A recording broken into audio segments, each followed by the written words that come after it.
Trump's a few of those events away, and we have a different failed world. diplomacy. We would also have sending his inflation was caused by son-in-law oil. into make negotiations, into like cutting the Palestinians out of their own negotiations, going around the Palestinians to do bilateral negotiations between Israel and other countries in the area, instead of having the Palestinians at the table and making an actual lasting peace, so that October 7th would have never happened. And I'm convinced that it never would have happened without Trump. Do not fear. And I think they do. His policies created so many of the crises. They rightfully be. I mean, you know, look at the footage of the assassination. They're like, okay, you know.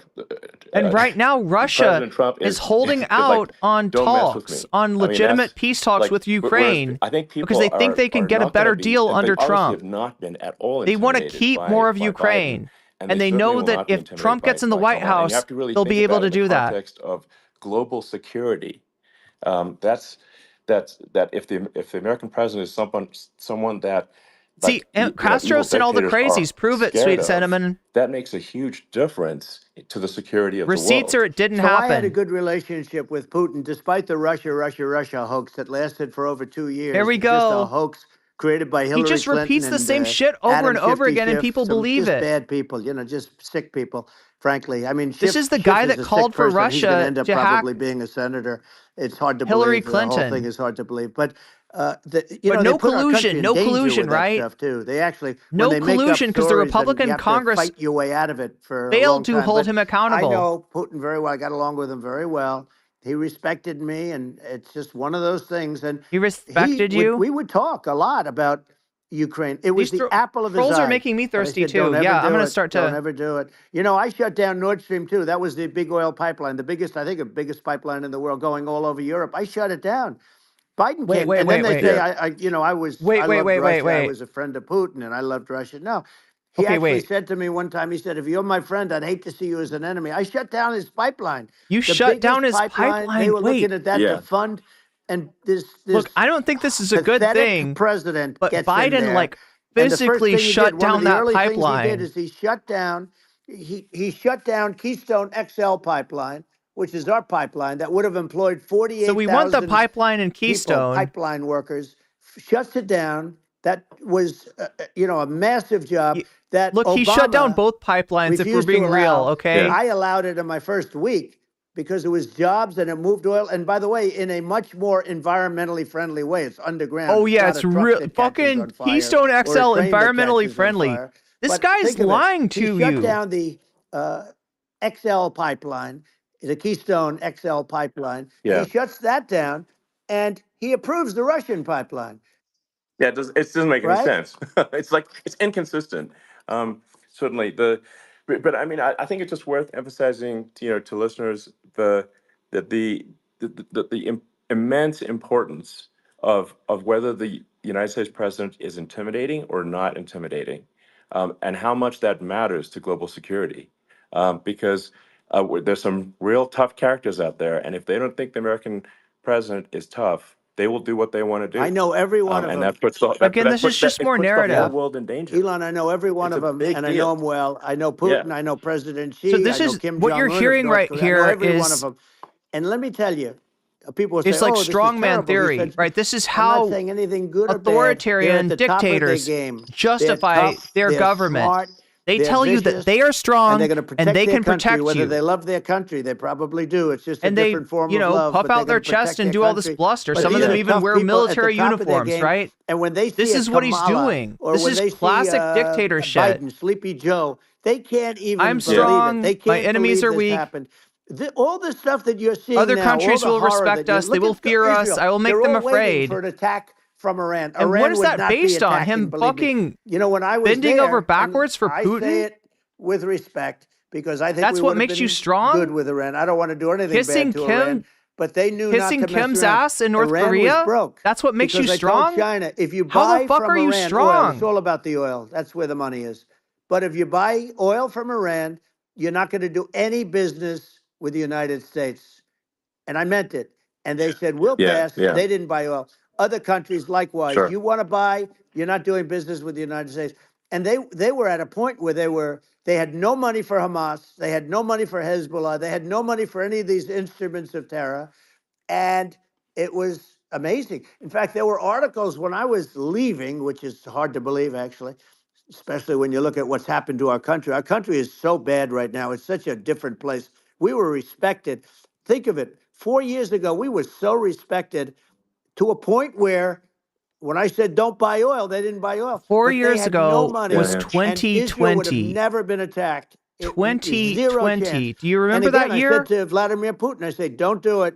You can't do it, Do Vladimir. you remember do the it, fucking it's gonna be a bad disaster day. You that this cannot guy do it. caused And as I president told him things that what during I do, the largest and public he health said, crisis in no 100 way. years? And I said, way.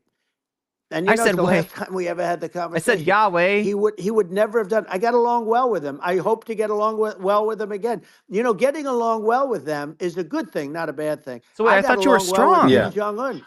When I met thought with you were President strong. Obama just before entering, you know, it's a sort of a ritual. You are weak and I when it sat comes down to with him and dealing we with talked. It was supposed dictators. to You be for a kiss very their short period fucking of time. It ass. You turned out to be a blaze them long the period of fuck time. up. You I said, admire "What's the them. You biggest want to problem?" be He said, them. North Korea. I had that problem worked out very quickly. It was nasty at This the guy beginning. admires with Rocket fucking Man Adolf and, Hitler you know, all because the he thinks different that things. he All of thinks a that sudden his I got a fucking call. people like respected him and obeyed him and like really He said- Hitler like he was, said that he has a red there were button on his desk. I assassination said, attempts on I him have from a his red own button on inner my desk circle, too, but right? my red He button doesn't is know what much he's bigger, talking and my about, red but he button sees a works. fucking dictator And and then he I wants called to him be Little one. Rocket He wants to Man, be Little that. Rocket Man. Anyway, here's the bottom line. All of a sudden, I got a call from him, and they said they want to meet. They want to meet me, and we met. Yeah. As you remember, we met in Singapore. We met also in Vietnam, and I got along with him great. We were in no danger. But again, this is what he does. President Obama thought we were This is gonna what he end up in does. a He war. makes friends with A dictators. nuclear war with him, and let me He tell you, he's pisses got a lot of over. He nuclear pisses stuff. on He has allies. plenty of nuclear. He can do plenty of damage. So Yes, I mean it's because I mean people like Kim Jong Un, they respond to strength, not weakness. Well, And that's why he kissed their ass. Is that strength? Remember, what they're I saying met doesn't him make and- sense. and we Listen to walked what they're onto his saying. land. Nobody ever walked onto his land before.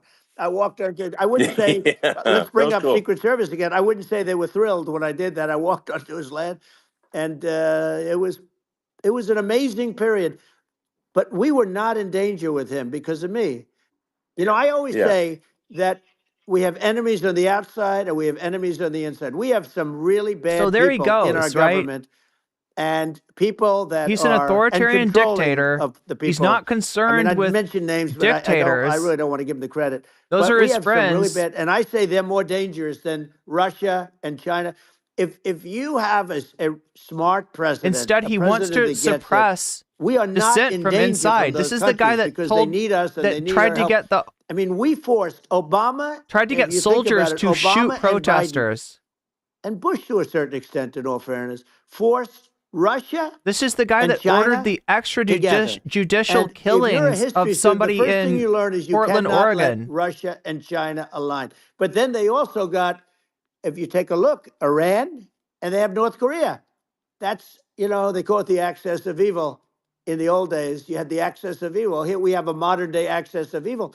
These are powerful countries, very heavy Now, nuclear. when he says axis which is of the biggest evil, threat. he's You know, the quoting biggest George threat, W. it's not Bush. global warming, where the ocean's going to One rise of Trump's main things, one of the things that you'll hear from his supporters, is that he's not like Bush. He's not a neocon. He's not a warmonger, and he's not a big spender. He's not going to spend a whole bunch of money to do wars. And yet now here he is quoting George W. Bush. So yeah, they used to call him the axis of evil in the old days. We should fucking bring that back, right? Did something with Russia. And he did an act of war against Iran. And when I left, we are damn lucky that he didn't start a war right then and there. Big armies on the border. His failed diplomacy, right? And I looked at that in Israel, and I thought he was doing that very likely may start a war. I thought he was doing that to negotiate. The most likely front for a major war to break out on right now is Israel and Iran. That is due. It can be a NATO country. Now, that is due to his failed diplomacy as long as there's been NATO, between Israel and other countries in the Middle East that resulted in October 7th. And You're not going to hear this in the media. This president with a low IQ, very low. They are not going to point this out. He had a low IQ 30 years ago, by the way, but now he might not even have a IQ at all. There's nothing on the board that goes this low. He said things that were so stupid that war would have been Somehow when you say stupid with a lisp, it just doesn't hit the same. Zero chance. He was saying everything the opposite. Everything the opposite. And it's so sad because many more people have been killed in Ukraine than you read about. You don't read about how bloody it is and how disaster. Sure. Hey, look, just in the two armies, you lost 500,000 people. And, Ukraine's having a hard time. Ukraine, I don't know if you saw the article recently, and it's true. You don't hear the true story. I feel like Ukraine's invading Russia. Russia's gone, Russia defeated Germany with us, and they defeated Napoleon. They've been around a long time. They're a big fighting force. Yeah. Sure. And it's very unfair. And Ukraine now doesn't have enough men. They're now using young men and very old men to fight. And we're in a very bad position. And I'm not going to blame Russia's exclusively, bringing in fucking but I can tell you, mercenaries. I could have Russia's stopped bringing in that, people and from China. A smart president could have stopped that. It wouldn't have happened. But we had a man that actually made it more prevalent. It was so bad. The words that he was using, the stupid threats coming from a stupid face that he was using. I said, this guy's going to cause us a war. He's going to cause us. And let me tell you, it can lead to World War III. That can lead to World War III. The Middle East can lead who's he talking about? We have numerous places that could end up in a World War III right now for no reason That's true. whatsoever. Okay. I think you're right. But it's not for no reason. It's because he caused October 7th. And it's just and that has allowed Israel to global thermonuclear warfare, provoke it's game over for multiple humanity. conflicts on multiple fronts. It's something that people have, I think, after the end of the Cold War, people have become now we've got an ally of the United States committing war crimes. There are currently a lot doing of nuclear ethnic missiles cleansing that have targeting parameters for the United States from 100%. other countries. And one of the things we're going to do is we're going to build an Iron Dome over us. Israel has it. We're going to have the best Iron Dome in the world. He loves this idea of like hermetically sealing off the country, right? Because it's a very authoritarian mindset that he's got, right? When he talks about the wall, what's the idea of the wall? Hermetic sealing. Nothing gets across, right? We completely, shut it down any in and out, right? But, and this Iron Dome is the same idea. That's so important, the most important. But with all of that being said, the election's coming up, and the people want to hear Iron about Domes the economy don't work and the fact that they can't buy groceries when they're because overwhelmed they don't have enough money to buy groceries. The inflation has killed them. Food prices are up 50, 60, even 100% in some cases. And this stupid administration allowed this to happen, and it's a shame.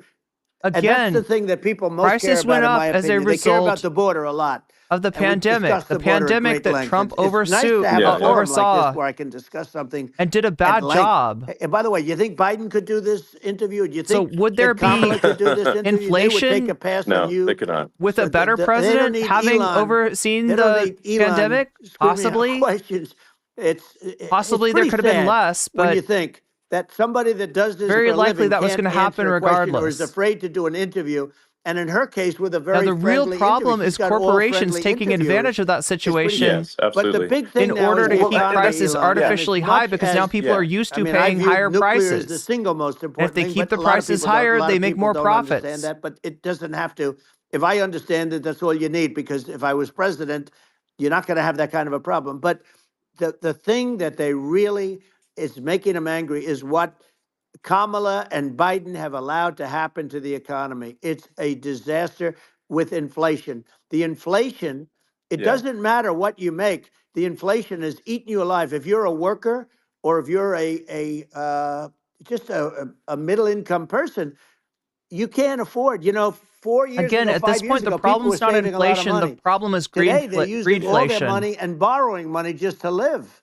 It's a horrible thing. Inflation's actually under control. And we'll end that quickly. Well, I think a lot of and if anything, a lot of people just don't understand. The country could stand for inflation comes from government overspending because the checks never bounce when it's written by the oh government. my God! Who did government overspending? Now look, I'm going to cut him a break here, right? And if the money supply Trump did spend money that's inflation in stimulating the economy, right? The stimulation, the STEMI. We need to writing out checks to everyone. Spending. Because people couldn't go to work. I think we need like a government that actually needed to happen to say like, hey, where people are we spending needed money that. The economy would have crashed without it. But he's now trying to go back to Elon Musk is trying to go back to Reaganomics. I think $1 trillion to the deficit roughly every 100 days. That's right. Oh my God! Do you really want to argue about interest payments deficits on the national debt have now when you can exceeded the compare defense the budget? deficits It's on the under order of $1 Democratic trillion. presidents to Republican presidents and see that it's growing. always rebuilt our higher military, under largely rebuilt Republicans? our military, did a No, great I don't job think on that it, that's a which was so super important. You know, useful we had metric to jets, look we had at. But fighters that if were, that's what you want to go by, and bombers that were 70 years old, and we did a great job in that. Then we, by the way, then we gave 85 billion of it back to Afghanistan, if you can believe it. We gave them 85 billion. You know, they're one of the largest sellers. I clearly of don't buy military my own equipment in the world. They're groceries. selling what we gave them. That was one of the most JGM, embarrassing understand that days prices in the history are of our not country. But in a if you one-to-one think about- correlation let's go back to with the, inflation. the Right? economy. There's inflation We have to bring energy that prices happens down. as the Energy result of started it. things like a The price worldwide of pandemic, gasoline. and we have Now, your worldwide cars don't fucking require too inflation, much right? There's gasoline, so, that. you know, you And have then a there good- are and you do companies make a great keeping the product, I have to fucking say. I have prices to be extra honest with high. you. That doesn't mean Listen to the everybody's words that are having a coming right out to of my talk, mouth. But these are minor details. But your product Inflation is goes incredible. down. The cost the for your gasoline, Elon, is the cost for corporations go energy. Not only down, gasoline, but they it's the keep cost your of heating your prices house and high cooling your because house. you're used to That paying higher has prices to at the come down. grocery store, and they It's want to gone keep up more of your money. 100%, They're fucking you 150 over and on both 200%. sides. And that has to come down. You're putting When more that money comes down, and we're into gonna drill, your baby, drill. job, You know, they into stopped your workplace, drilling, into and the then company that they you went work back to for, drilling then because they are went paying back you. to the Trump All policy. right? But if they won, And then you the are day paying after they more get for into goods and office, services, then it's costing this them. country will go And they're out of business keeping the because they're gonna excess. go to They're an keeping the energy policy surplus. That's not sustainable. You're Wind getting fucked and different over things. You're not going to have anything. Yeah. by and I know you're a big corporations, fan of the AI. and you're getting tricked And into I have to blaming, say I don't that know, Democrats, AI, and immigrants, this is shocking to me, but AI trans people. requires twice the energy that the country already produces for everything. And this So is the fucking you're game gonna that have to they build- play. We're going to have to build Because a they lot of never want energy you to blame if the our system. country They will be never want you to competitive blame with China, capitalism. because that's our primary But competitor for capitalism this sets up a on the system AI. where crises You're gonna need a lot of crises electricity. happen You're gonna need cyclically. The tremendous reason we have these electricity, words, recession, almost double depression, what we is produce because now for the whole capitalism country, if you can always believe brings it. this about. Sure. And who gets fucked over when that happens? Like this basic. Is it the owners thing, which or that is it people the try to make it sound workers? complicated, but it's not. But inflation Every is caused by single government time, it spending. is the workers. Would you agree that we need to take a look at government spending and have perhaps a government efficiency commission that just tries to make the spending sensible and so the country lives within its means, just like a The person does? waste is incredible, and nobody negotiates prices. You used to have a lot of people making jets. Tyler and you end Teal, up nobody with two knows what the companies, fuck and you're they'll saying. probably try and merge at some point. I mean, I went through it, like Air Force, just a thing like Air Force One. One of the first documents they asked me to sign, a general walks in, "Sir, would you please sign this document?" And what is it? Air Force One. That's with Boeing, which is basically two planes, two 747s. And the price was $5.7 billion for two planes. Now, now they're highly sophisticated. That's insane. They're even nicer than your plane, okay? But much more sophisticated. They're very, I won't say what's on it, but they got a lot of stuff on it. Anyway, but it's 5.7. That's a crazy It's number. a crazy number, but I said, I'm not going to pay 5.7. I'm not going to do it. I said, who made the deal? Oh my God, Obama chat. and his people. I said, well, then This I know is a the very deal's no long and good. I'm not meandering gonna do it. conversation. And over a course of about Are we bored 4 with this weeks, yet? by my saying I'm not going to One do in it, chat if you're bored. I got the price reduced by One in chat if you want me to $1.6 move billion on. for the exact same plane, other than we had a nicer paint job, if you want to know the truth. But for the exact same plane, I saved one. And I said to Boeing, man, you guys must make a lot of money if you can reduce the price by that. But now what I do hear is that corporate they're profits going have back soared to during the pandemic. You're right, Mrs. Jones. Biden administration. You're exactly right. And wanting big cost overruns, because they see these dopey suckers in there, and they'll end up getting some of the money back. But I shaved it by Are we getting bored? I'm getting a lot of bored people. Same plane. And you can Do I have a now lot of take bored that people in chat? and multiply If that you're out bored, times we're going to move thousands of on. other Okay. items. Multiply it by a the zillion. numbers I'm not here to bore you. astronomical. I agree with But you. apparently Elon and Trump are. Well, I mean, I think it would be great to just have a government efficiency commission that takes a look at these things and just ensures that the taxpayer money, the taxpayers' hard-earned money, is spent in a good way. And I'd be happy to help out. Michael, on such a you're commission defending- if it were formed. Well, you're the greatest cutter I mean, I look at what you do. You walk in and you just say, "You want to quit?" They go on strike. I won't. You're mention defending name the of very company, thing but that you're they go on complaining strike, about, and you say, right? "That's okay. And you're all not getting gone. it. That this is You're all how gone. capitalism Every one of works. you is gone, This and is what you are capitalism degraded. You would be does. very good. Right? You You would love complain it. about But, you know, if fucking you look at prices being too Well, high. Yeah, by the way, congratulations. Why are I just prices looked too at the number high? of people that are listening to you and I chat. Who We'll did call it that? chat. Was it the But, ghost of Hugo Chavez? Congratulations. This is very Or good. was it the I mean, invisible it's great. hand? And you're an interesting character. You know, the Yeah, let's be Trump was new funny, but head it's kind of a place called Argentina, and he's a big, Malay's he's awesome. Argentina? great. And Yeah. he's a big MAGA fan. You know that he Oh, were ran we on talking about MAGA. Milei? We're talking about And Milei. He took it to an extreme. What's too. going on He here? ran on MAGA, and Twitter I hear space. he's doing really a terrific job. It's called Make Argentina Great Again. It worked out perfectly. He came in, he bought a lot of hats, he brought everything, but he's doing a big job. He really cut. And I'm hearing Yeah. they're starting to do pretty well. Inflation's getting down. You know, they had like Yes, 2,000%. And they had inflation like not normal inflation. They had He made the real deal. inflation worse. But what is Trump we're gonna talking have about? that pretty soon. We have. I think we have the worst inflation we've had in 100 years. They say it's 48 years. I don't believe it. I think we have the worst. They don't include a lot of the items that should be included. You know. Yeah. Well, it's Well, just look, from the way that they government calculate overspending and inflation not- is just actually not about the spending cost of taxpayer goods money and services, right? effectively. That's what And inflation having, is. just Now, here's the truth of the so many matter. departments you can't The even cost name of them all. goods and services went and up what Milei is doing post, is, lockdown. he's cutting government spending. And then they he's came back simplifying down. things. He's But what didn't come down is consumer prices. And that's what you and I are paying. That's what we're paying at the grocery store. It's really weird when somebody says that I don't fucking deal with grocery. You must not deal with groceries. But it's also a You must lesson be for out the of United touch. States, which is that If you don't know that inflation is still Argentina really used to be bad, one of the most I know prosperous that countries in the consumer world. prices are still really bad. But I'm smart enough to look at the numbers and see what part of that is inflation and what part of that is greedflation. What part of that is corporations raising their prices during inflation and refusing to bring them back down because they know that we're used to paying that much. Everything, oil, And everything. that they can keep the prices high and they can take more of our money.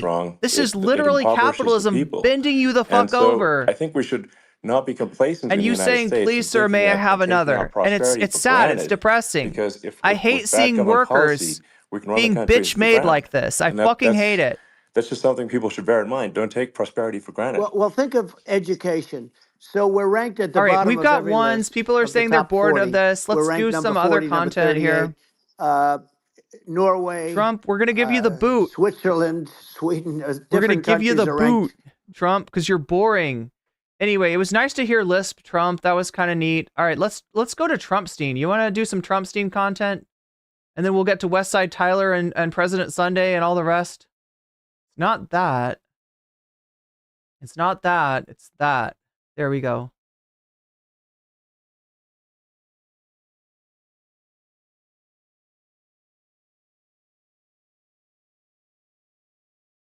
Can we talk for a second about the fact that Donald Trump is flying around right now in Jeffrey Epstein's former jet, and Donald Trump is campaigning on the Epstein plane? It seems like a pretty big deal, right? So the tail number of the plane has changed, but the serial number, which stays with the hull, has not changed. And so we're able to see that it is indeed the same exact plane. Here's Jeffrey Epstein in front of his Gulfstream 550 Aero. Here's Donald Trump. He's now put Trump 2024 over the same Gulfstream that Jeffrey Epstein used to traffic women in.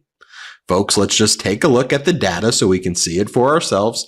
You'll see that Jeffrey Epstein's plane had a different tail number than what it currently is. But as you take a look at the serial number, take a look right here at the serial numbers and you'll compare them. The serial number 5173. Compare it to the serial number right now, 5173, and you'll see that it is the same Gulfstream 550 plane. You put them side by side, undisputed, same plane. So what happened is that Epstein's plane sold in 2020 to a friend of Donald Trump's and a Trump donor. It sold for $16.9 million in July of 2020. The New York Post wrote about it there. And apparently this is how Donald Trump has now gotten his hands on that plane, and Trump is flying around in that plane. As this one account says, the tail number N212JE, the same plane belonged to Jeffrey Epstein, which was purchased by a friend of Donald Trump's. The same account said, is anyone going to ask Donald Trump why he was flying on Jeffrey Epstein's plane on Saturday and campaigning in it, and why it is now? Yeah, Michael, corporatism actually makes sense. Why it now has... Sorry, let me say that the right way. I sound like I'm endorsing fucked up ideology. I mean, it makes sense as a description for what we've got going on. The Trump Vance names on it, or it says Trump 2024. We're going to call it out and we're going to question it here at the Midas Touch Network, and we're going to just show people the facts and people can assess for themselves. And I think that Donald Trump is flying around in Epstein's jet currently. Just think about it. There's a lot of look, there's probably a lot of memories for him in that plane, right? That's not the first time he's been on the plane.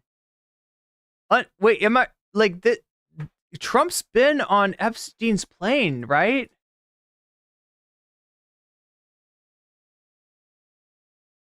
Epstein flight logs. Let's look this up. All right, Epstein flight logs. Donald Trump. There's probably a lot of memories for Trump on that plane. 550s out there that you could have got. That's the one that you want to use. But look, I think it opens up the Pandora's box, and we should talk about their relationship. We should talk about the fact that Donald Trump and Jeffrey Epstein were very close friends. And for those who watch the Midas Touch Network, you know that we've done our digging on their relationship, and we continue to just talk about it and report the facts. So let's report the facts, shall we? Donald Trump and Jeffrey Epstein were very close friends in the 1990s, and they were very close friends in general. They both lived in West Palm Beach. And Donald Trump said about Jeffrey Epstein in 2002, that's a direct quote that Donald Trump gave to New York Magazine, that Jeffrey Epstein is a great guy who likes women on the younger side. Donald Trump meant girls, but Donald Trump said liked women on the younger side. Now, this is a literal quote from Donald Trump. One of the areas where Jeffrey Epstein recruited from and trafficked women was from Mar-a-Lago. Case in point, Virginia Giuffre. Virginia Giuffre was working at Mar-a-Lago. She was previously homeless. She then worked at Mar-a-Lago, and Ghislaine Maxwell, who did the trafficking for Jeffrey Epstein, found Virginia Giuffre in Mar-a-Lago, and she said, I'd like you to meet a wealthy person who I work for, and the rest was history, and that's how she was introduced to Jeffrey Epstein. Now, you go through the photos of the fact that Donald Trump brought his kids around Jeffrey Epstein. There's like a photo right here. Donald Trump hung out with Jeffrey Epstein. All right, here we go. Trump flew on Epstein's jet 4 times in 1993, as well as once in 1994, 1995, and 1997, according to flight logs made public in 2021. The flights were between Palm Beach, Florida, and New York City airports, with the 1994 flight stopping at Ronald Reagan National Airport. Now, did he fly to Little St. James, right, is the real question. Maybe they'll touch on this in this video. A ton of times. They frequently partied together. You see that photo right there, the infamous photo. And Donald Trump is on Jeffrey Epstein's phone logs. Donald Trump is on Jeffrey Epstein's flight logs. Jeffrey Epstein brought a woman of indeterminate age on Donald Trump's plane, which was previously reported during the Ghislaine Maxwell sex trafficking trial. A person testified that when she was 14 years old, Jeffrey Epstein introduced her to Donald Trump. Throughout the Epstein files, Donald Trump's name appears on the list over and over again. Donald Trump is in the depositions of women who were trafficked by Epstein, who talk about how Epstein said, I got to call my friend Donald Trump and let's land the plane. The plane, I guess it could be the plane that Trump's on now, but land the plane in Atlantic City to go to one of Trump's casinos. It may have been an earlier plane at the time to go and meet Donald Trump in Atlantic City. So you see this over and over again. I mean, look, what did Donald Trump say before Ghislaine Maxwell's criminal trial, or while her trial was taking place, when the press asked Donald Trump, what do you want to say to Ghislaine Maxwell, who Donald Trump was friends with? Donald Trump wished Ghislaine Maxwell well. He said, I wish her well. I'll just put it in just so you see how Donald Trump said it. Here, play this clip. Ghislaine Maxwell is in prison, and so a lot of people want to know if Nobody can pronounce her name correctly. she's going to turn in powerful people. Ghislaine. And I know you've talked in the past about Prince Andrew, and you've criticized Bill Clinton's behavior. I'm wondering, do you feel that she's going to turn in powerful men? How do you see that working out? I don't know. I haven't really been following it too much. I just wish her well, frankly. I've met her numerous times over the years, especially since I lived in Palm Beach, and I guess they lived in Palm Beach. But I wish her well, whatever it is. I don't know the situation with Prince Andrew. Just don't know. Not aware of it. The best bacon, the best steak, the best chicken, the best salmon you'll ever eat. It's not going to come from the grocery store. It's going to come from the Boink meat tastes like it should, because it's going to come from the top of the hour ad break that happens every hour on Twitch that I haven't even been mentioning, right? That this thing is happening. And if you want to get out of that ad break that's coming up again in like 11 minutes, get yourself a sub, right? You could do that for free with a Twitch Prime sub. If you have Prime, you can do that for $6 with $6, or you could possibly be gifted a sub. That can happen. That does happen, but it's more likely to happen to you. Ghislaine, Ghislaine is how it's pronounced, right? It's more likely to happen to you if you're active in the chat, and that's for the people over on Twitch, right? On YouTube, unfortunately, getting a membership is nice and it gets you perks, but it does not get you out of the ads. So, luckily for you though, the ads on YouTube are skippable. Family Farm does it better, and the Moink difference is a difference that you can actually taste, unlike the supermarket. Okay. Plus, we're you can get advertising meat now a chance to on invest. Get meat is back on the menu. God damn, that's so a long now ad in read, 2024, Donald Trump is flying around. Anyway, this is Midas Touch. If you want to go follow them, I should probably say that since I'm skipping their ad here. In the Epstein jet, campaigning. I'm not in endorsing the them, jet. but same serial here's number, their link. If you, same airplane. Wait, here's their link. And you see all of the connections there. How about when Donald Trump went on Howard Stern and talked about how one of the reasons he owned beauty pageants is because as the owner, he would inspect girls naked. And he said that they'd allow him to inspect them naked. No, they didn't. It was without consent because he would say, I'm the owner of the pageants. Here, play this clip. Well, you could also say, as the owner of the pageant, it's your obligation to do that. So you have done that. Now, I'll tell you the funniest it's is your that I'll go obligation to go creep in like dressing rooms. Go backstage before a show. Yes. And everyone's getting dressed and ready and everything else. And, no men are anywhere.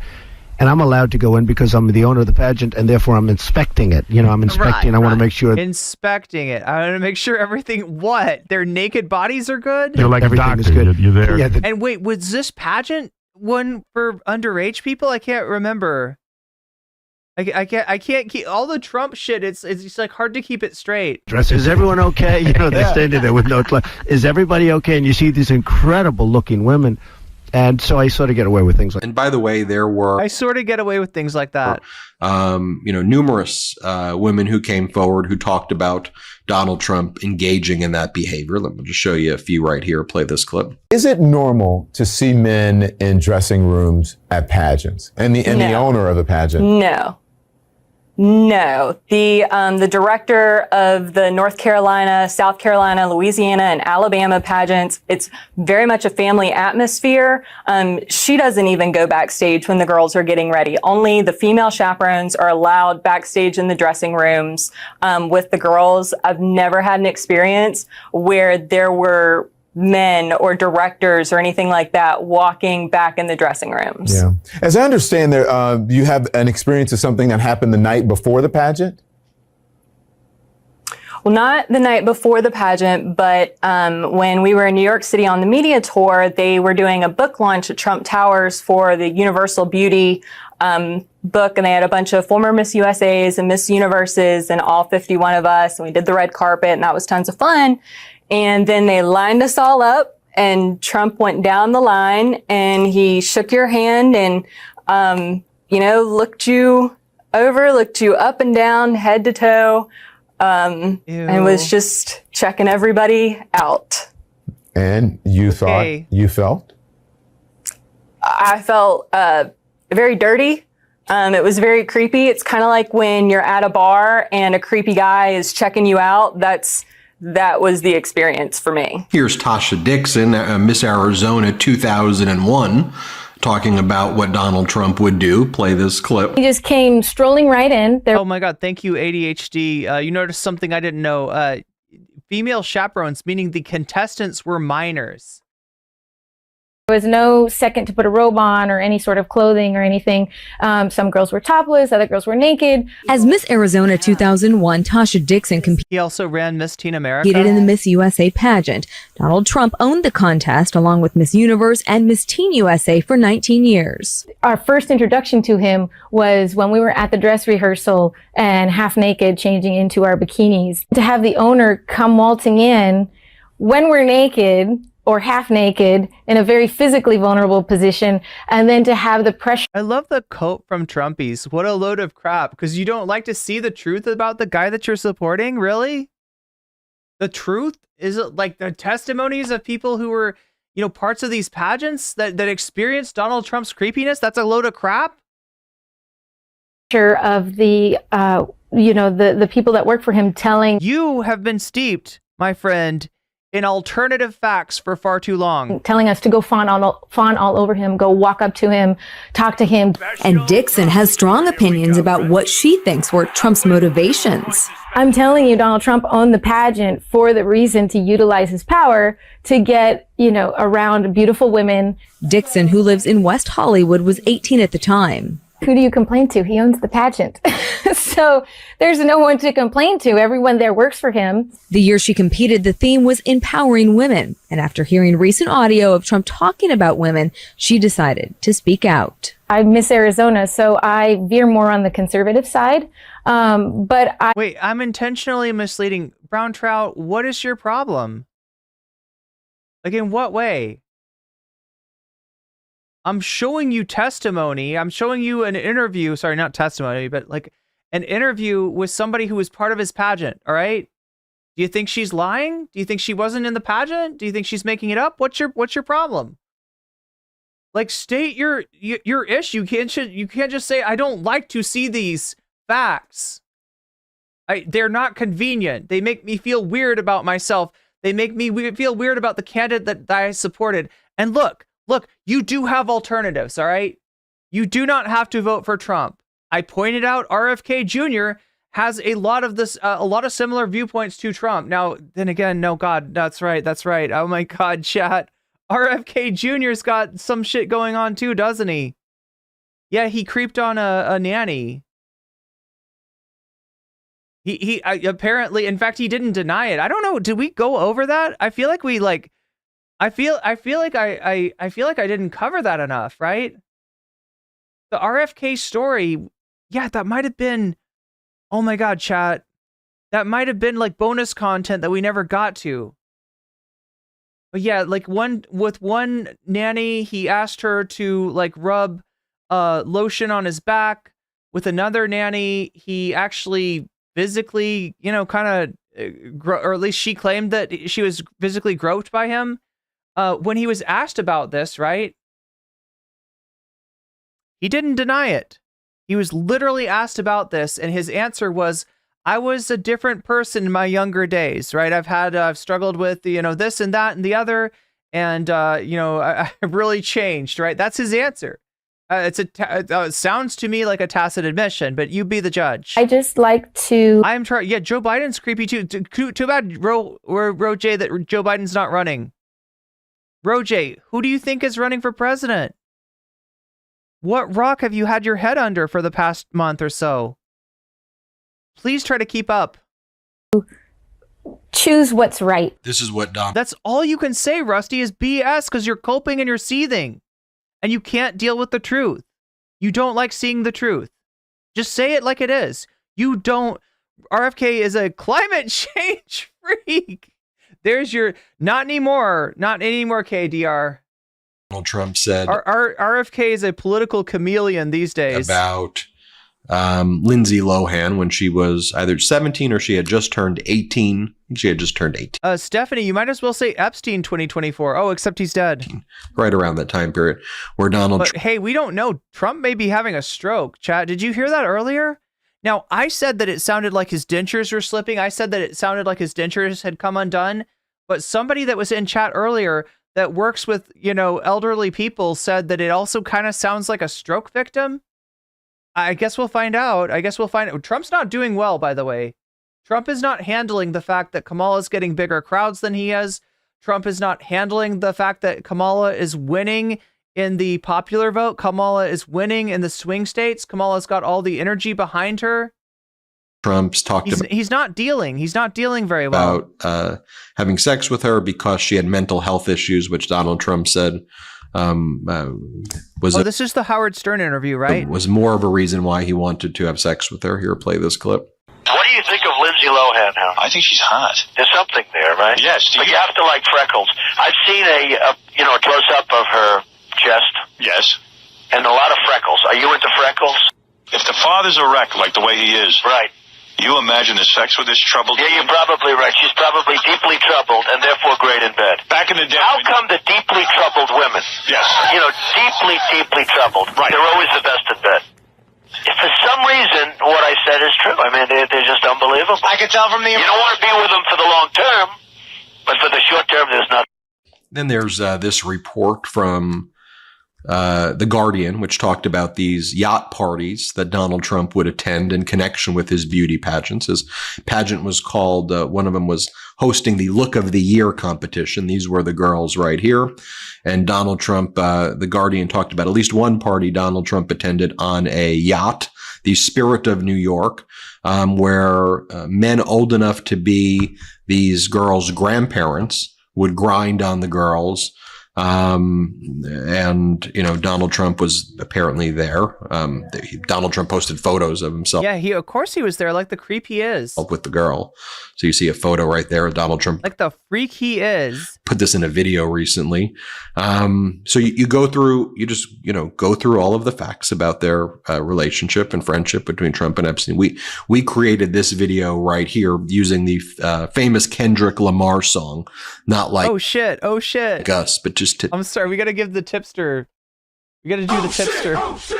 Take a look at the video we made here. Play this clip. Oh wait, we can listen to this. This is okay. I always get scared of music because it's copyright, but Kendrick made this one copyright free. Thank you, Kendrick. Hey, you like I'm young. You better not ever go to cell block 1. To any bitch that talk to him and they in love, just make sure you hide your little sister from him. Donald Trump is heard making... God, he's fucking gross. He's so nasty. In question. Sources, you're seeing video, RJ. About comments about a young girl. You're going up the escalator? I'm going to be dating her in 10. Sources? Did motherfucker literally just say sources?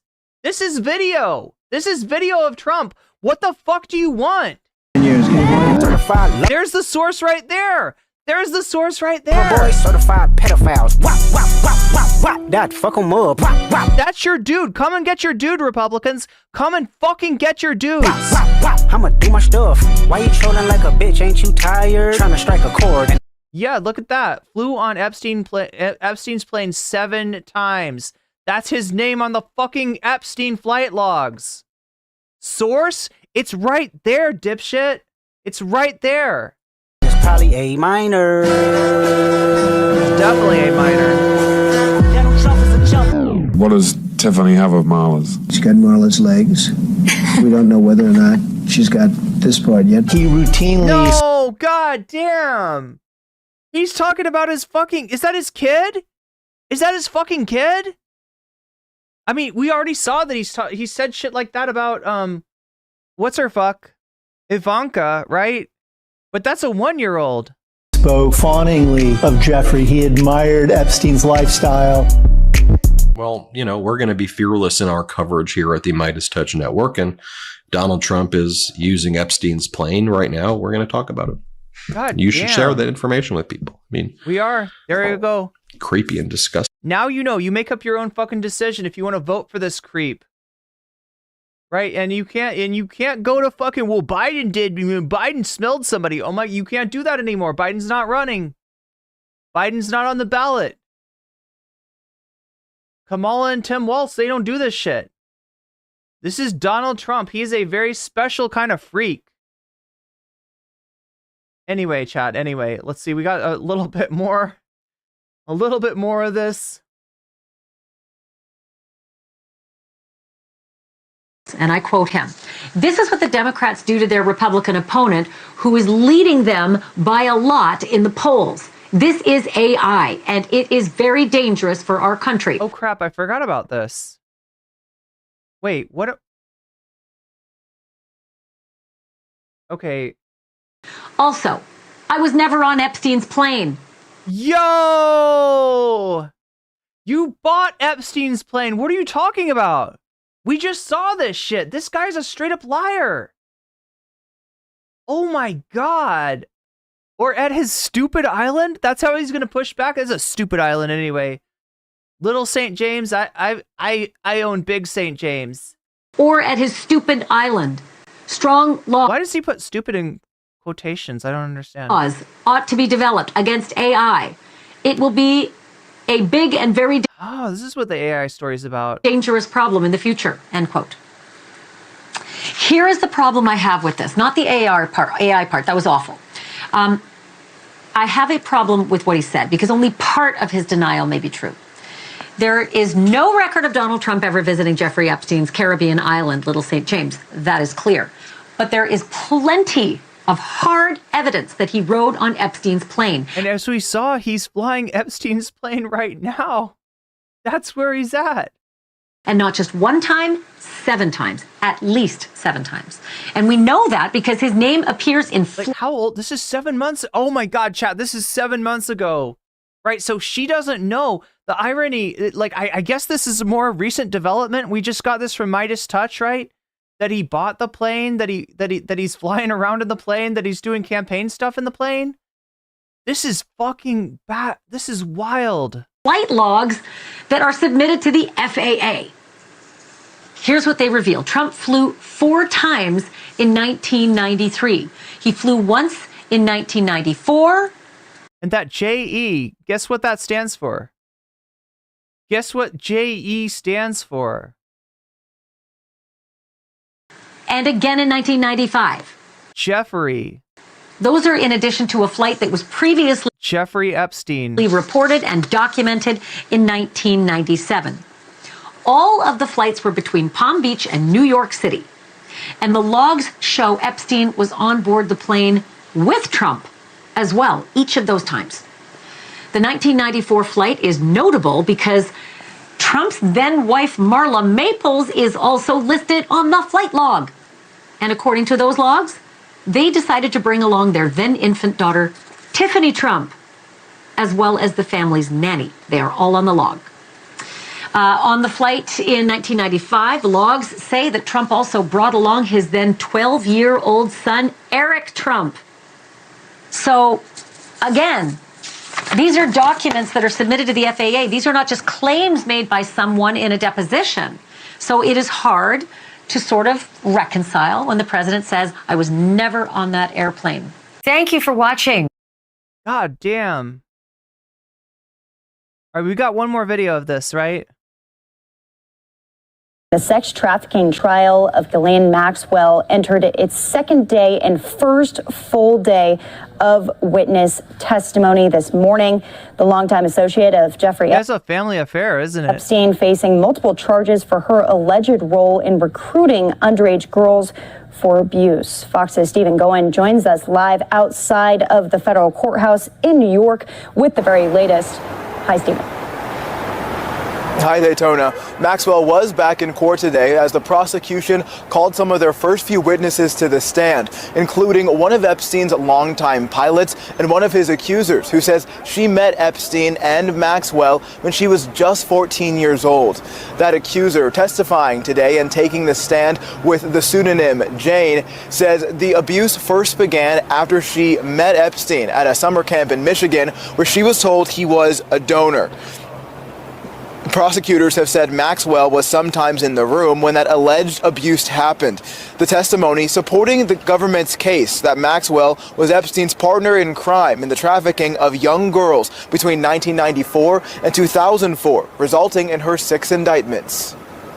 The prosecution very clearly and concisely laid out their case, that there are 4 victims here, that Ghislaine Maxwell knew everything that Jeffrey Epstein was doing, that she trafficked these women, that she was a part of all of it. Now this morning, we also heard from Epstein's longtime pilot, Larry Visosky, who said he never saw any sex acts on his flights with Epstein, though he admits the cockpit was always locked. On the stand, he went on to testify he never transported any women under the age of 20 without their parents on an Epstein flight. Maxwell's attorneys have yet to call their own witnesses, but they are expected to call a false memories expert who may attack the credibility of the prosecution witnesses. And the defense maintains that Maxwell is being blamed for crimes and bad behavior that are actually Epstein's after he died by suicide while waiting to face charges for his own trafficking. Maxwell faces up to 70 years in prison, and this trial is expected to last up to 6 weeks long. Daytona? So, Stephen, tell us a little bit more about what those victims, accusers who took the stand had to say. How far into detail did they go, and how did the defense respond? We know that their strategy is to poke holes in all of their stories.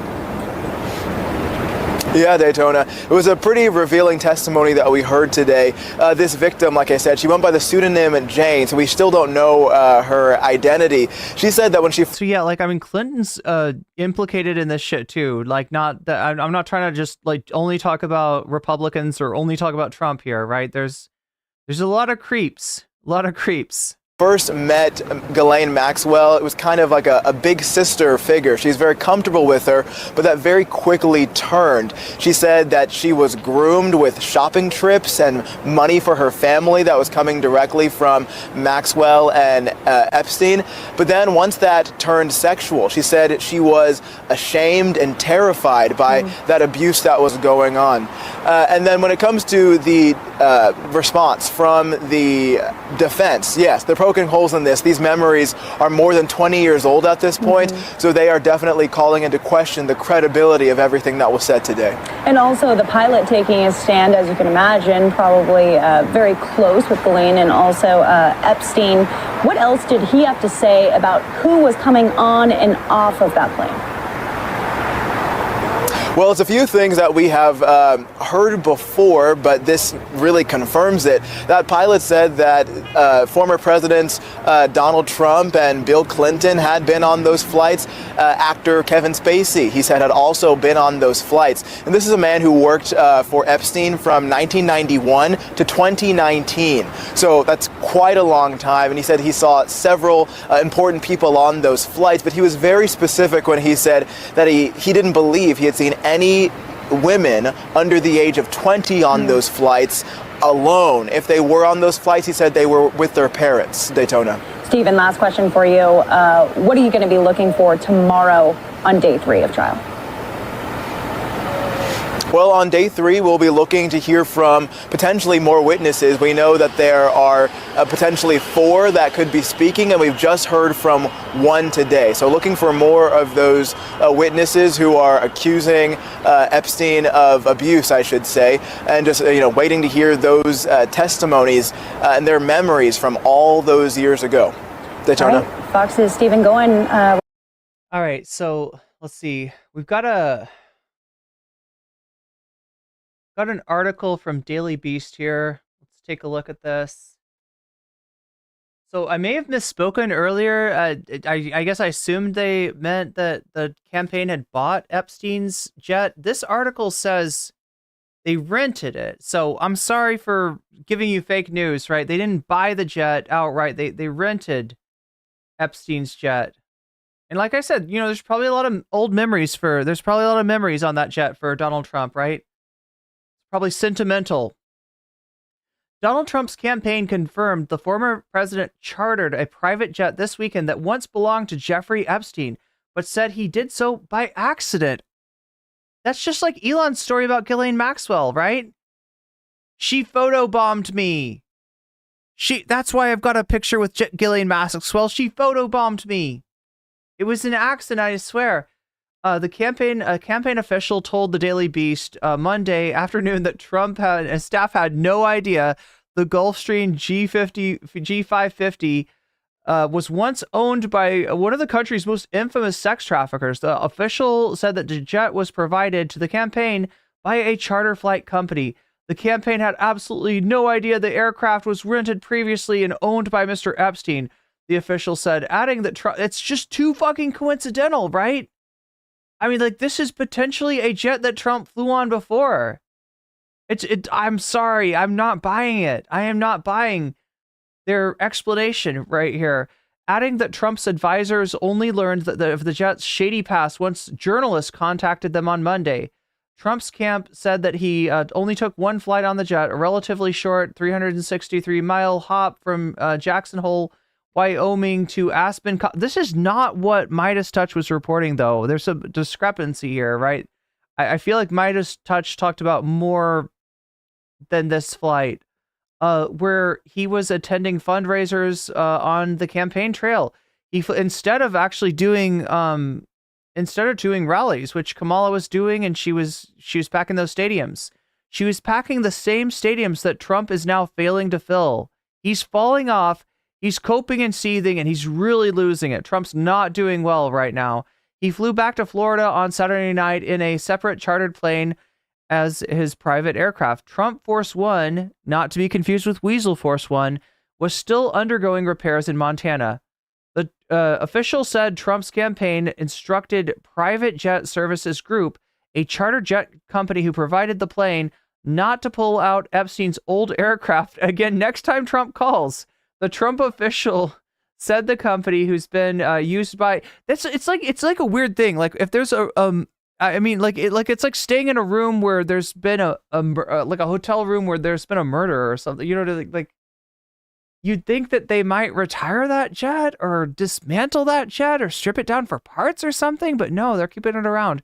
Who's been used by the former president many times, was apologetic and assured the campaign it wouldn't happen again. Rumors about the flight quickly spread over the weekend, seemingly started on X and Reddit after the 16-year-old jet. Oh my God, chat. 16-year.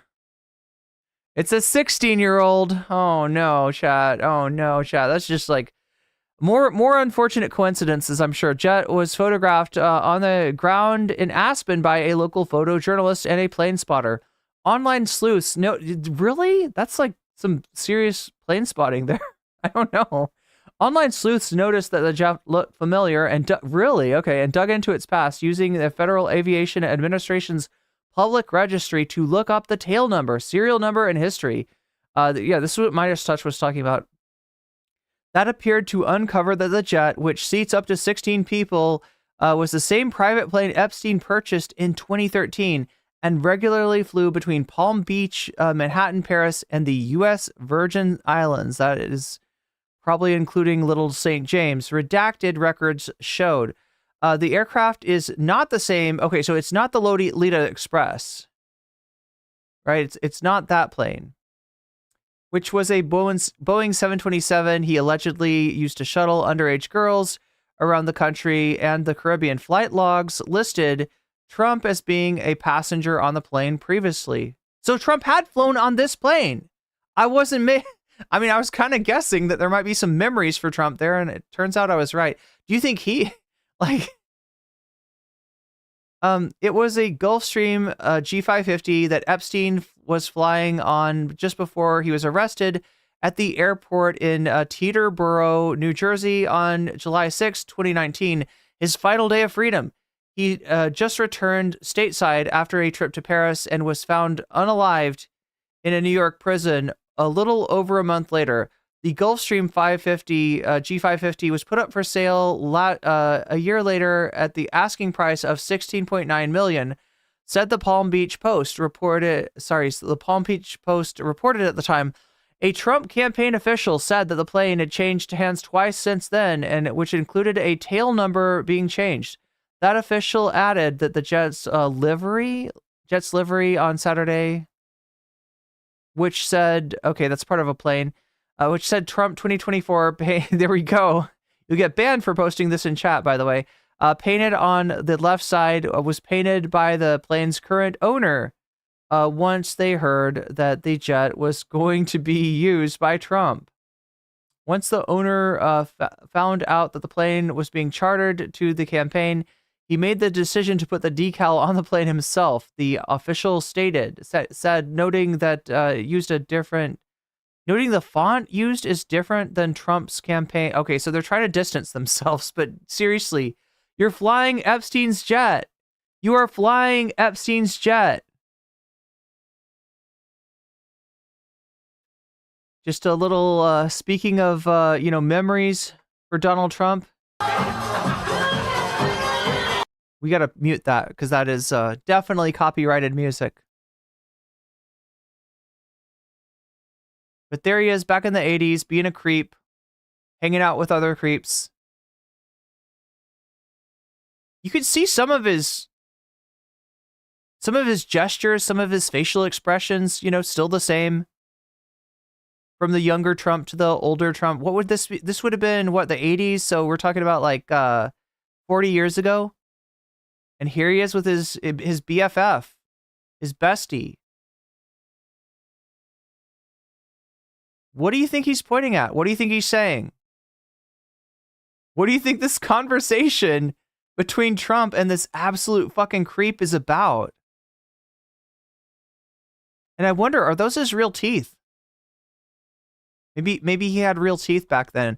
Anyway, we got one more video to watch really quickly, and then we'll get on. I know you people are waiting for this Sunday, Tyler. Donald Trump has been traveling to campaign events on a jet that was previously owned by Jeffrey Epstein. It sounds like AI. Trump's usual Boeing 757, nicknamed Trump Force One, was grounded due to a mechanical issue. While it was out of service, he chartered a Gulfstream jet once owned by Epstein, the disgraced financier who died in jail in 2019. Flight records for the jet matched Trump's campaign. Oh God, okay, look, I'm not going to trust this music. I don't want to get copyright claim, chat. So, you're just going to have to imagine we really already saw this story. Is that the plane itself right there? It does look different than his font. So maybe, yeah, there it is. Gulfstream G550.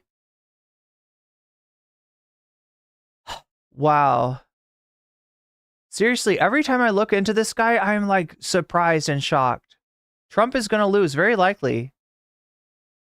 Very likely. This is definitely an AI voice. You're right, Zara. Anyway, wait a minute. Narwhal by Nature, thank you for the 5 gifted subs. Look, I said I would read donos. I need to get to that, but first thing is first, right? Let's switch over here. It was so peaceful up here, but now there are freaking communist invading radicals. Communist invading radicals in chat. Wait, how many times is this thing going to go off? Oh my God, chat. But now there are freaking communist It's been invading building radicals. up. It's been building up. There's many, many subs. Thank you all for subbing to me. Thank you for making my stream grow faster than anybody else's. And thank you for the gift subs. Yes. The gift memberships, right? I should read out the names of those that have been weaseled. Those who have been weaseled. Let's take a look here. Wow, indeed. Wow, indeed.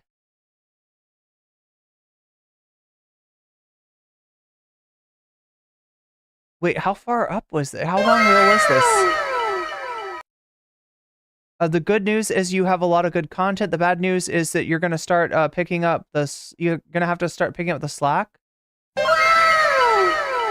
until you can hire an editor. Yeah, you're right. You're right, Miskatonic.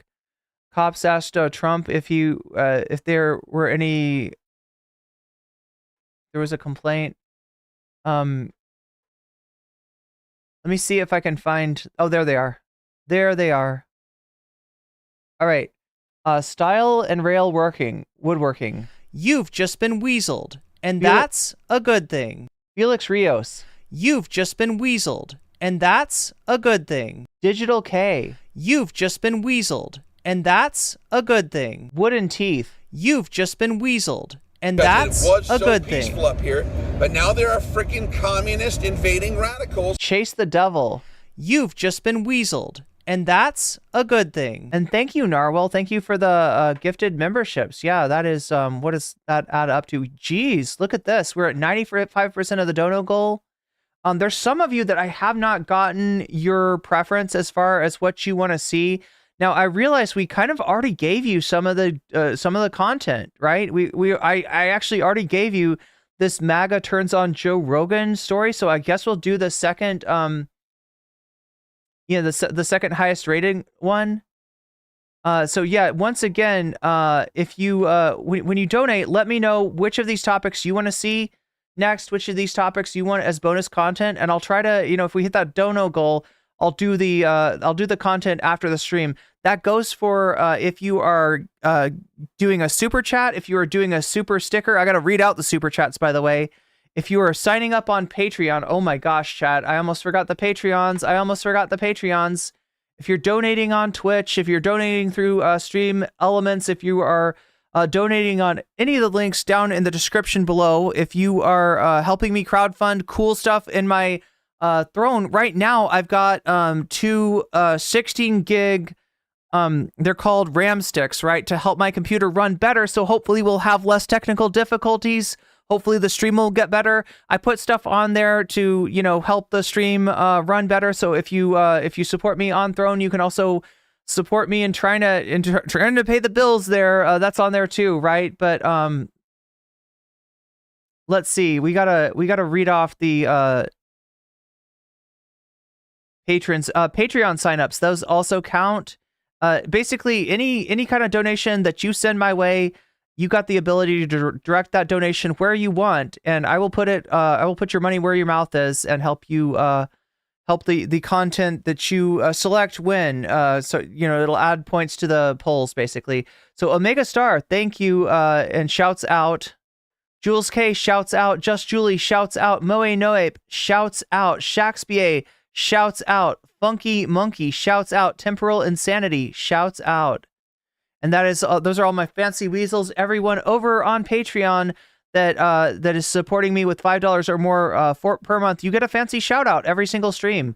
And sometimes that's to a lot of people. So I don't know if that's worth it to you, but there you go. And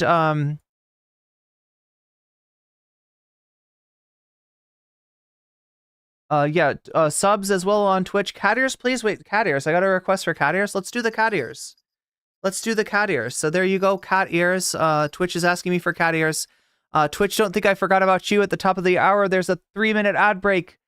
If you want to get out of that ad break and also help us hit the dono goal, which we're like 5% away from. We're really close to that dono goal. And also get yourself out of the ad break. You can get one for $6 or for free using a Twitch Prime sub. You can also be gifted one, possibly, if you're lucky, but you're more likely to get that if you're active in the chat. And as I said, any sort of donation that you throw my way, I will put for you. I will put your money where your mouth is, and it'll make your selected content more likely to come up in the bonus content, which we will get to after we do President Sunday. That being said, Shorts chat, it's been really nice. I'm going to end the stream, but stick around because it'll raid you right into the full-scale stream. You'll be able to check that out. So I'm going to end the short stream, and we're going to go into the drama. We're going to dive into the drama. Here we go. Look at that. End that stream.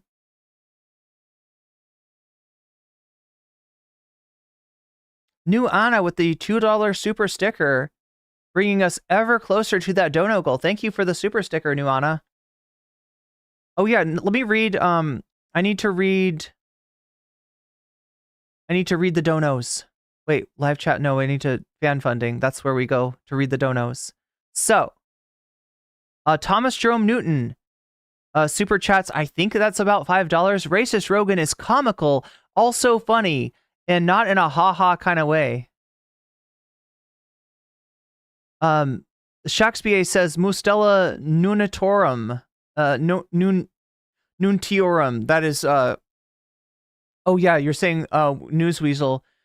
Grey Knight says, super chats $2 says, entertain me, Irene. I will. Crystal Saphira, thank you for the for signing up as a weird champ once again. Good for Gabby. Hungry Weasels, yeah, thank you for signing up as a NOCOM member. That's the highest tier of support. I appreciate that very much. Racist Rogan says Thomas Jerome Newton is a comment. Wait, I read that one. Racist Rogan, non-political, just like Horst Weasel. I'm not sure what a Horst Wessel. I'm not sure what that means, actually. But thank you for the $2 super chat. Thomas Jerome Newton also says sloppy job at being a Führer Trump tisk tisk. Thank you for the super chat again, Thomas Jerome. Thomas Jerome says all around anti-Semite, even against Phoenicians. True. Thomas Jerome, he's having a Cernovich moment, talking about the Trump, the weird lispy thing, right? The fact that his, it seems like he's either got a problem with his dentures or somebody said maybe a stroke. Well, I guess we'll find out. Thomas Jerome also says, super chats $5. Isn't this Jabba the Hutt? And Elon is the cackling creature sitting. I always forget about the cackling creature. Thomas Jerome also says Trump is having coup envy. It was so peaceful up here, but now there are freaking communists. Trump is having coup envy. radicals. That is at Trump's attempted coup in Venezuela, I'm sure. Thomas Jerome also super chats $5 and squeezing Shinzo Abe's hand till it hurt because 80s brain. Yeah, thank you for all those super chats, Thomas Jerome. And New Anna with the fist bump. Hell yeah, we got the fist bump. It's one of these, right, Chad? It's one of these deals, right? A super sticker. Thank you for the super sticker. Yeah, thank you for everybody who's supporting me. You helped keep the lights on. You helped to keep the content coming for everyone. Throne Gang, you help. You create this whole setup. The background that is behind me. The microphone that is in front of me, this is all thanks to crowdsourcing from Throne Gang. So you can support me on my throne. That's the link right down there. And we are about to get to, God, the cat ears kind of went wonky, didn't they? We're about to get to President Sunday. We're going to pick up where we left off yesterday with President Sunday and, I've forgotten his name already. Who's the other guy? Chat? Can you remind me who is the guy that Sunday's arguing with? I think his name is like West Side. Something like that. West Side. Was it West Side? Ring of Fire is reporting on Trump's cognitive decline. Do we need to look at that? Or should we save that for tomorrow? That's a new video, I'm guessing. Zara says the cackling character in Jabba's palace was Salacious B. What? That's their name? Salacious B. Crumb? Anyway, chat, I got some drama to cover.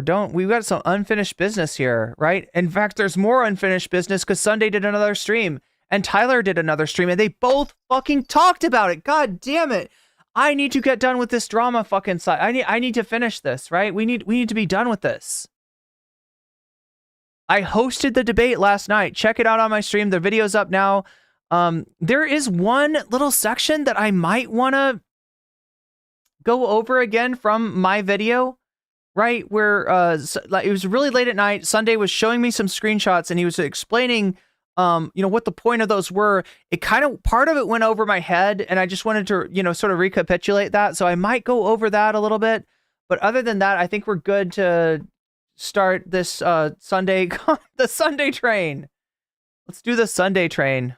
All right. And again, we're really close to hitting that bonus content goal. So looking forward to getting us some bonus content. Again, apologies about covering one of the subjects in the actual, I don't know. Should I apologize? It's like I'm giving you free bonus content kind of. No apologies. I didn't do anything wrong. I didn't do anything wrong. Sunday and Tyler may be a different story, but I didn't do anything wrong. And stuff like that. Anyway, once... Okay, goddamn, that's gay fesh. Where the fuck were we? We were like early on in this shit, weren't we? God damn. Like, this is not a well person. It's almost like Tyler cares more about DM than you say Fawn. I'm assuming you, well, I mean, yeah, Tyler cares more about DM than Fawn because Tyler's using Fawn, what Fawn has done in order to attack DM, which, fair play if you're doing so responsibly. But he didn't. He stretched something that didn't have a basis for attacking DM, except by implication, and that implication could have stood by itself. He stretched it in order to bring this into a broader campaign he's having based on cultish behavior in Discord servers generally, leftist Discord servers generally, and wage theft. Which is why he inserted those terms into the interview, apropos of nothing.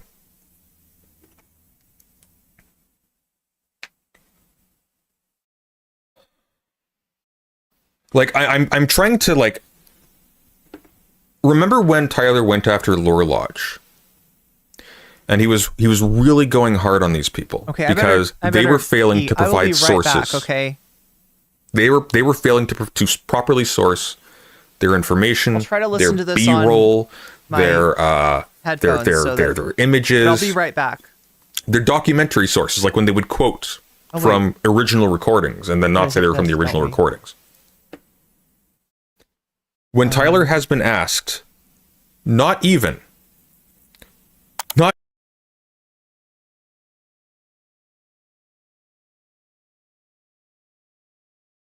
Oh, I hit the wrong button.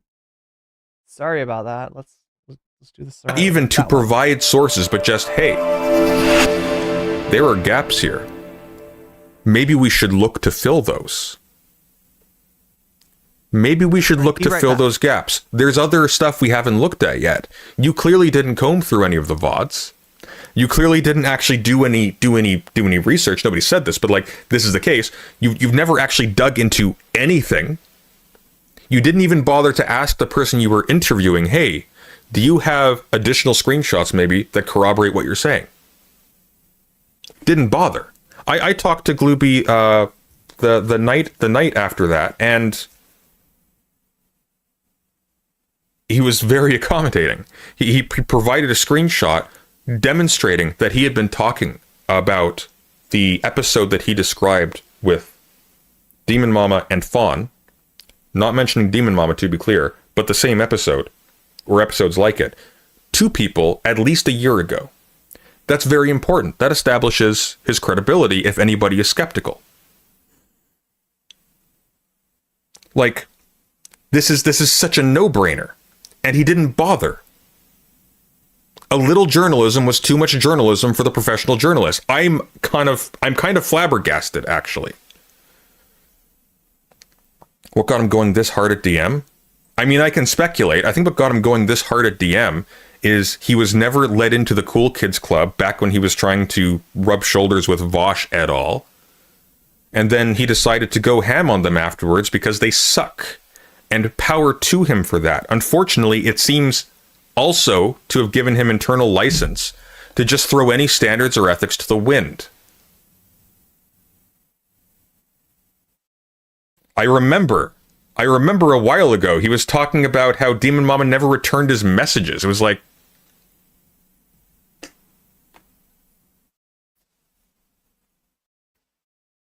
I think he's going about his issues with this clique the wrong way.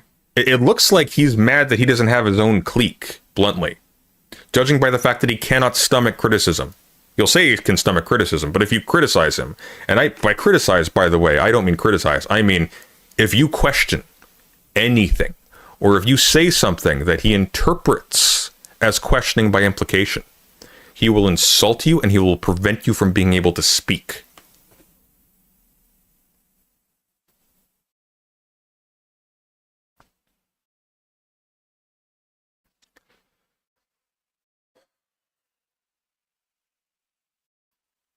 Act independently. The highest and primary obligation of ethical journalism is to serve the public.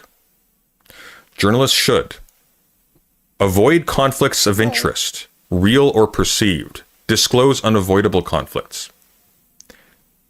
Tyler has a very clear conflict of interest here, and it's demonstrated in his expose. And the conflict of interest is he has a vested interest not in getting a clear account from Glooby, from the victim in this case.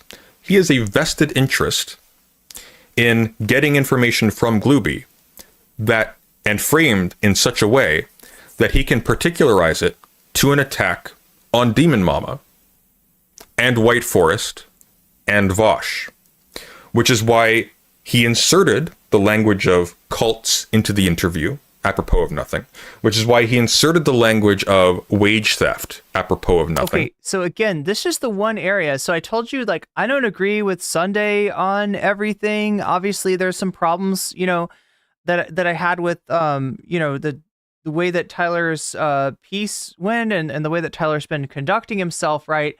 But this is where I kind of feel like that maybe this was actually, look, I don't want the white leaf stuff to get in the way of Glooby, speaking his truth and dealing, justice for Glooby, right? But at the same time, there is a fucking pattern here.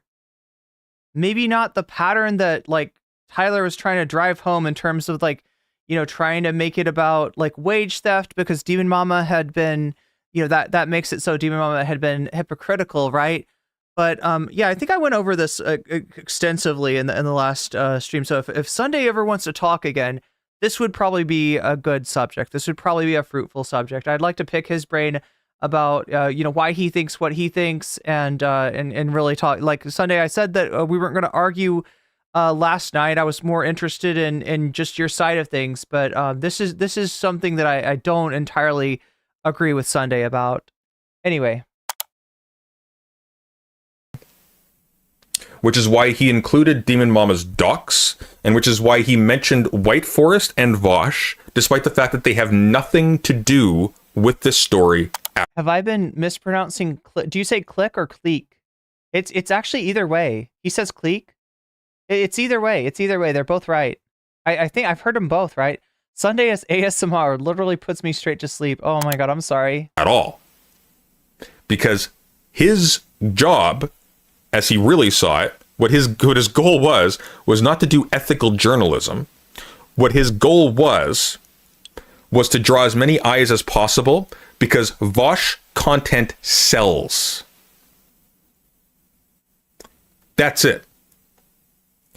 He got good numbers with the Shadiversity stuff. He got good numbers with the Vosh stuff. The Lore Large, and not so much. We kind of abandoned that shit pretty quickly, didn't we? So I see what he's saying here, right? So his idea is that Tyler has, and he expressed this with me when we were talking last night. His idea is that Tyler has experienced pretty rapid growth, and he wants to keep that ball rolling. And now, when I said content brain, he said that he didn't think that Tyler had content brain at first, but I think that he did. I think that is part of the criticism of where he thinks Tyler is out now. And part of this content brain is like, okay, look, I've got a story about Demon Mama. I've got a story about this victim. All right, but what's the big white whale? Sorry. He doesn't want to, he didn't like that my Ahab metaphor either, right? But what's the bigger fish to fry? And that fish is Vosh. And now look, there could be two reasons to do that, right? He's right that Vosh drives clicks more so than Demon Mama. Demon Mama's not that well known of a figure. She's kind of, fallen off since, her heyday. And really, in a lot of ways, her channel never got off the ground. But Vosh is a different story entirely. And Vosh is, despite the fact that, all this stuff has come out about him, he is still commanding a pretty large audience. And when we saw them, in those screenshots, right, part of what they were talking about was siphoning off that audience, was doing drama in order to kind of, sort of like, you associate your name with another streamer by talking about them. And you sort of, you dangle a tantalizing treat in front of that person's audience, right? Now, depending on how attached they are to them, they might not like that treat because you're saying bad things about their parasocial daddy or mommy, but they might actually really dig it. They might actually really like it on the other hand, right? There's every chance that that some people aren't super attached to like Vosh as a person, and they're willing to hear criticism. They're interested in that criticism, right? So they're talking about kind of siphoning off other people's audiences. It's not a nice conversation. Let's just put it that way. But it is unfortunately all too common, right? This kind of calculation goes on a lot. So Sunday's thought then is that Tyler's content brain has made him like see Demon Mama, see Glooby, see the victim, and instead of like what Sunday would have wanted was for him to concentrate on that, issue, concentrate on Demon Mama's community, concentrate on the accusations against her and Fawn and whoever else, and do it methodically too. Like hold off on your hit piece. Keep that shit quiet. Right now, Demon Mama had already heard about this, as evidenced by the fact that Glooby got a message from her, got a friend request from her, and read that on Tyler's in Tyler's interview. Had not read it yet, saved it for Tyler's interview, opened it up, read what Demon Mama had to say. So there's every chance that Demon Mama was already onto this, which kind of cuts against Sunday's argument here, I'd say. And gives, Tyler coming out with it quick. Now, but like what is the consequence of him coming out with it quick? Well, one of the consequences is that things like the personal identifying information that he released on Demon Mama maybe didn't get a chance to be vetted by other people. Didn't get a chance to, for him to like, I don't know, reconsider. Because that's something that really does allow Demon Mama, when she responds to this, she's going to compare Tyler to Kiwi Farms. She's going to talk about Tyler, and I guess he did, consulting the farms, which has been obsessed with her. Fucking obsessed. I mean, not as bad as Keffels, but still, pretty bad. So I'm not sure how I feel about all this. Wait, what about Actual Jake? What about Actual Jake? Both of my donations are for Fallout. Thank you, Shaxba. Anybody else? Narwhal, did I get your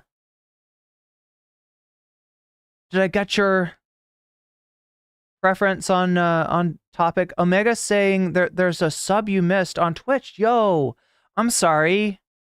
I didn't mean to do that. Let me check that.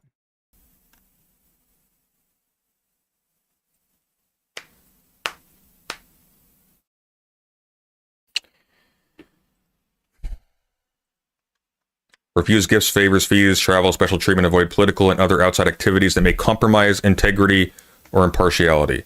Other outside activities that may compromise integrity or impartiality or may damage credibility. He provided that by situating this in a large media project against Vosh and White Forest. There. J.K. Rowling. Deny favor treatment to advertisers, donors, or any other special interests, and resist internal and external pressure to influence coverage. He's pressured by his business. It needs to be lurid. It needs to attack Vosh. Demon Mom is a tiny streamer. That's not enough. Distinguish news from advertising. And Globit says, won't DM just ignore it all? I mean, some people do. It's potentially true. It depends, right, chat? And here's what it depends on.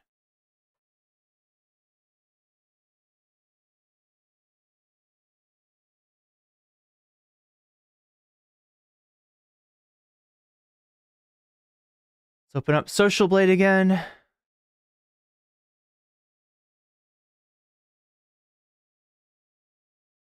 All right. Here's Demon Mama's Social Blade. Okay. She's lost, it looks like 300 subs. Is she live today? Ooh, Chad, that might be interesting. That might be very, very interesting. No, sorry, that's live subscriber count. I don't know what I'm thinking. I thought that meant she was live.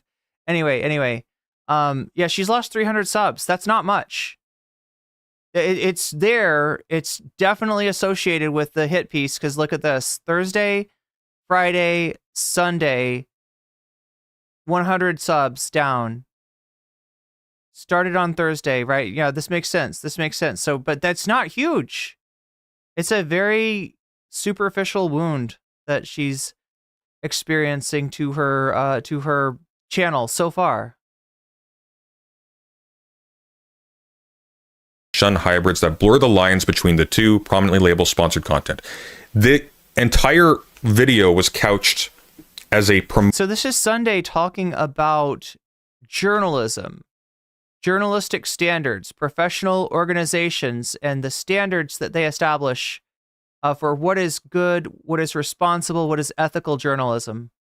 Emotional for other attacks on White Forest and Vosh. And the reason why he rushed this out is because this is not what he cares about. He doesn't want to go after, he doesn't want to seek justice for this particular victim. That's eminently clear.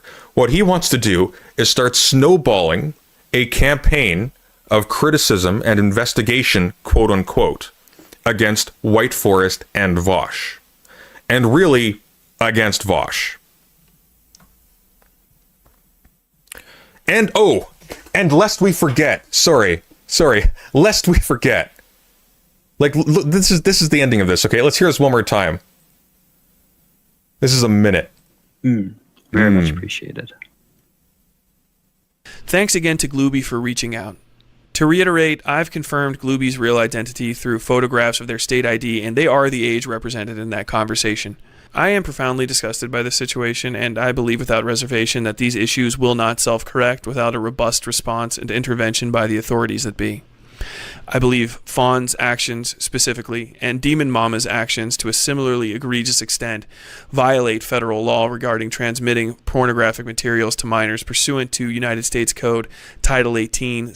Okay, now this is the shit that gets me demonetized. Sections 1470 and 2252, and 47 U.S.C. Section 223D, though local statutes may take precedence in this case. I'm going to end this video by simply urging people in this sphere who have associated with Vosh, Demon Mama, or the other individuals. Why is Vosh even being mentioned? This doesn't have anything to do with Vosh. This has nothing to do. Vosh. You think Vosh is rolling around with Fawn? This has nothing to do with Vosh. Vosh had nothing to do with this. There's only one reason why he's bringing this up. You mention Vosh, you might get Vosh coverage.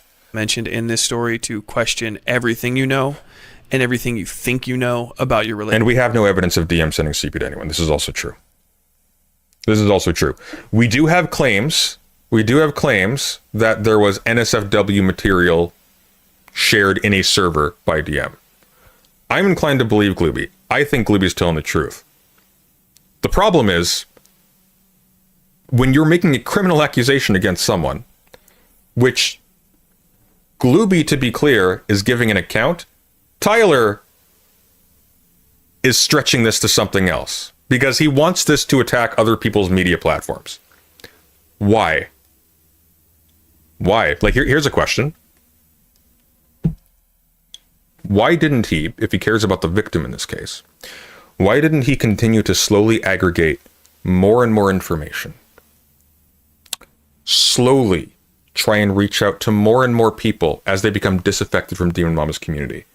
Ex-mods, people who had extensive interactions with moderation or with Demon Mama or with Demon Mama's cohort, etc., or with Vosh even. All of these people. There's a lot of them. There are thousands of people like go through the chat. There are tons of people in the server. Why didn't he spend time slowly saving every single VOD for future reference so that he can comb through them at will? Why do we not have copious receipts? Chad, it looks like Sunday watched me on stream today. Of every single time some corroborating piece of information appears in a VOD. Why wouldn't we have that?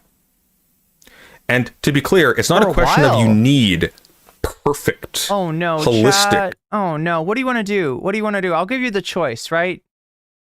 Do you want to watch Sunday react to me, or do you want to finish? I was trying to finish. I wanted to sort of catch us up on this, right? Because we're behind. This is from 2 days ago. But apparently he is total information about a thing to recognize that it's bad, even actionably bad. He was talking about me earlier. Why would you stop Let's here? put it this way. I'm sorry. Let me not say that way. All right. That sounded weird. He was talking about the debate with Tyler on my stream. Right? That's what I meant to say. He had just... Also, can we get those likes going? Anybody who hasn't liked the stream yet, it would massively help me out if you would hit that like button. Had the interview. Like, mere days had gone by, I think. And the answer's simple. Because he doesn't give a shit about making this stick. What he cares about is getting the ball rolling, to build up momentum, to build a bigger audience, to get more money by attacking bigger streamers like Vosh. He sacrificed this case for his so yeah, this is kind of what Sunday was explaining to me on stream. Media career.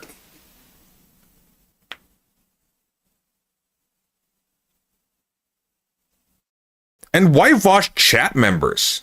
Why would you be stalking chat members? Like, you're investigating his audience now? Like, what?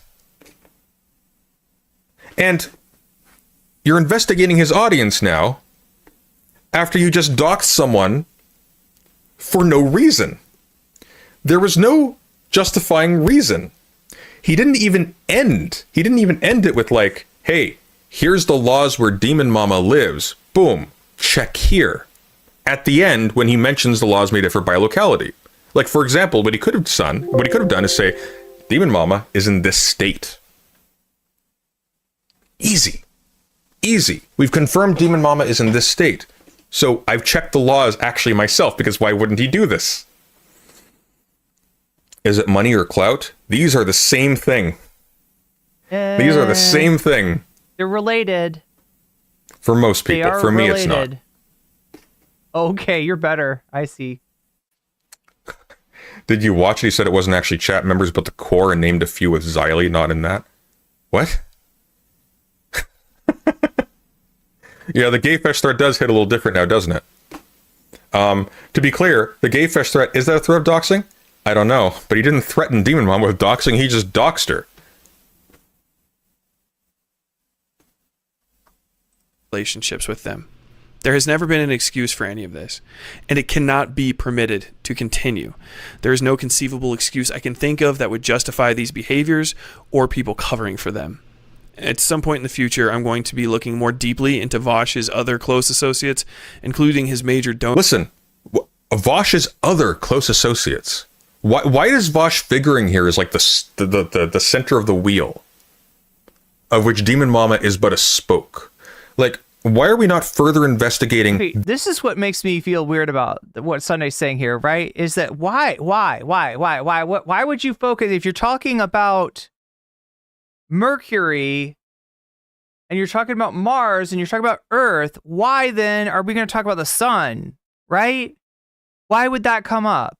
The sun is a completely different planet than any of these planets. If we're talking about Mercury, if we're talking about Venus, why the fuck are we talking about the motherfucking... Why indeed? Maybe because it is the single unit that holds all of these planets in orbit. Maybe because it establishes a pattern that all the rest of the planets are following, right? Just an idea, just a thought, possibly, right? This case, Tyler, you have a specific account of someone being sexually abused as a minor in Demon Mama's server. Why are you moving on to Vosh? Why are you using this as a leaping pad to move on to Vosh? Do we was Glooby abused by Vosh as well?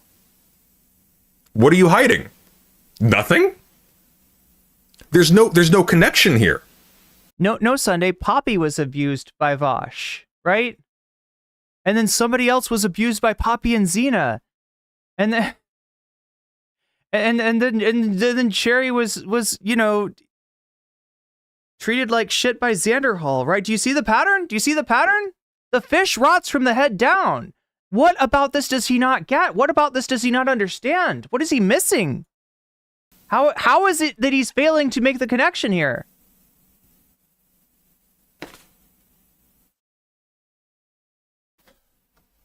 Owners, notable chatters, and the rest of the deeply, deeply suspicious White Leaf Cooperative. If you know anything about these... What does the White Leaf Cooperative have to do with this? Like, what? Well, let's see. Let's count them up, all right? Vosh, Keffels, Sanderhall, Demon Mama, Poppy and Xena. Am I missing one? Somebody brought up Alec Gunter the other day. I mean, Alec Gunter said some really like out of pocket stuff. I don't know if I would compare what Alec Gunter does not have victims as far as I know, other than like card posting who he did content on. But yeah, there's like a pattern. There's a pattern here. You could tie Alec Gunter to a pattern of like going after people, but that's like a different story, right? That's just like being predatory on social media, which is not all that uncommon, unfortunately, right? There's a lot of this scheming going on, and we saw some of that scheming in the conversation between Tyler and Sunday. Anyway. What did they have to do with Fawn sending pornographic images to a minor in Demon Mama's server? Demon Mama's server isn't run by White Leaf.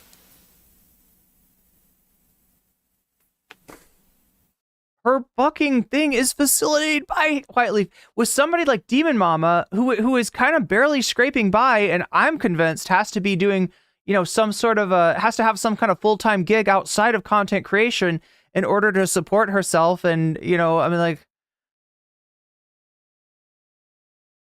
like the White Leaf, what it does is it takes, a streamer that gets X amount of donations and gives them like X times 2 amount of donations, right? It up to doubles the amount of money that a streamer it lets the audience give directly to the streamer. That's what White Leaf does. That's the purpose for that, right?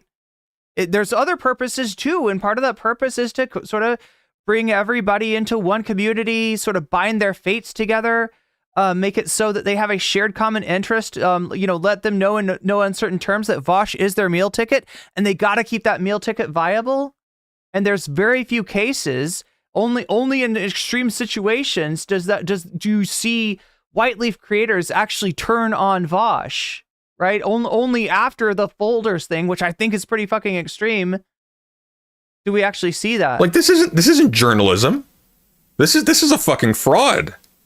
Like, you're claiming I'm an IRL journalist, guys. We're getting back to work, and then you just take someone's highly sensitive testimony and you use it as a crummy commercial for What's up, future hit pieces on Vosh and White Nervosa. Like, why? These individuals. Why, you ask, President Sunday? Because at the top of every hour, there's a 3-minute ad break on Twitch. And if you're watching on Twitch, that's a 3-minute ad break that you cannot skip, with a very few exceptions. The exceptions are if you use a Prime to get yourself a sub for free, if you, what am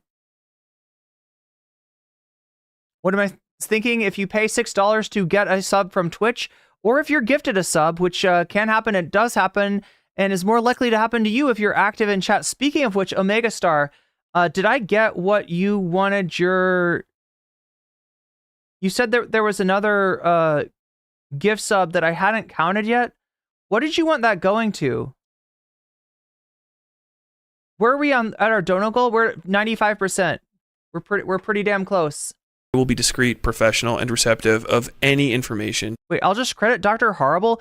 Miskatonic, is that a They Might Be Giants reference in my chat? Fallout. You'd like to share. Yeah, don't give this guy your information, okay? Find somebody else. This guy is hungry for your information because your information is money. Does that go for both of them, Omega Star? Going against chatters is insane. Like, why would you even say that? Be accountable and transparent. Ethical journalism means taking responsibility for one's work and explaining one's decisions to the public. Journalists should explain ethical choices and processes to audiences, encourage a civil dialogue with the public about journalistic practices, coverage, and news content.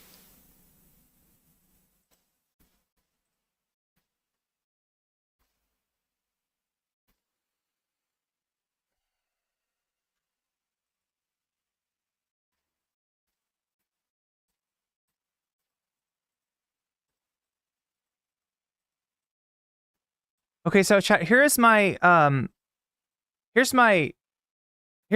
Here's what we're gonna do. I think we're gonna watch Sunday react to Tyler's stream today.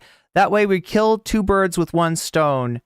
I don't know if I want to watch him react to my fucking to the video on my channel though. I mean, it's interesting, you know, like potentially he might have said something about me. When Tyler has been asked very simple questions. Oh, thank you, Techno. About decisions that he has made. Simple and very generously. Simple and clean is the and way that you're making me feel right now, Sunday. Framed questions about decisions that he has made, or proposals for where things could be bolstered or improved. Tyler's response has been to belittle, insult, and silence anybody who does not suck him off for the brilliant piece of journalism he has performed. He has not explained his ethical choices and processes to his audiences. He has been violently defensive in every single case where they are questioned at all. He has not encouraged a civil dialogue. He has insulted every single person who has brought it up, and then he has silenced them, made them unable to speak or to ask inconvenient questions at all. President Sunday, may I ask for clarity? You disavow the... Yo, Sassy Sasarai says, Fallout writers could only dream of writing factions this morally gray. Yeah. The video as Tyler has presented, but the interview is still something Demon Mama should answer for. Abso-fucking-lutely.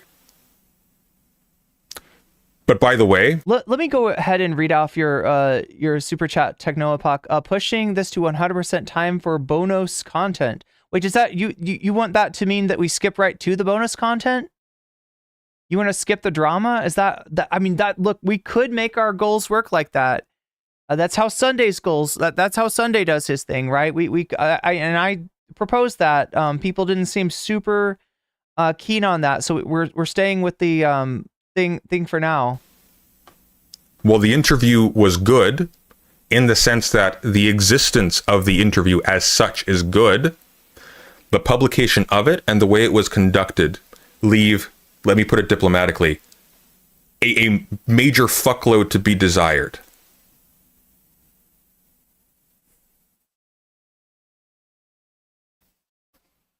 John Theodore says, I think he accused me of being associated with Demon Mama because I disagreed with him on whether Biden should drop out. Really? That's weird. And by the way, just to be clear, Tyler's community... Look, I want to say something else, okay? I'm not buying Tyler's narrative that Sunday's sweeping for Demon Mama, okay? When Sunday says the bridge is burned, I believe him. The bridge looks pretty fucking toasted. I can't imagine that bridge being... I mean, I can imagine, but I think that bridge is burned, all right? But this kind of shit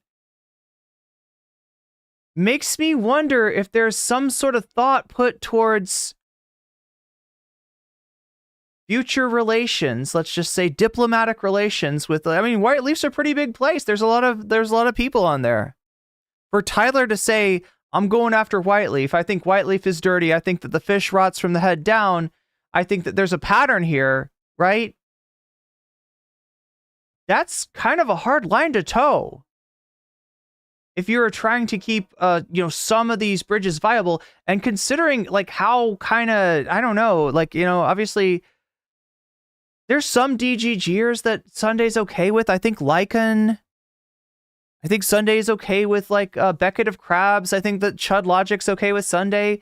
But there's not a lot of places for Sunday to go. Tyler did say, something about like Sunday doesn't have any friends. And he didn't literally mean that. But I think he meant that like there are a lot of communities that Sunday has been friendly with in the past, that bridge is like burned now. And that's kind of what he's saying there. Now, I mean, like you could say that about a lot of people, right? I'm not going to be, criticizing somebody for standing in their truth. And I mean, if this is, Sunday's, but at the same time, like it does make me wonder. It doesn't make me buy into anything. I'm not saying, this is true. It just makes that a little bit more plausible. You start to wonder, like why aren't you seeing this pattern? Like, right? If you want to say that, like, Glooby's welfare comes first, and that Tyler made some decisions that might endanger that Tyler did some things that, are inexplicable. Like, I still don't really understand the need to put Demon Mama's personal information there. What that does is allows her to be like, this is a doxer. This is a harasser. This is a Kiwi farmer. And Tyler, that was one of Tyler's sources, right? And I just don't see what the fucking point is.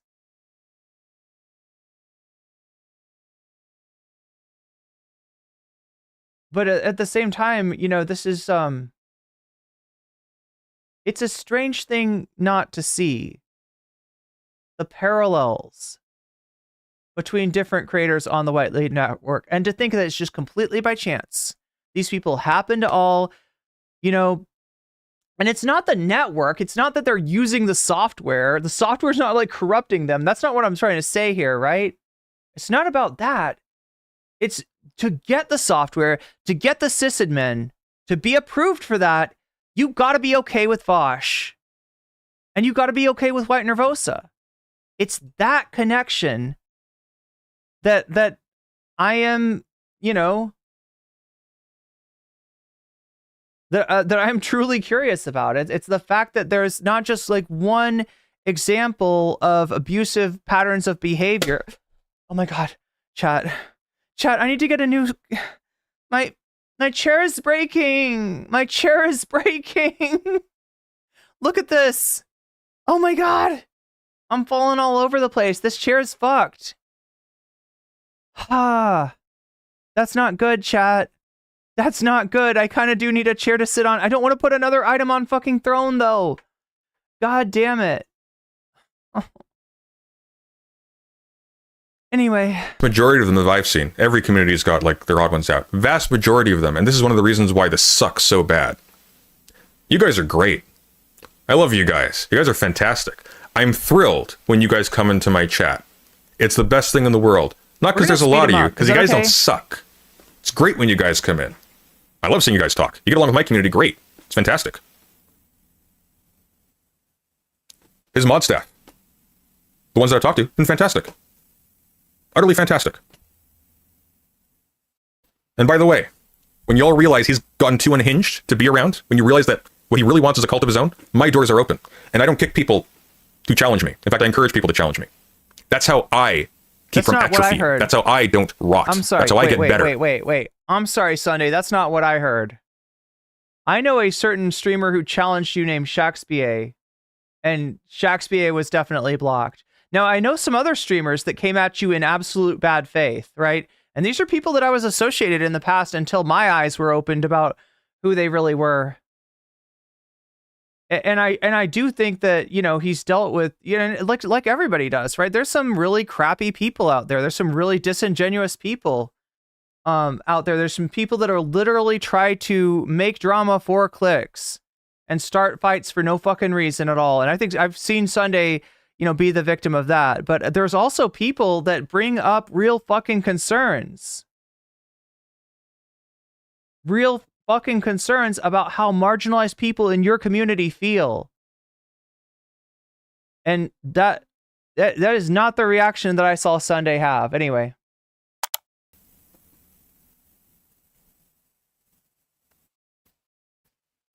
Wait, what often has office chairs?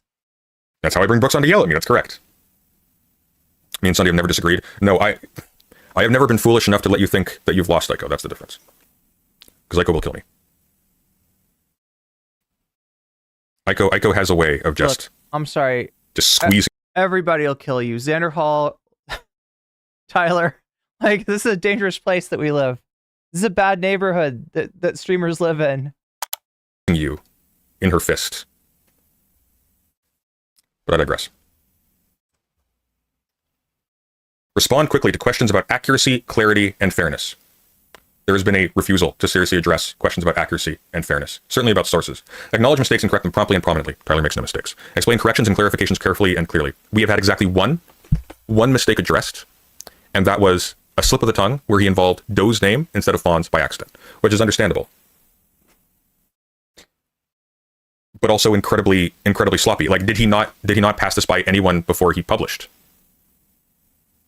Like, did he not, like, I received, by the way, to be clear, let me actually pull up exactly when this took place. So if I look at my conversation with Westside Tyler. Chat, this just in. We just hit 7,000 subscribers. We're at 7,000 subscribers now. We're on our way to 10K. Hell yeah. I don't need to show it. I've already showed it. I was sent the Dropbox MP4 of the final video called Demon Mama Final MP4 at 10:33 p.m. And look, this is the kill shot that Sunday shared with me last night. This was the first of the God, I got to be careful what I show you because there was a mod, I guess a mod from Tyler that was listed on one of Sunday's No, this one's okay to show you. This is what Sunday's talking about, okay? Let me get this for you.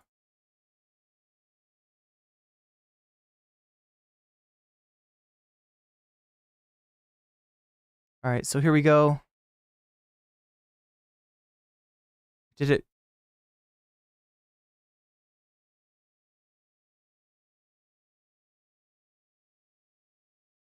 Yeah, so this is Tyler sending Sunday the Dropbox.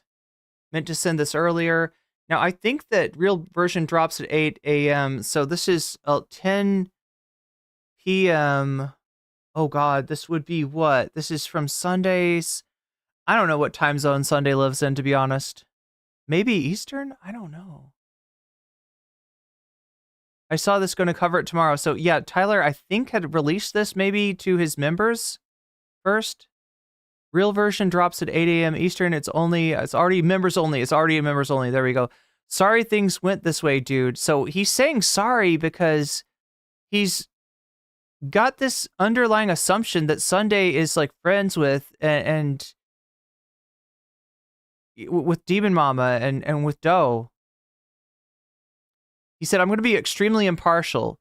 And Tyler says, looking forward to it. So that is Sunday, confirming that he's not going to pull any punches in his review.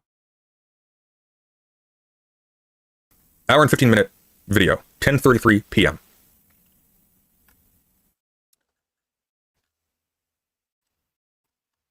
So, I have faith in what Tyler's going to do with this. I'm assuming he's run this by people.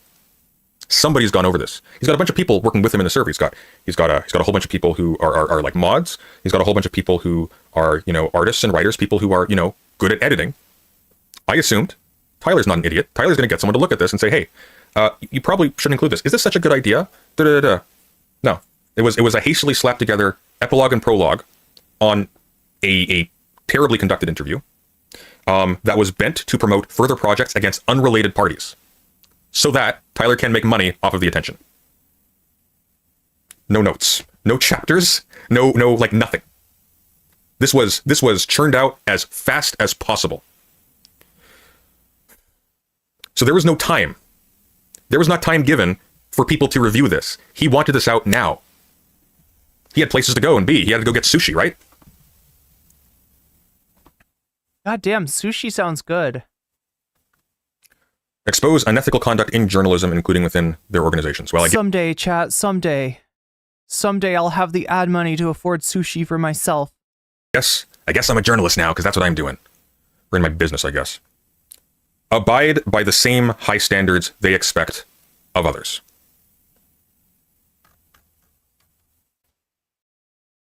I don't even need to comment on that one. I don't even need to comment on that one at all. No comment, did you say? No comment. Tyler lied, and he said, because I asked, hey,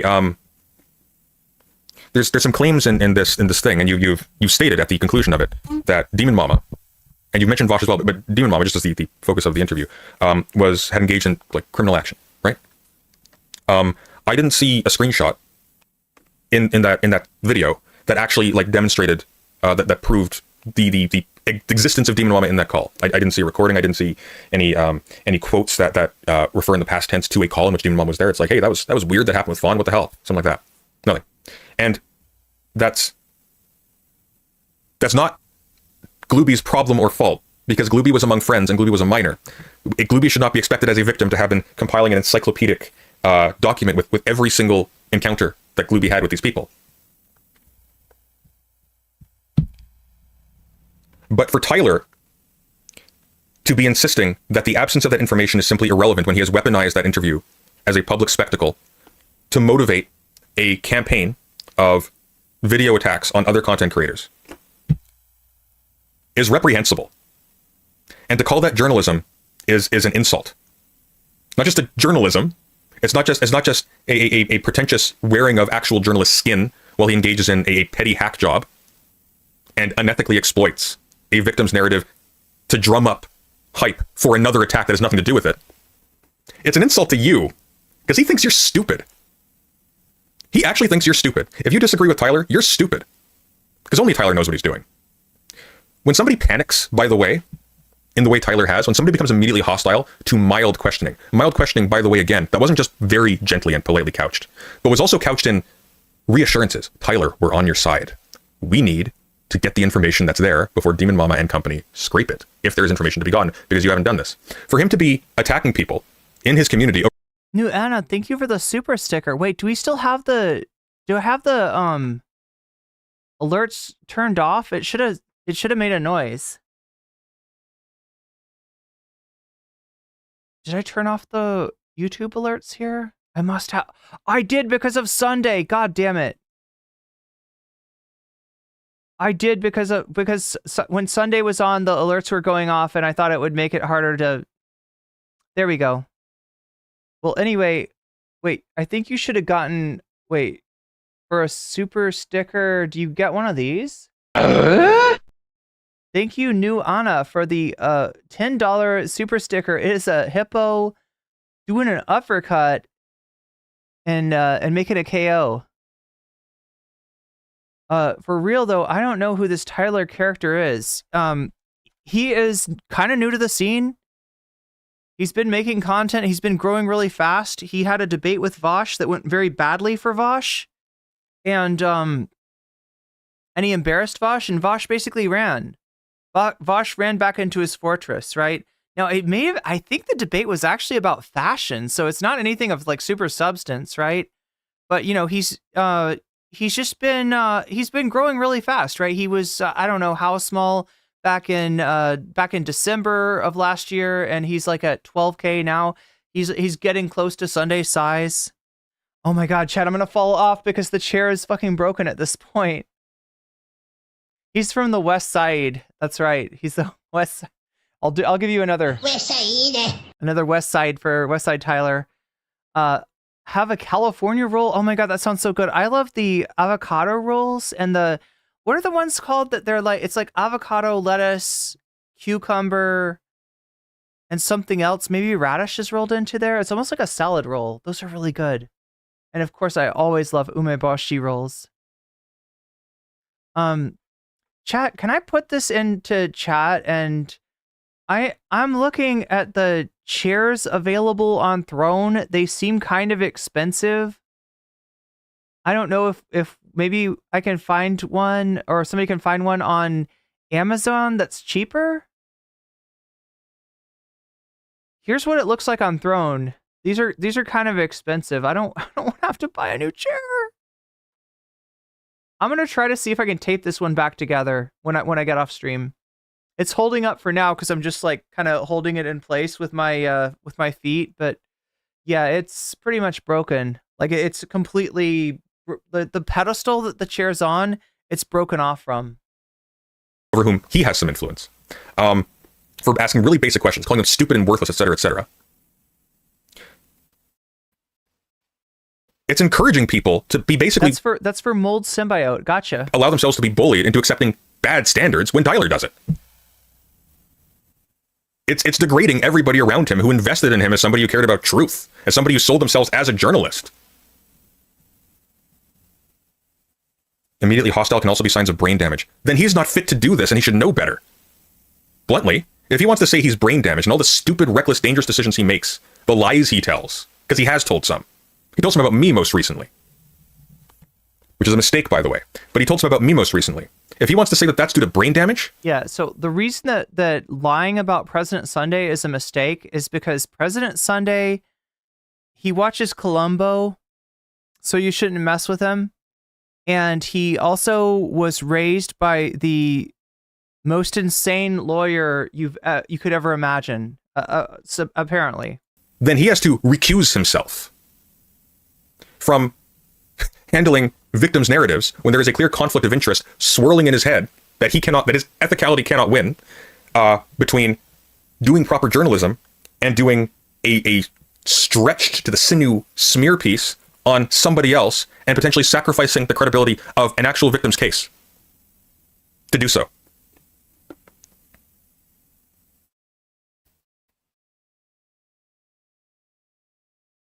Oh, also, can I make one other request too? Can we get some more likes in chat? It would help me out a lot. It would help the stream out a lot. I'm sorry, I'm being so needy tonight, chat. I don't mean to be super needy. I would rather not be needy. I would rather be like the opposite. Sweet potato maki? Wait, I think I've had that before. Is that the thing it's like fried in some kind of cornmeal? No, you're talking, yeah, the sweet potato maki. Wait, have I had this before? I think I've had this. I think this is really good. Wait, I'm gonna look it up. You're making me hungry, chat. You wouldn't give Vosh a slide for the taxes folder because he claims to be autistic.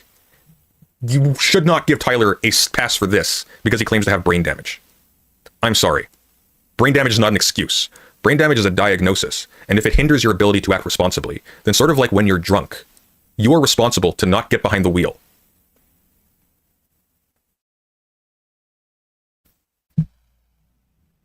Oh my god, chat, that looks so Tyler good. has said, that looks so good.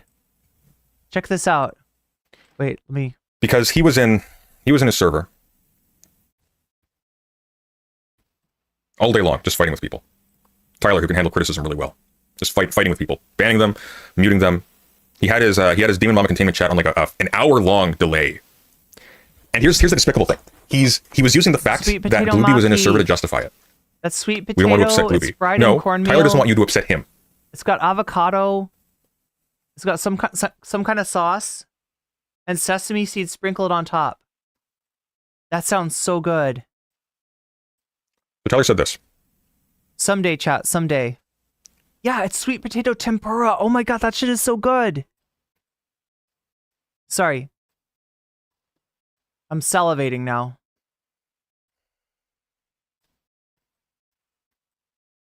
This is why I'm doing this tonight. This Cowabunga Annie said, I hate to see the Sunday bridge completely burn. I think there's a conversation to be had and maybe something to agree to disagree about. It is, and I cannot state enough, completely on him, referring to me, to fix.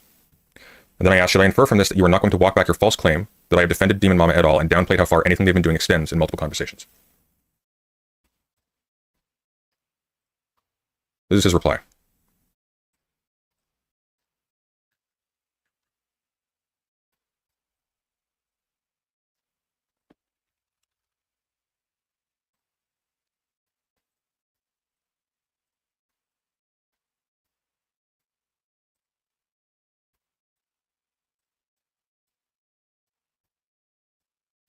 Sorry, I'm doing it in pain because I'm technically incompetent, okay? Bear with me here. I realize this is incredibly embarrassing that I'm doing this, but that's just how Sunday do. I've invited Tyler to speak to me multiple times, so people said when I said this, like, why can't you just talk to Tyler in DMs, dude? Well, the last time I did, he lied about their contents. And Tyler replied to the other Why can't I just talk to Tyler in DMs, dude? Tyler in DMs. people that, there's no point. They're already spread. And so I said eventually, after people were saying, why don't you talk to Tyler in DMs? Why don't you talk to Tyler directly? I've invited Tyler to speak to me directly multiple times. That would take balls. I'm increasingly sure Tyler does not Vegan oyster sauce? possess. Yeah, what is that? What do you know about orange tofu? Wait, what is orange tofu? Wait, what is orange tofu? I've never heard of this. This sounds good. This is a position I have some conviction on by this juncture. He has refused to address me outside of this chat in which he had a 5-minute timer for everyone else but himself. And he says, and I quote, "I dropped in my own server a single page's worth of type, and it redlined you into humiliating yourself in front of your community and mine. You dropped DMs Lamau. You proved my point that you literally Broccoli? cannot be trusted with sensitive information, and that no source should ever trust you to be fair or apparently even sane while speaking to them." And then I said, he lied about me while preaching about journalistic standards he himself has categorically failed to adhere to. I take this very seriously. This is the small text up here. This is what I say. And he replies to this. "You are reporting on your fucking friends, Lamau. You scared a source during an interview to have an argument with a fucking chat." I have no idea what this is referring to. I wasn't having an interview with a source. I'm not a journalist. Glooby was in my chat. And Glooby agreed to come on and answer some questions. That's not an interview. Look, at least Sunday has good audio. Their interview as we go through. I appreciate that about him. I'm not operating as a journalist. If anybody thinks that what I do is journalism, you are sorely mistaken. This is punditry at best. I try to be responsible, but this is punditry, entertainment, occasionally educational material, but really edutainment material. I have no illusions about the fact. I am not a professional associated with like a guild, an organization, etc., etc. Yeah, if anybody finds like a chair that they think I should get, I don't know anything about chairs. The ones that I'm finding on Throne, they look kind of expensive. I'm a guy with a webcam, and I just need something to park my butt on, honestly. Octopus. And something that kind of raises me up a little bit, right? I like to be like,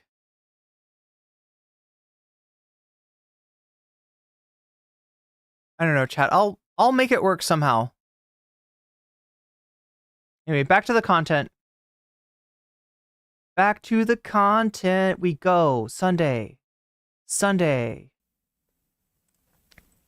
You scared a source during an interview to have an argument with a fucking chat log. You didn't notice your own friends doing the thing you are now trying to be the gold standard in reporting on. So just to be clear, this is the argument. If someone you knew at some point is implicated in something bad, and somebody else does a tremendously irresponsible job of investigating it and handling a victim's testimony, and in fact cynically exploits that victim's testimony in order to motivate other content, to promote other content against other people who are unrelated for which they make money, you are not allowed to remark upon this or to ask questions or to respond negatively when that reporter, quote unquote. Can we do 1.75 or is that too much? Because, well, you didn't drop the story. Tyler, you shouldn't have dropped the story. You may have single-handedly actually endangered Glooby's and other people's case for no reason except because it helps you make more content about Vosh. So I left the server at that point because we're done. This is deeply unethical, and it's incredibly disappointing. I like Tyler, genuinely. I didn't hate the guy. I wanted to help him out. Truly. My initial responses to this were concerned, but entirely civil, friendly even. I did DM him, by the way. After he flipped out in his server, I did DM him, and I said, hey, we've actually done a bit of digging. We found some additional stuff, which we did. And the stuff doesn't prove the criminal claim against Demon Mama, but it does establish the credibility to a significant degree more than Tyler had bothered to of the victim. Looks like we've got... Ooh, we've only got that said he felt unsafe in the call with you despite wanting to stay on the call. All right, chat, we've got I don't know, 15 more minutes of this. Yeah, that person was and then we can move on to maybe after that we can move on to... Now, here's one thing, my one rule, all right? And this is what I learned from dealing with Demon Mama back in the day, or dealing with Dylan, actually. It was Dylan, I think. I try not to watch anybody stream while they're live, right?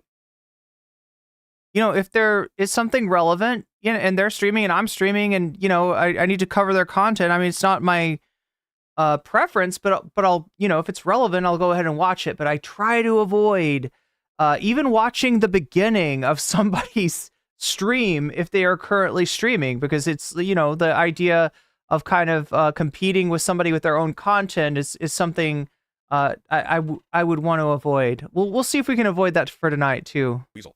That person wasn't a source. Weasel. Motherfucker just said Weasel. Weasel. Oh, shit. That's right. We got the Weasel shout out from. He said he'd give me a shout out. There we go. There's the shout out. Person was somebody calling in who had. I'm the Weasel. ostensibly an issue or a comment on my coverage. I wasn't doing. No, I'm not the weasel. I was letting people call in to complain. Because unlike Tyler, I allow criticism. I have a limited patience for weasels who try to concern troll me into not taking things that are ostensibly supposed to be taken seriously, except when it inconveniences the author. I have no patience for people who try to abuse my better nature in order to manipulate me into allowing bad things to happen, which is why I ended that call. But I am entirely open to letting you air your grievances with my coverage or with. Is it time for bonus content? I mean, it will be. You've definitely earned it today, chat. I kind of fucked this up, though, because the bonus content that's getting voted for right now is Joe Rogan, and I already showed you Joe Rogan, so I guess you'll get 2 for 1. You get 2 for 1! Yo, chat, you get 2 bonus contents. And right now, it's kind of looking like Andrew Tate transvestigation, although there's definitely some people that want to see the J.K. Rowling mold symbiote situation. That's a situation that's developing that we're watching very closely. I'm gonna have to take Squid Tips versus Vosh off of the thing, because people, I don't think people are that interested in Vosh anymore. Sunday says that he thinks that Vosh is this like super clickable, thing that everybody's trying to work into their content. Not me. I've talked about Vosh enough. I feel like things that I've said or done on here or elsewhere. But if you're in my chat, preferably on here, because I'm letting you. I noticed that President used your first name last night to try to get you to cater to him. That's how I perceived it. Interesting. Be heard. Why wouldn't you? Boring Beth says brainworms, molderworms. Wait, to Joe Rogan? What else did Joe Rogan do? Well, no, like MAGA turned on Joe Rogan. We covered that. He was being at the very beginning. The mod that came on. First of all, I don't know anything about this person. This is like a mod from way back. I don't know if this person has anything of value to say. I don't know if this person is like someone who is. Yeah, Vucic played out. I mean, I wish he was less relevant than he was, but I've covered him so much. I don't really. Is motivated by spite. I don't know if this person is someone who just wanted to jump on something. I don't know this person. I don't know any of these people. Like, why would I assume this person even is a source? I haven't verified this person's identity. Whose mod is it? Ostensibly Demon Mom is, but I didn't see any proof to this. Like, I didn't see anything of this. You self-announce that you're a mod, therefore I have to like treat this as like sacred information that is being passed down from hand to hand.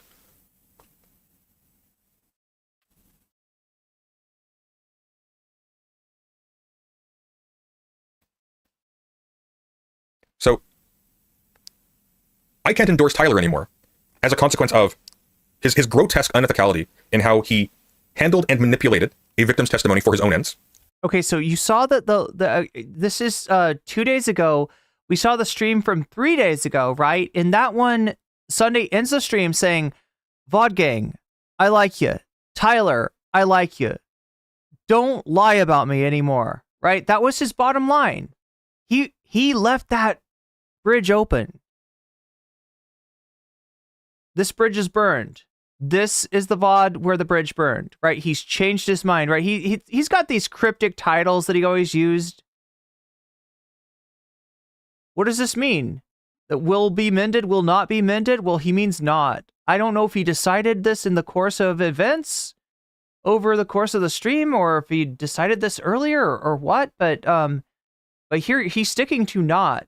And failed to do pretty basic due diligence and expose sensitive, potentially endangering information of a party who has not been charged or proved to be guilty of a specific action for no conceivable reason other than spite against that person, and to make the production a lurid spectacle.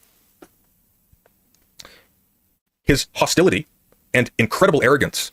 No, finding self-love. What Sunday was saying was he was like, Irene, Irene, Irene, Irene, I'm begging of you, please don't steal my dono goal. Towards people. I'm begging of you, please don't steal my squids. Irene, Irene, Irene, Irene. Please don't steal them just because you can. Who, frankly, were on his side. And not just me, who were on his side, asking really basic questions. He's got a beautiful voice. Sunday has a beautiful singing voice. Nobody knows. Insulting those people, silencing those people, treating them as if they're stupid. And then finally lying. Just flat out lying about people who have questions or criticize you, or people who are sources. Just flat out making false statements about them in order to slander them, to convenience you, to convenience him. You don't have a significant thing to say. You don't have a real concern. You're compromised. You're friends with these people. You've defended these people in multiple conversations we've had. I've done no such thing. I went to some inconvenience to prove that. Okay, so they're all back Sunday up, right? I didn't see any evidence of him defending them. I do think it's weird that he won't see the connection. He won't see the parallels with the rest of Whiteleaf, right?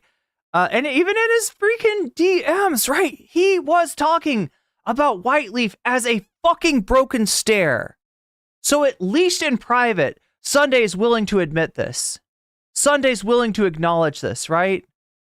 New Anna, thank you for the super sticker. This is the pair. Wow, doing some kind of hit. That's like an interval training, right? It's like a combination of bicep curls with stair steppers. And I need to be doing some of that. And again, we've already hit the dono goal, but when you donate, make sure to let me know what the topic is that you want to see. I think you had J.K. Rowling's, right? Was what New Anna was talking about earlier? Top Dolly. Oh, you like my Dolly. Thank you. I like Dolly too. I feel like Dolly would like me if she knew me. I feel like Dolly would be, me and Dolly would be friends. We'd be besties. I would talk to Jolene for Dolly. I'd be like, seriously, Jolene. Okay, you don't understand. Dolly loves this guy. All right? He's just a thing for you, but for Dolly, he is her world. You need to understand, girl. You need to understand, okay? Jolene, seriously, Jolene. So this guy pains me to say it because I genuinely liked him. I genuinely like his community like a lot. I like his mod staff a lot. I've rarely seen such a positive staff. I don't know how the hell somebody like this did this. Look, I feel like Sunday's got his community right now. I feel like that community is in Sunday's chat right now, or at least a big portion of it.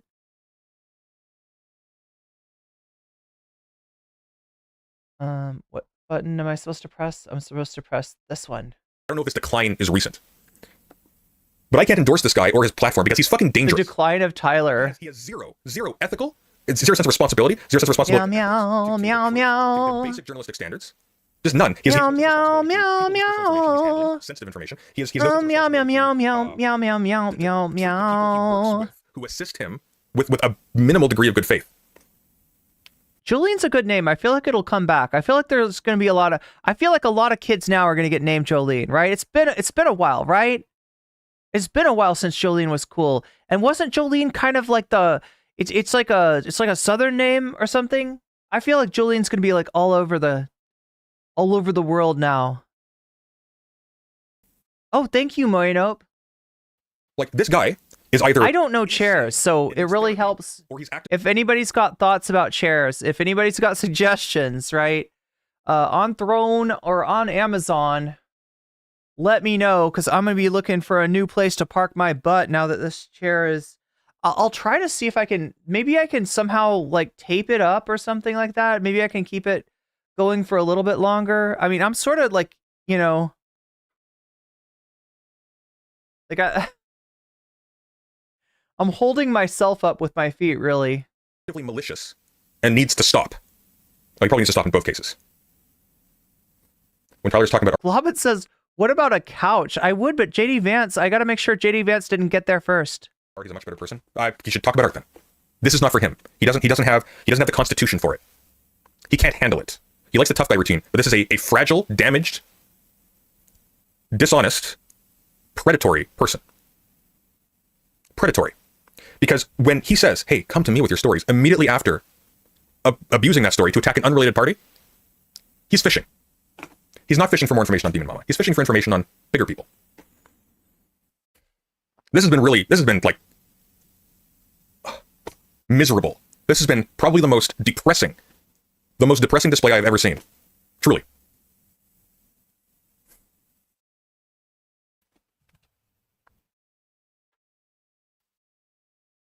So sucks. Yeah, this is what Moino suggested. And I'm frankly...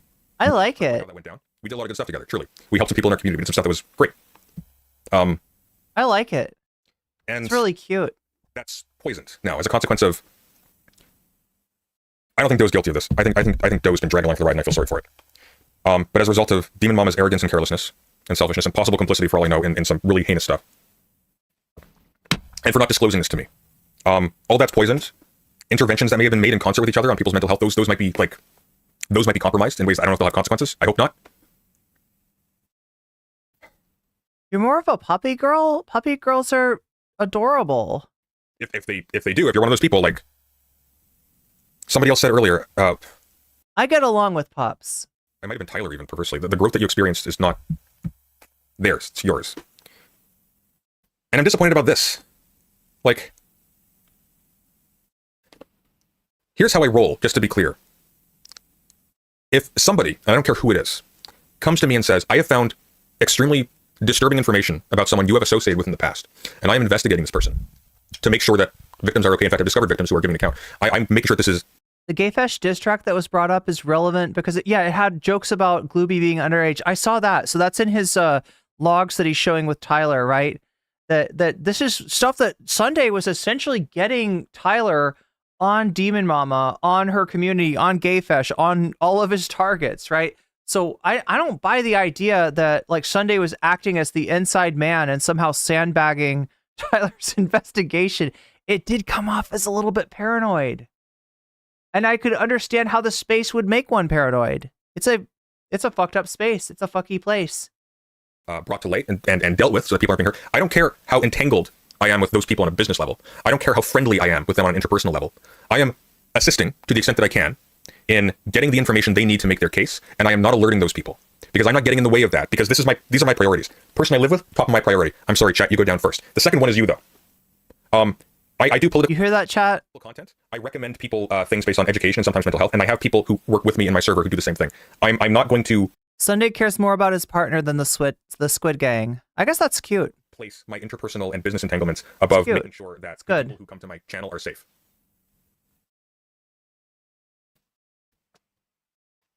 And then lastly is to the last is the business entanglements, the interpersonal relationships that matter to me outside of that one.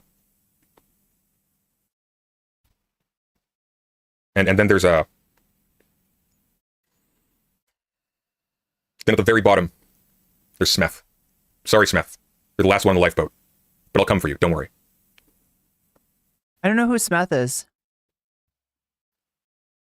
Anybody know Smith? Do not come. The Mr. Girl wannabe? Hey, look, he's transcended Mr. Girl. Okay, he's an artist now. So, yeah, this sucks. I never thought I'd be 33 years old making a fucking like breakup diss track on YouTube as my job. That's a little fucking weird, isn't it? That's a little weird. That's not what this is, to be clear. This is a good old fashioned call out. Because here's the deal, Tyler. Can't say I like you, wanted to like you, did like you, do not like you, but here's the deal. You continue down this path, and I will make so much more money feeding off of you than you will off of Lore Lodge. Mark me. It will be my pleasure.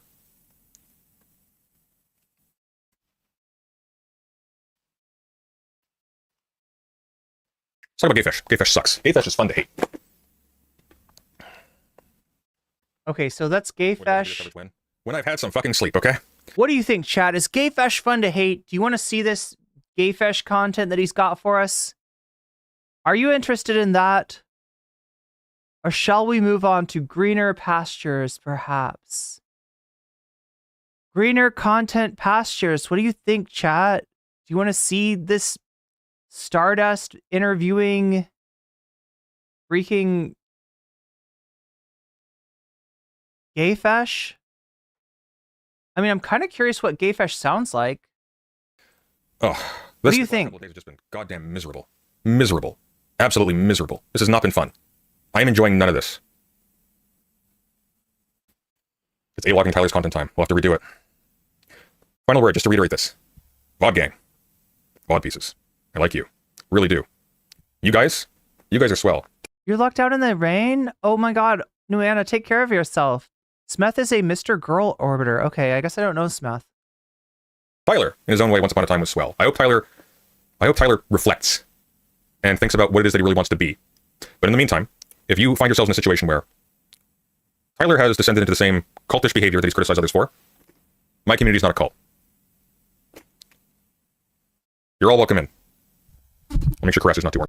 Yeah, my community's just called the Cathedral, chat. It's not a cult, though. It's just literally called the Cathedral. That's all. That's all. That's the best kind of cult is the one that tells you up front that they're not a cult, right? That's how you know. When somebody tells you I'm not a cult, right? That just it. Look, you don't have to say that. You don't have to say that. Nobody thinks you're a cult, Sunday. They not like us. just because you're called the cathedral. We'll go through donos and completely destroy the spirit of this message. Kuroboy, $5. I'm sorry, Sunday. It's hard to see someone use the trust go mask off.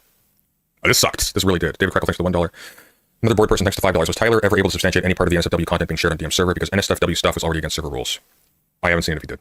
I haven't seen it, so. I don't know, maybe he's withholding it all. Maybe he has all this information. He's just holding on to it for some reason. His behavior is strange if that's the case. I don't think you mean everyone here, but I appreciate it. Most of you, okay? Most of you. I don't know half of you have as well as I should like, and I like less than half of you have as well as you deserve, okay? But most of you. I've had a good experience of you guys. You want to talk to me, I'll be in the cathedral from now on. At least the Queek bridge is not burned. How the hell? Seriously, I mentioned this elsewhere. How on earth? How has it become the case? You guys remember my first interaction with Queeman? Queeman, by the way, I have serious moral disagreements with. Oh yeah, chat. By the way, Queeman watched the debate that I hosted last night on stream today. Anybody see that? Anybody know about this? My shit's been making the rounds now. Like, let me be real clear about this. All right, this debate was not about me. It's about Sunday. This is about Tyler. All right, so it's not like I'm the focus of anything. But I am on a bunch of people's streams right now, and I would not be surprised to see myself on a bunch of more streams. Oh my god, chat, the fucking chair is breaking as we speak. God damn it. If I fall on my ass, that is definitely going to be on people's streams. That is going to be on live stream fails. That is the definition of a live stream fail. When your ass fucking is so thick that it breaks the fucking chair. Oh my god, chat. Oh my god. Like, enough. I've got so much ass. I hesitate if I ever think about reading him. And I warn people. It's like, hey guys. All the ass. Remember, you're the salt of the earth. More ass than Sunday. Okay. And he's got quite the ass. Be in the world but not of it. You are the better influence. Because sometimes he covers stuff that's apropos stuff that I'm covering. But he's the only one so far who hasn't completely lost his gourd and just gone insane, which is weird. Because the first interaction we had was he came on to defend, and I was being a jerk, but he came on to defend DK. And I told him to go fuck himself. And I kicked him from the call. So it's like, oh yeah, I remember that. Look, okay guys. The world's become DK's bad though. DK bad. Chat, DK is like what Vamps is for me. DK, no wait, DK edits the videos. Okay. So it would be like DK is like a combination of me and Vamps, but evil. Really bad, really nasty. Gayfish. Let's talk about gayfish. Chat stands my ass. Rather than talk about gayfish, let's just laugh at gayfish together.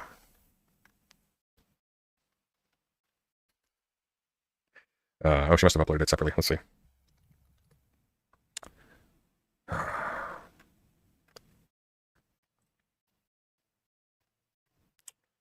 Oh, sorry. DK is Chud Logic's editor / thumbnail artist. So when you see a transphobic thumbnail, like the one that Chud Logic's currently got up, his latest video, probably the most transphobic thumbnail I've ever fucking seen. Probably like the grossest. Like it's about Demon Mama, you know, Fawn and Doe, and yeah, you know, they're not great people. They're, you know, there's some fucking bad shit that happened there, but goddamn, does he ever make it into like? Does he ever make it into groomer panic? Right? Like trans fucking groom. That's what he's doing.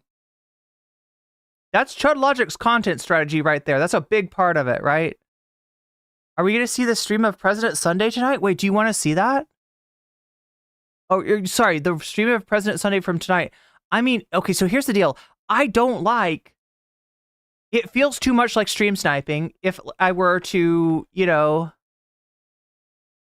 if I were to watch even the beginning of Sunday's stream, where, yeah, he definitely goes over my stream. So Sunday goes over my stream. Queemon's gone over my stream. I have a feeling that, you know, people like Xylee and Chud Logic, goddamn, Lonerbox, for all I know, right? Like, Lonerbox is apparently interested in this to some degree. So we'll see. We'll see how far and wide the picture of me sitting in front of jellyfish. We'll see how far that makes it. We'll see what kind of reach that has, right? I feel like at least I was pretty.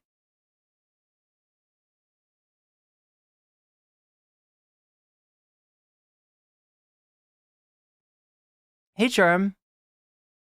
I haven't caught a good shot of NCC's ass, but I like that on principle. I mean, yeah. There is a lot of ass. Oh, I guess we'll just use the stream I have saved. Who is Quimon? Okay, so let's see. So I said that, like, DK is the person that does thumbnails and editing for Chud Logic, right? And, like, you know, transphobic, right? And then I said that there's Chud Logic. Quimon's a Chud Logic orbiter. That's who Quimon is. Quimon is a Chud Logic spicy chat A-logger who A-logged his way into a streaming career. That's who Quimon is. That's who Quimon is. I think this is the one. I do indeed. I do declare. I believe this is the stream I'm looking for. Okay, so he's gonna watch Stardust interview Gay Fash. She's covering my coverage. Yeah, here we go. Oh, this isn't the one. It's a later one. Hang on, let me find it. That's the one that Becca jumped in on. Oh, Becca's DMing me. What is this? Yeah, Becca, if you want to call in, be my guest. Oh my God, they're gonna get Beckett in here. That was fast. Beckett of Crabs. It was on ultra low. I was actually kind of shocked when you called immediately when I said that. Oh no, you're good. You're good. Twitch poll streamer Beckett of Crabs. Another Chud Logic orbiter? Why is Chud Logic's crew interested in this? They're interested in everything. Just a quick one. I have never had Demon Mama. They're chuds. Docs. I never offered up Demon Mama's docs. But there's been a lot to go through. Has he claimed that? Yeah, sure. It's heated, but this is like he did mention Beckett of Crabs. What is it called? The Cope and Seethe. It's a collaboration between Beckett of Crabs and kind of a transmedicalist freak show friend of former friend. What is it, a former friend? I think a former friend. I don't know if Jenny Matrix and Brianna Wu are still friends, but I do know they're birds of a feather. They are birds of a motherfucking feather. like from my perspective. Has someone claimed that you gave him the Mom's docs, or? Well, you said it in your Discord and you said at the start of the stream. I got like 4 DMs about it. Oh, shit, my apologies. Hang on. Let me double check with you, okay? Well, I'm glad that he's clarifying that, because I had concluded that from Tyler, my conversation with Tyler, so apparently that's not true. What was I referring to here? Right, so on the 4th, Tyler said, Beckett suggested, sorry, I asked, how did you find that DM's name?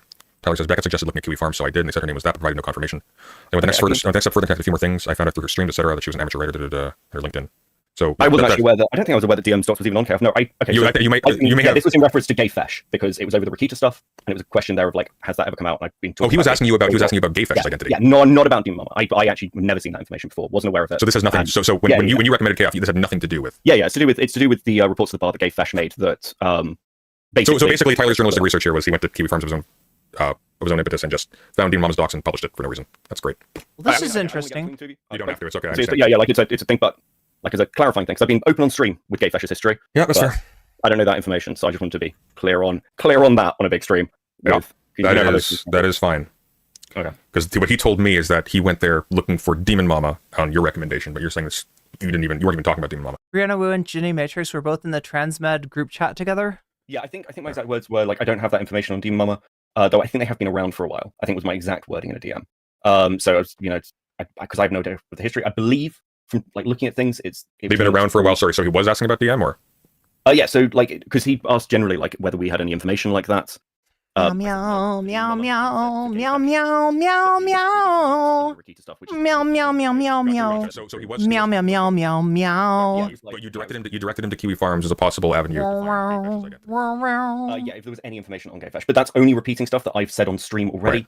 About Gay Fesh's law. Was he requesting docs information, or was he just requesting information, period? I believe he requested whether I had like information on Demon Mama's age. That's all Demon Mama's age, that's all he asked for. Yeah. Because that's what he asked me. Yeah. It was Demon Mama's age I was specifically looking for. He didn't ask me for any address information, any previous. If he did, would you have given it to him? No, I wouldn't have. Good man. Yeah, obviously. All right. So cool. Right, that's pretty much me. I appreciate that clarification. Take it easy, Beckett. I'm about to be unpleasant at the expense of your girlfriend. My apologies. Actually, before you go, maybe you can help me with this. Maybe, yeah.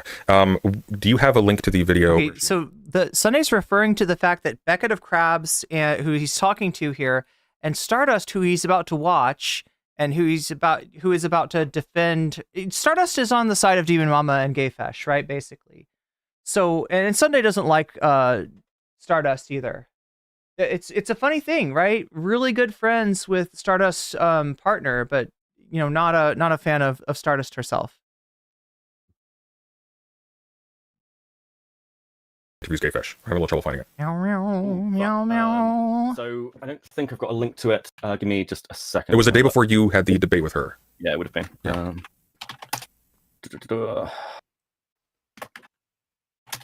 So what day would that be? I'm not sure if it'll be on live. I don't know if it's up. Meow, I can see if I can get you a copy of it. meow, meow, meow, meow, meow, I meow, don't think I've got a copy, and I'm not meow, sure. meow, meow. Oh, hold on. Meow, meow, meow, meow, meow, meow, meow, meow, meow, meow. But I can't make any promises. Meow, meow, meow, meow, meow, meow, meow. Meow, meow, meow. Okay, cool. I'll touch on that. Let's. Cheers.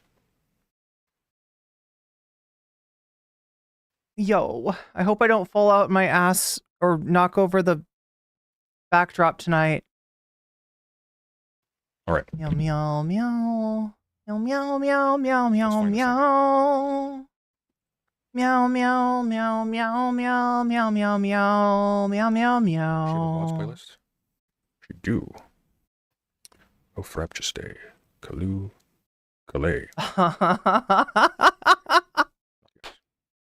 Sorry, I shouldn't clap in front of. It's super loud when I clap. It's super loud when I clap. I don't need to do that. Tall crap get clapped. Wait, who got clapped? It's not good. Did somebody get clapped in chat? Did I miss something? The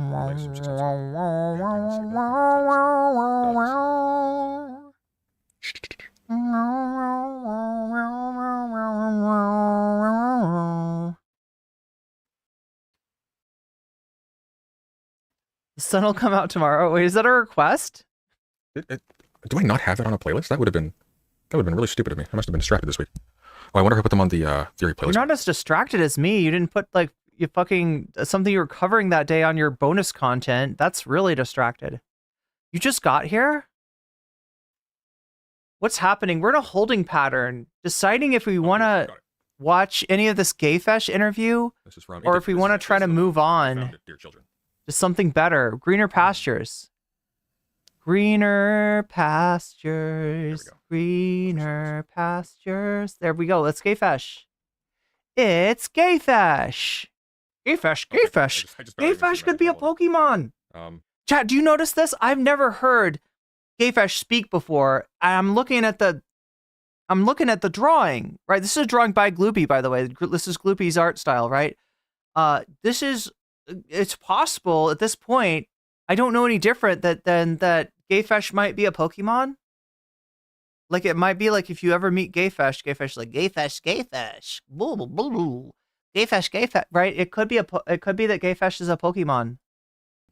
This one didn't age quite so well, so here we converge yet again with the con. Stardust. The meow meow meow meow meow meow meow meow meow meow meow. Criticizing Demon Mama for exposing Xander Hall's unwell declarations that he wanted to harm his family and harm other streamers as a petty act of vengeance by Demon Mama against Xander Hall. So she brought on Gayfesh. Now this is interesting for a number of reasons. First of all, the person I was just talking to is the source for the fawn tweets that Tyler was making use of in the video. So what Gayfesh is, and Gayfesh knows this, so what Gayfesh is doing in this call is he is going to escalate. I wasn't offended, I think it was goofy as fuck. Well, that's okay. He was going to go escalate the stuff that happened to Demon Mama as a consequence of this to the person who had the worst receipts and had published the worst receipts. Stardust? Stardust has the worst receipts? I didn't know that. Good night, Sunday. I would again strongly recommend you improve your understanding of legal duties. So both your commentary and community are bitter and inoculating against predatory. You have no idea what you're talking about, Ben. You keep writing essays in my chat. I don't know what you're talking about. Yeah, essays are a bit much. Oh boy, we've got a colorful cast of characters in chat tonight, don't we? As always. Do we not? Well, it is a public stream. Get comfy. I love that this motherfucker has to say, don't we? And then the next thing he thinks to say is, do we not? Well then, Mr. Bookman. This is the Bookman. This is the library man. This is the library monster that is Sunday. Just so you know, don't we can also be said as do we not? You're cultured like Sunday. If you sip your whiskey on the rocks, does he drink it on the rocks? This one didn't age quite so well. For anybody. Guys, don't be mean to BN. Hello, hello. Hello, how's it going? It's going pretty well. How are you doing? Oh no, you ruined my thing of Gayfesh. Chat, Gayfesh ruined himself. Gayfesh, I was thinking that maybe Gayfesh was a Pokemon. I kind of wanted that to happen. I wanted that to be true. Stardust boils the ham with Nazis. But now I've heard him speak and he says words other than Gayfesh. I thought that's what the interview was going to be. I thought Stardust was going to come on and Gayfesh would be like Stardust. And Gayfesh would be like, Gayfesh. It'd be really cute. And adorable. Look at this cute little avatars. Those avatars are adorable. But the real people behind them are not adorable. And I'm not sure if I even want to watch this, right? Should we try something else? Let's try something else. Let's give it a try. Let's give it a little bit of a try. Little bit of a go here. See what we got. This is Xylee Gets Real. You don't know her. We've never watched her. She's a commentary streamer and she has a Southern accent. And when I watch somebody with a Southern accent, sometimes the Southern accent inside me starts coming out. It's not a real Southern accent. It's not what my voice naturally rests at, right? But I've got some Southern accented family members that, and so I slip right in. Let's see what Xylee's got to say about this all. Xylee, what say you? Here. That's Xylee. Bro. That last part of your video. Bro. I gotta disavow it. Okay, I wasn't. Wait, what was the last part of the video? Wait, what got disavowed? Chat, what is this about? Can you just refresh me real quick? Yeah. Refresh me too. Where you said that you were gonna look into chatters and donators of Vosh. Yeah. Okay. Yeah. No. I understand that one. If you're not up to I guess that crosses the line a little bit, but like what? I don't know. God. The Oilers? You're gonna go after the Oilers? There's Oilers. Vosh has Oilers, right? This is what makes Vosh like. It makes everything smooth. It lubricates all the parts in the machine that is Vosh incorporated. The Oilers. They keep the oil flowing. They go like tink tink tink tink tink tink. It's like the 10 Man, right? They got the oil cans. date on the whole thing. It's not like I don't give a shit if somebody just gives him money. So, are you aware of the whole white leaf thing? Yes. And like gay fesh and all that? Yes. Well, what I've been finding is that a bunch of these people who are big donos to him there and wield influence there are also the people that do these whisper campaigns and get really involved with other people's channels elsewhere. Like, I don't give a shit. Like, somebody wants to donate $500 to like fucking Turkey Tom. I don't give a fuck. Because that's not being Turkey Tom does not need your money. I, on the other hand, no, just kidding. Used to do anything suspicious. Like I have deep suspicions about the whole white leaf thing because they've been used to. Turkey Tom makes enough money on ad revenue. Chat. That's a dream. That's a dream to become the Turkey Tom. No, that's a weird compare. I'm nothing like Turkey Tom. Shut down Xander Hall. I think you might know about the Rosewood wrist person got like axed and stuff. And this is, well, I guess I can't literally be off the record, but I haven't talked about it yet. But some person, good catch, Tyler. Good catch. Lumi, who is White Nervosa's. We're starting to get into people's partners. Not sure how I feel about this. Or something. Who runs the White Leaf deal is in the like Demon Mama. Tyler made a video panic server, right? And all of the Xylee better not start boiling hams on Steam too. Wait, are you talking steaming hams? Oilers, Hawkers, and Falkers, all birds of prey. These people know each other. So it's not about punishing chatters for being a part of a community. Yeah. It's about finding out how much influence. I mean, yeah, because that's a harassment campaign, right? That happened to my community, right? My chatters got harassed by people. It wasn't like a streamer, I don't know, researching them or anything like that, but it was more like just they'd get DMs on Twitch. Also, chat, if you ever fucking get weird DMs on Twitch, let me know. You should not have to deal with that alone, and that's where a lot of the harassment would. That's a form that a lot of the harassment came in. Some of these individuals are getting, not on just these individual small chats, but like how much of that goes up, Gay Fesh said that, this person. I'm sorry, Metal just said something interesting. Crap, I just realized that I never asked Westside Tyler about how he felt about Destiny and his fan base. I had the same question. I was wondering the same thing. Person's kind of like maybe it's a good question. A bit toxic. So can we just Turkey Tom, Xylee, yeah, these are commentary people. We're entering the commentary zone, chat. Chud Logic, Turkey Tom, Xylee, Boblacks, these are all commentary YouTubers. Just can we just get rid of him? I want to know more about that because it's just way too suspicious. You know what I mean? Like if I found somebody like somebody, you all of a sudden got like a bunch of negativity towards you, right? Right. And all of a sudden, like people were like, "Oh shit, why is everybody talking shit about Xylee? Why do I keep seeing stuff in everybody's comment sections about like, dude, Xylee's got to fucking go. Xylee's like, did you hear about this Xylee thing? Like, blah blah blah." And then I found out that like there was a bunch of people paying for this like influence across the board and stuff. It kind of ceases being okay. So that's what he's talking about with the Whisper campaign.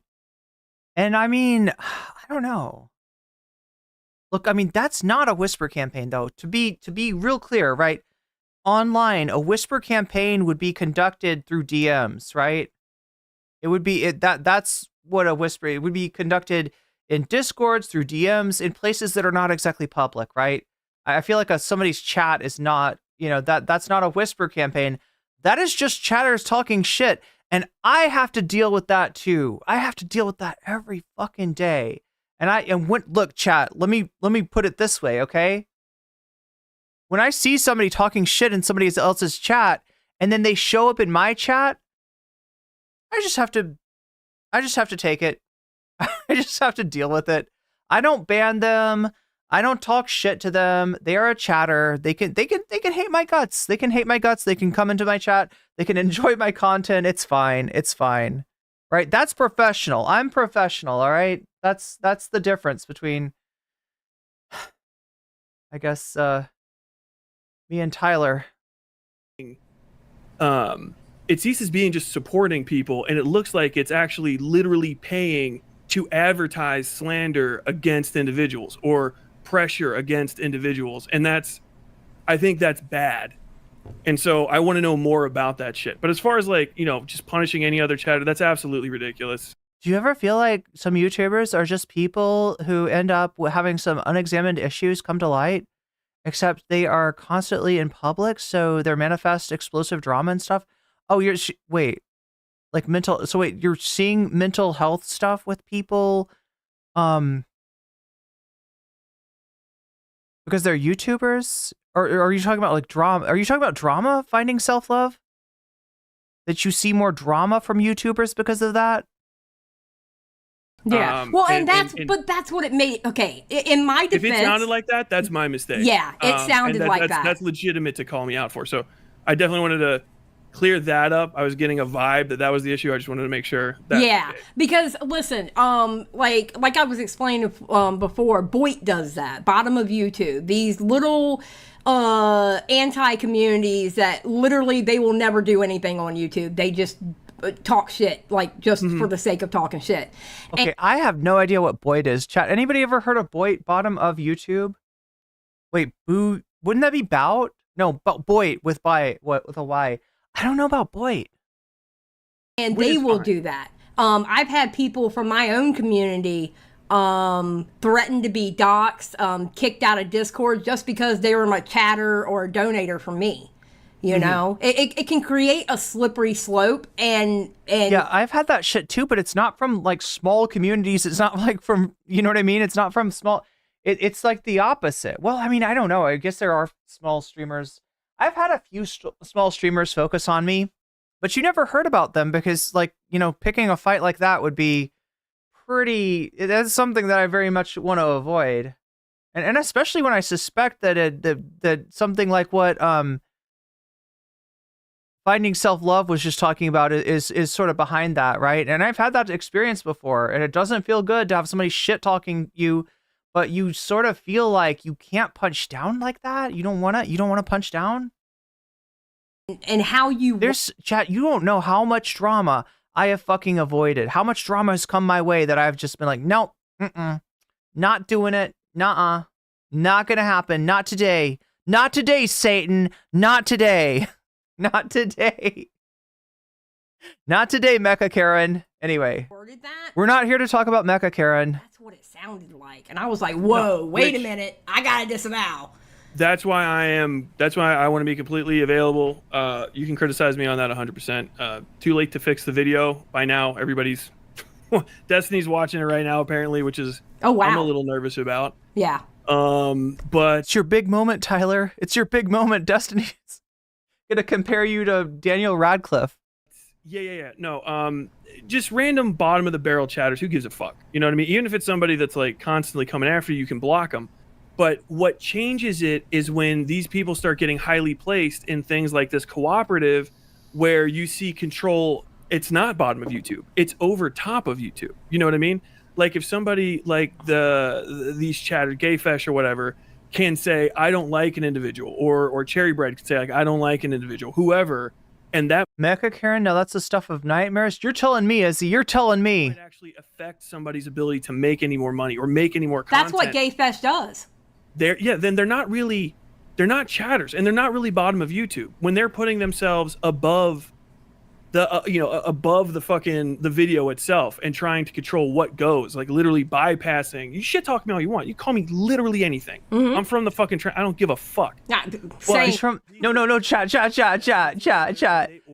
You know what he's from? He's from the West Side.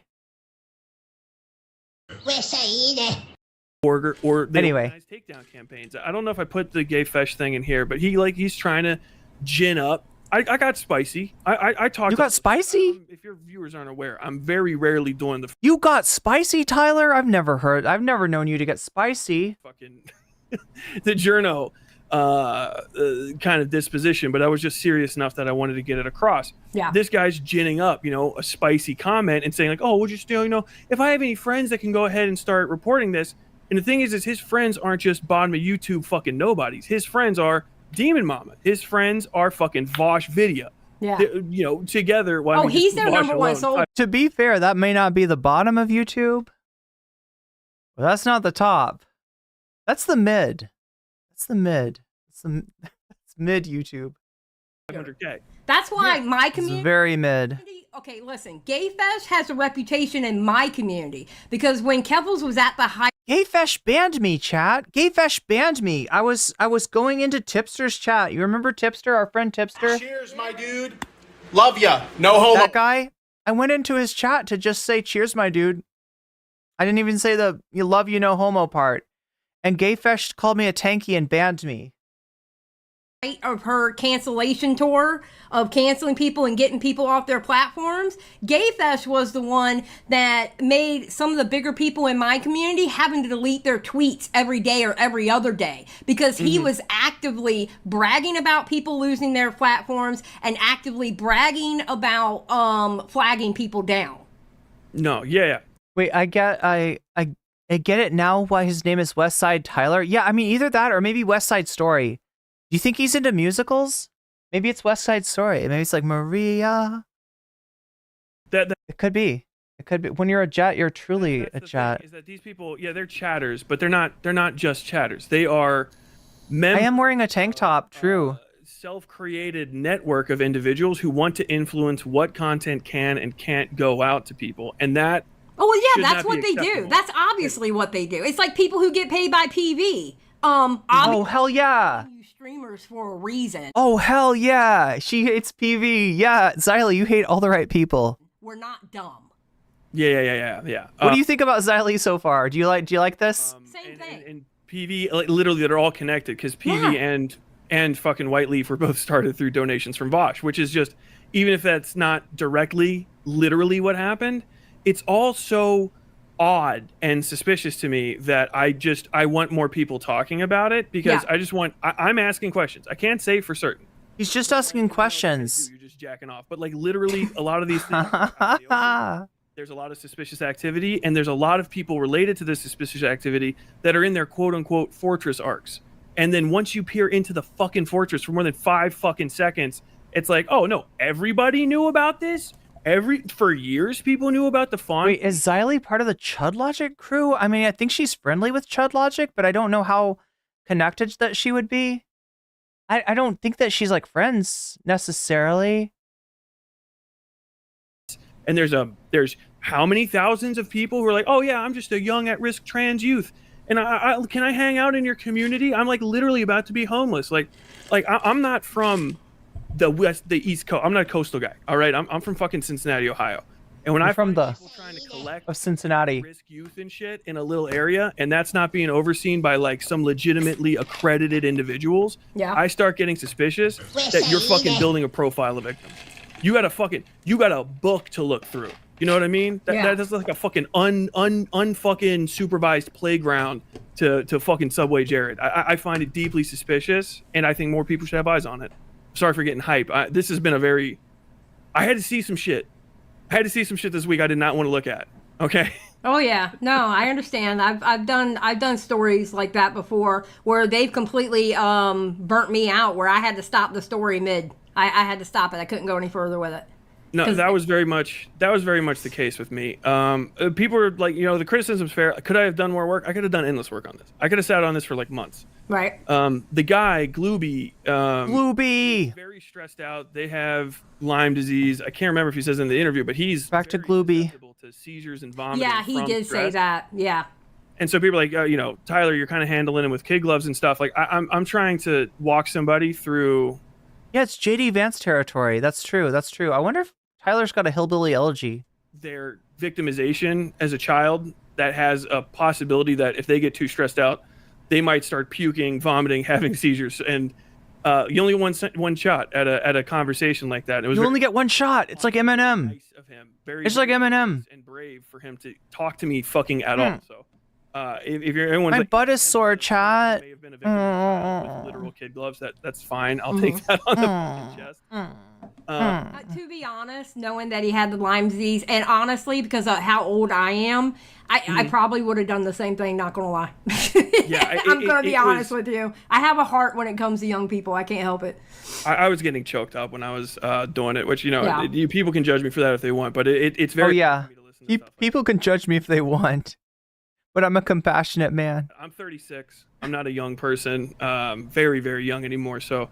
When shit like that comes across my plate, I get a little lit, and I got that done. And he was like, "I want, this is going to give me relief to be out. I have a lot of anxiety about this coming out." So for me, I was on a very, very hot deadline to finish that, and I wanted to just get the context of the interview set, let him speak for himself, finish the interview with what I was going to do next, and then go. Yeah. I could have worked on it endlessly, but like literally I was up until 2 or 3 in the morning, several nights in a row, looking at fucking uncensored horse ass and shit. And I hit a point where I was like, I think this is good enough to send out. This is the minimum amount of information, and I will always be here to castigate, so to say, if someone needs to talk. So I have a question. With everything that you looked at and you saw, you obviously didn't put in your video, right? Yes. Okay. Are you ever putting that stuff out, like a Google Doc or something? Censor, of course. I mean, Yeah, I have a full zip. It's a lot of additional work, and I'm burned out from this week. But I will probably end up putting it out, like basically just what I wrote down, and then the collection of shit, just for posterity's sake. Yeah. I'm going to have to delete things from it, obviously, because there's things that are in there that legally cannot be viewed by people in certain municipalities and shit. The full zip drive, I've already kind of like put aside, and that is being held basically in hand for the police if they want to see it, whatever. Because I just want to be, I'm not normally that person. I was fucking freaked out, but like I felt more and more obligated. Like I'm not. This is not a Mama Max shit. I don't ever want to fuck. I don't want this. He's not Mama Maxon. That's important. Let's take notes. I would sooner walk into traffic than have this Uncensored horse tuckus, right? be my content cycle because I'm fucking shook. Right. But it's what I get for talking shit about it. Well, you know, technically, I it ask wasn't questions. Mom Compassionate Tyler from the west side of Cincinnati. Yes. Max's either. He was making all that shit up, so. Sure, I won't get Yeah, Camden Gerard Davis did nothing wrong. into it. But Yeah, like, me. Our patron saint, Camden Gerard Davis. God damn. No, I'm going to try to get everything out there for posterity's sake so people can double check me and all that stuff. It's just going to take until probably at least like next week because I just need a. No, I think that's fine. I need a fucking break and No, I have to delete. I don't blame you. Censor things. One more question. What is your end goal with this? I want people to stop associating trans rights and leftism with protectionism towards people that are just kind of almost openly acting in a predacious manner. Wow. Wow, chat. Wow. That's the problem. That leftist. Oh my God. Oh my God, chat. This is a gift for the commentary community wrapped up with a bow. Tyler is presenting them with like it's like a freaking Valentine's gift. It's like it's one of those heart-shaped boxes full of chocolates and it's wrapped in a bow. And he's like, "Here you go, commentary community. What you always wanted." Yeah, this whole issue with like leftists and trans people protecting pedophiles is a huge issue, huge problem here. Oh my God. Do you want to rehear that? Let's hear that again. Let's roll that back.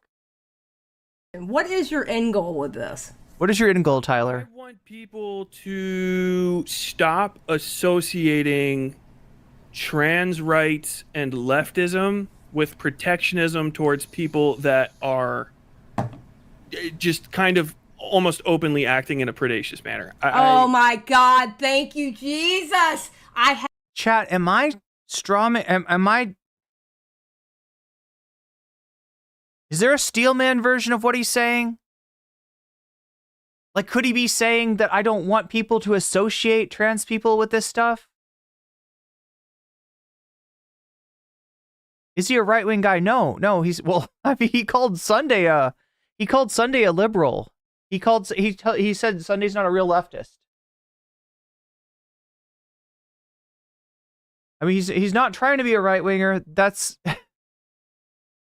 did he say protectionism? Yeah, that has a meaning apart from what he's talking about. Have been screaming that to high heaven. I have a saying that I say on my, and I know you're old enough, I know you've heard this saying before. I tell people all the time, my hands are rated E for everyone.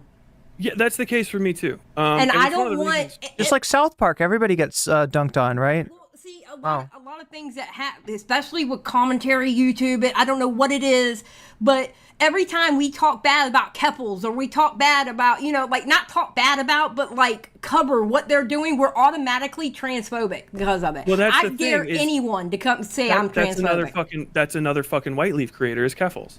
Oh yeah, I know. That's true. That is another white leaf creator. I can't stand her. Hey, how about the problem is with white leaf? God damn it. God damn it. You got 5 creators that have these kind of scandals in the same racket. Maybe that's the problem. Maybe people like this tend to aggregate around Vosh. And like that, it's that little subsection. I'm not gonna say they're all up to something, but there's a security there that shouldn't exist for behaviors that should not be associated with the movement that I want going forward. I'm not trying to steal everybody's property and shit. I'm a working class guy. I want fair wages and I want fucking workers to have a say in their life. My whole thing is... Wait, I'm not trying to steal anybody's property, so we don't want to seize the means of production. But what do we want, like unions and shit? Maybe we just want healthcare. I don't know. That seems like some kind of low... seems like a low place to set the bar. first. I want workers to have dignity. Seems like something we've already tried. Seems like there was a guy named Franklin Delano Roosevelt that tried something similar. How did that work out? Where are we at now? Do we have a good social safety net? Is it really strong? Has it not been attacked by both parties? When they wake up, when they get old, when they retire, the whole fucking thing. And so I don't want that associated with also, I have to, think, oh, well, hey, hold on now. I don't know if these people are, whatever, blah, blah, blah. Can we just hold on before we know 100%? Maybe they're in it. And like, no, dude, I'm sick of this fucking, if it's suspicious, you as a creator need to be above the immediate impression of unethicality. You should be immediately answerable to, hey, why are you being weird around fucking kids? Absolutely. Especially considering that's the major fucking talking point for people trying to be mean to transgender people, who I believe have a fucking terrible shake of it right now. Right. And I don't want them to be treated bad. That's fucking dog shit. But then, like, what I gotta Yeah, look, you could say the White Leaf Network has a pattern also of using, weaponizing not just their trans identity, but in Vosh's case, like what, chatters? Community members, trans identities, in order to like deflect from his gross folders. I carry water for this person. Like, why the fuck isn't anyone talking about this? Like, I started asking questions, and a fucking day later, a victim came forward. A day later. Yeah. And if anyone else would have made them, anyone else would have made them feel secure, safe, heard, then more people would have come forward sooner. Because this is years. It's years. It's months. And I don't like that. I'm sorry for getting fired up. No, you're fine. Might not have been the conversation you wanted to have. No, you're okay. When it comes to kids, I'm known that I get very, very, very angry when it comes to children. Mm-hmm. I don't play around when it comes to kids. I'm known on my channel for being like that. So I get fired up. No, it's all good. I respect that. Thanks for covering the video and stuff too. I don't want to take up too much of your time. No problem. We're about to wrap it up, but no, okay. Yeah, you're going to probably get that criticism because of that last line. Because the way you explained it versus the way it was said in the video, I was like, whoa, wait a minute. Hold on. Wait a minute now. Because Julian, how long between FDR and Ronald Reagan? How long? How long did that take? How long until that fucking worm turned, right? There was a consensus in both parties after the New Deal that this was the direction that they wanted to take the country.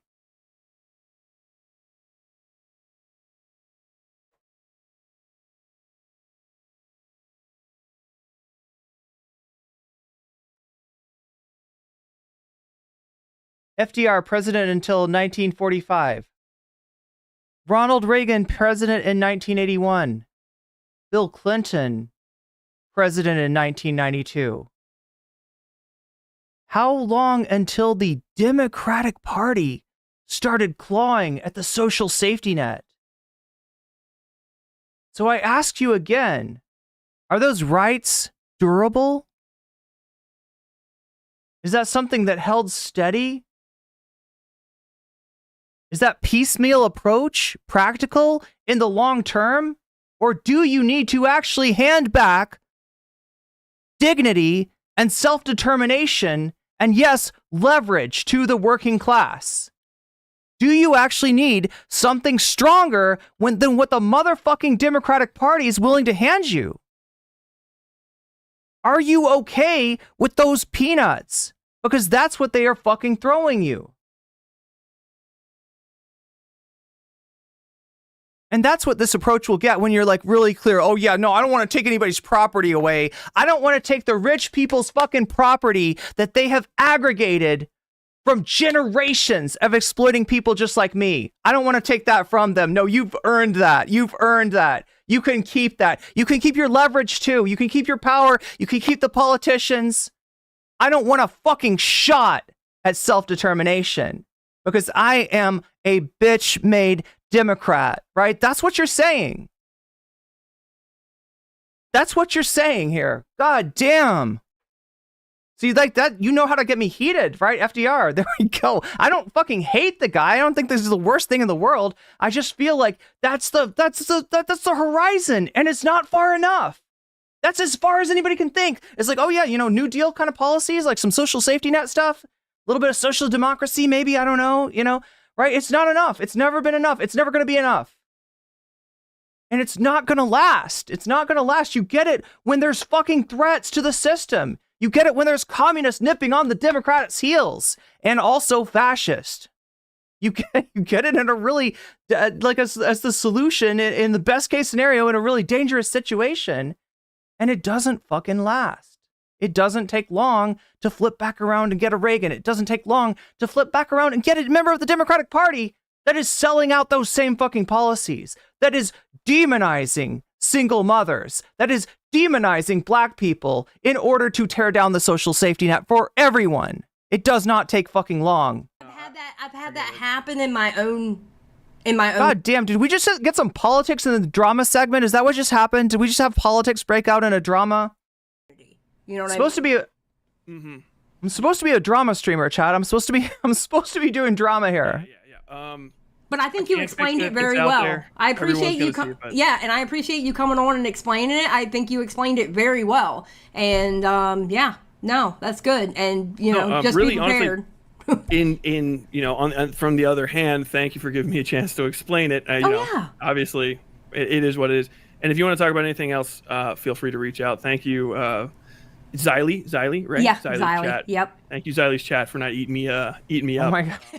I'll let you go, but thank you. Motherfucker learns the name of the streamer that he's on at the very end of his conversation. Like, what is this? Like 26 minutes into the conversation. What is it? Xylee? Xylophone? Very much. All right. Well, thank you for calling in, man. I'll talk to you. Xylitol. It's xylitol. It's xylitol. It's motherfucking xylitol. Yeah, I think the caps. I think you were saved, Izzy. I think you were saved by the sub. Later. Take it easy. All right. Bye. Bye. Oh my God. See? Well, now that explanation made sense. That explanation for going after people's chatters and donors made sense. And you notice there's no question about the, like, yeah, what about the Demon Mama's real name? Was that like necessary? What was that doing? What was that doing there? No question about that. No questions asked. Okay. But I mean, look, it's the, you know, this is the commentary community. This is how they be.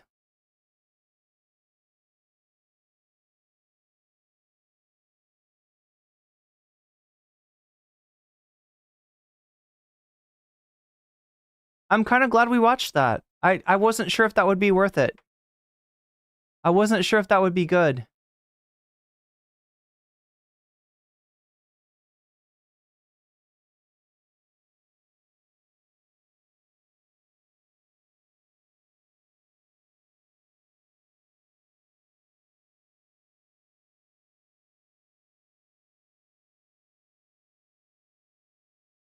All right, look.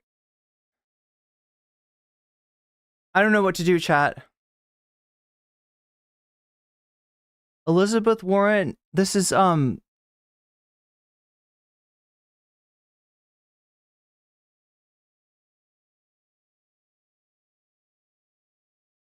okay, Julian, I'll add that to my reading list. I'll read more about Bernie and Elizabeth, right? But yeah, I mean, look, it does have to start somewhere, and there's nothing. Look, people need to be taken care of, and if they can be taken care of by, you know, by these kind of peanuts that the libs tend to throw us when we hit them hard enough, then I mean that's great, but it's not sufficient. It's not sufficient. It's not enough. It's never going to be enough.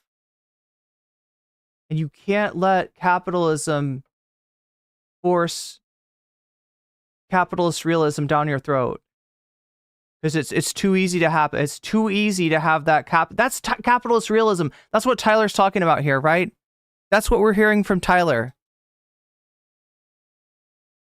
Like, yeah, I don't want to take back. I don't want to take anybody's stuff or anything. You know, that's a private property. You gotta respect that. No, you fucking don't. No, you don't.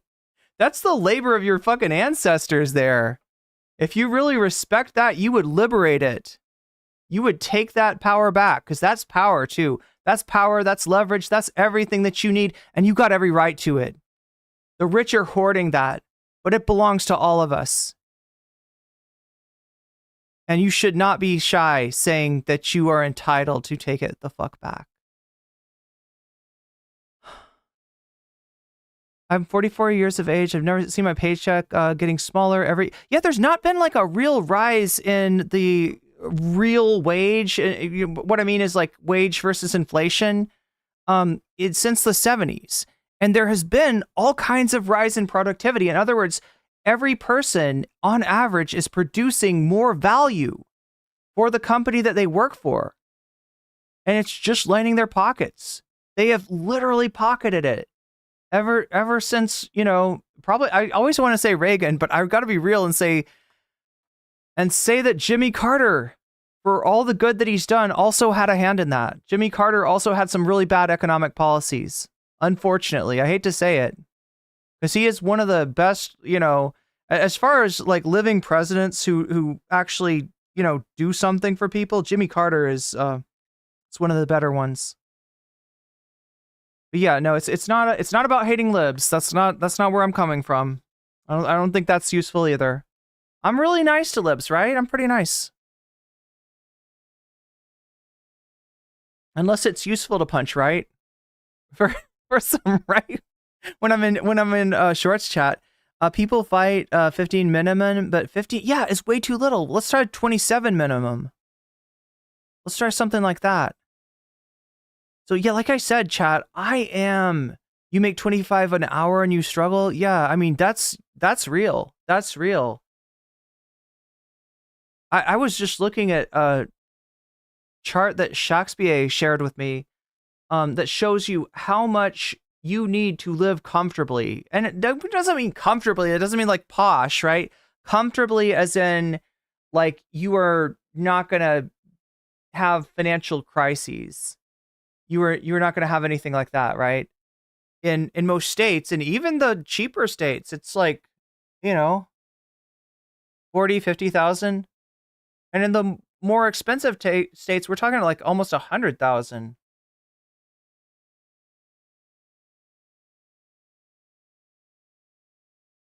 And even then, as long as your wage comes from a paycheck, even if you're part of the professional managerial class and your income is firmly into six figures, even in a situation like that, you are still not safe. You're still it's more precarious than you realize. Julian says plantations used to whip slaves to increase productivity. Now we have Amazon drivers running back to their van to pee in a water bottle before the next stop. Yeah. I mean, I experienced something similar firsthand as a delivery driver, which honestly was one of my favorite jobs, right? Any job that I get paid to do cardio, that's a pretty cool thing. And I was like a bike delivery girl. And I was tasked with delivering food that really needed to be hot. It's the kind of food, it's the kind of food that you don't want to get cold, right? It's not nearly as good if it's not, hot, right? And so I would come back and my boss would say, why didn't you pedal faster? You got big thick legs, right? He would put his hand on my leg and he would feel the merchandise. He would feel the you know what I mean? He would grab onto my leg and be like, "You got big legs. Why don't you pedal faster?" And I was like, I'm going as fast as I can. But what he really wanted for me to do, chat, was to run red lights, which some cyclists do. And, if you are super cognizant of your situation, you can do that somewhat safely, but is it really safe? No, it's not. Even being on your bike a lot, even riding your bike in the city isn't safe, even if you're not running through stoplights. And this motherfucker literally was mad at me because I did not run through stoplights. I did not run through stoplights.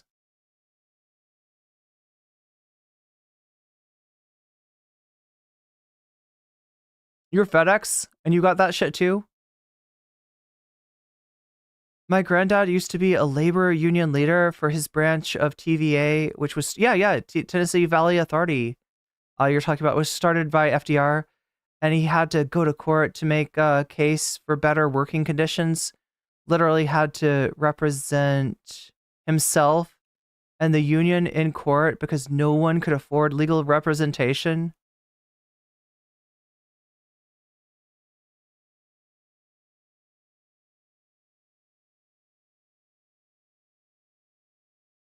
Supposed to deliver 25 to 30 stops per hour. It's nuts.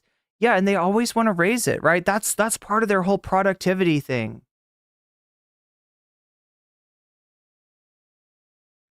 And look, the justification for neoliberalism was something called the profit margin crisis or something? It was something like that.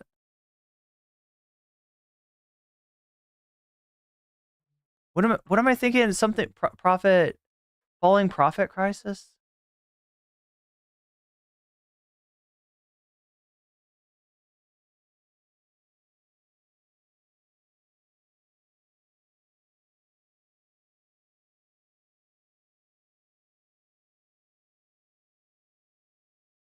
The tendency of the rate of profit to fall.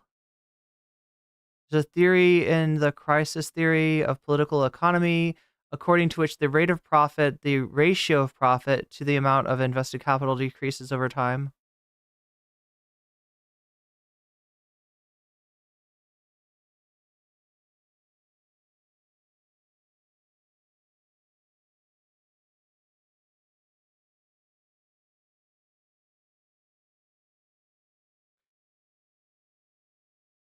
Profit crisis. I'm trying to remember what this thing was called, right? Because they did try to justify neoliberalism.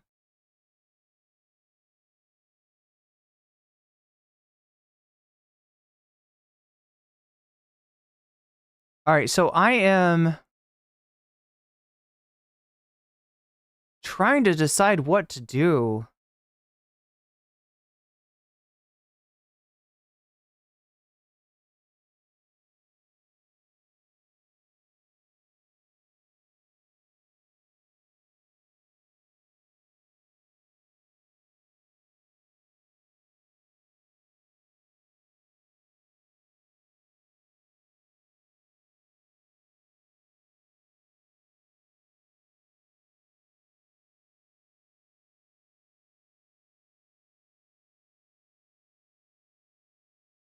I do live by this rule where I try not to watch somebody's content while they're while the VOD is still going.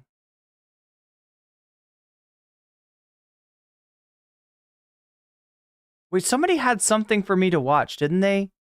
Like right in the very beginning? Last couple.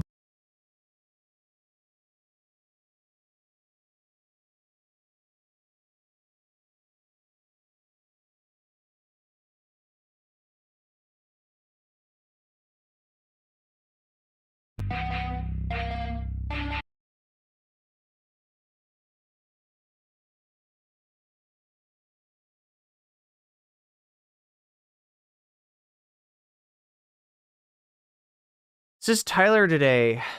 I wonder what he's gonna say. Anybody watch this have guidance as far as whether this is worth my time? We're sort of waiting for the Sunday thing. Right? And like I said, I don't really like to cover somebody's content while they're still streaming. Now and at all times in chronic pain. Like a 4 out of 10 on the pain scale. Sometimes just literally standing out of bed, it's a 10. I could not sleep almost all last week. Not just because of like the stress of shit that was happening, and the story that we covered and all that stuff, but also just literally because I would wake up at 3 or 4 in the morning, basically whenever the pain meds I took before sleep wore off, all of which are over the counter. I take naproxone, ibuprofen, and fucking acetaminophen. So that's it. Those wore off, and when they would wear off, my leg via my pinched nerve somewhere in my lower lumbar spine would literally wake me up to the point. All into Sunday? You want me to jump into Sunday chat? I can't even tell what he's doing over there, right? He's not on screen right now, but I think he's just talking with... I don't even know. I don't know. Chat, what do you want to do? Do you want to... Has anybody seen this yet, first of all? Has anybody watched Tyler's content today? I was kind of thinking of watching it through Sunday and killing 2 birds with 1 stone that way.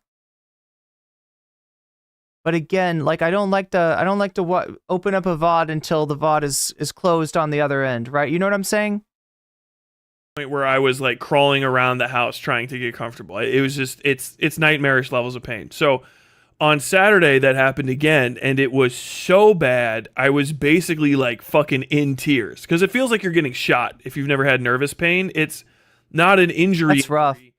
It's what tells you have the injury just being turned on full bore. And so I had to go to the ER at 3 something in the morning and stayed there. I had the wristband on and everything and the little boop on my finger, and they gave me some medicine. A random question. Can anyone explain the transparent try-on trend?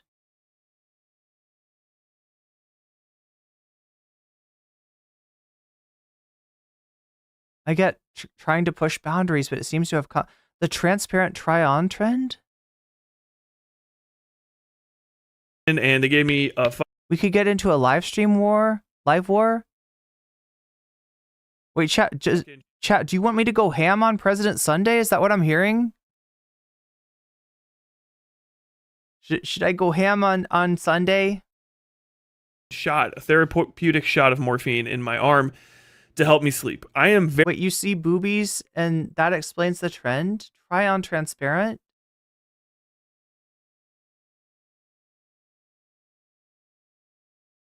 Well, see, I'd have to call into Sunday, and then I'd have to get my like arch nemesis to call in after me. Make Irene bounce. Oh my god. You know what? I should. It would take a lot of moving around to get stuff. Transparent clothes on YouTube? Transparent clothes? Wait, what? Give the chair a break? I mean, there's just a lot of moving. If I get off the chair,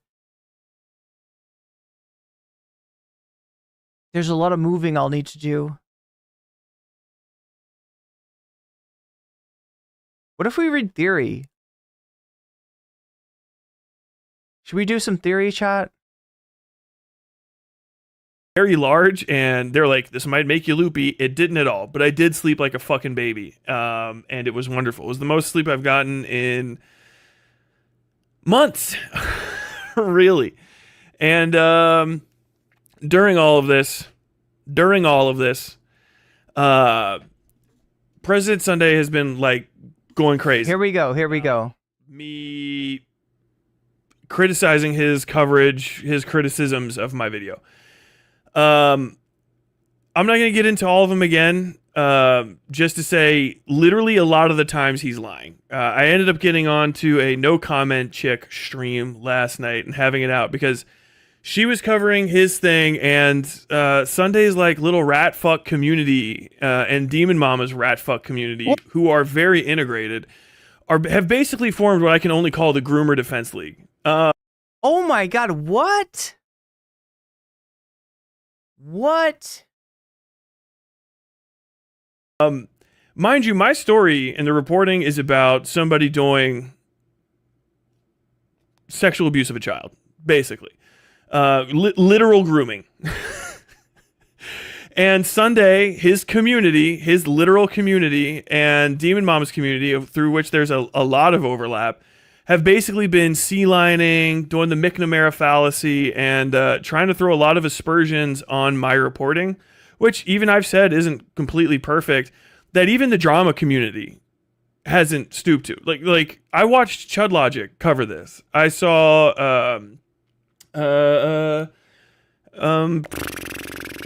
Chris the Narc cover this. You know what I mean? And they weren't trying to call my source in the middle of it to ask them questions before they'd even watched it, which is insanely unethical. There is no reason for Sunday to be covering this. It's unethical for him to be casting aspersions because he is literally friends with one of the abuser's spouses. He was taking calls. Like, could you know Larry Nasser is the guy who's like the prolific pedophile and like sexually assaulted all those girls in the Olympics, the gymnast girls. Like, somebody calling Larry Nasser's wife in the middle of having one of those girls be interviewed and saying like, oh, well, his wife said that this shit's kind of crazy is disgusting. President Sunday's a bad person. Like, literally. In the interview or the discussion, conversation, debate, whatever you want to call it last night, I hopped in because I finally got sick of him lying. Literally, he is just lying about me, about the thing. He creates impossible standards that you can't rise to. President Sunday believes he is qualified to investigate these cases at a police level, which, mind you, was crazy because they were happening right under his nose. I looked it up today. He one of his things is like, oh, you said that I was trying to cover it. You don't have any evidence of that in DMs. And it's nothing to do with his DMs. Like, I didn't DM him about it. Yeah, this is Westside Tyler. I don't know, chat. We got our pick, right? Okay, so this is one option. Apparently Tyler is calling Sunday's community groomers. Completely unhinged here, right? And we also have this little dude. Let's let him cook for a second, see what he comes up with. There are only two holes. Whoa! There are only two holes. Whoa! There are only. Okay, that's copyrighted.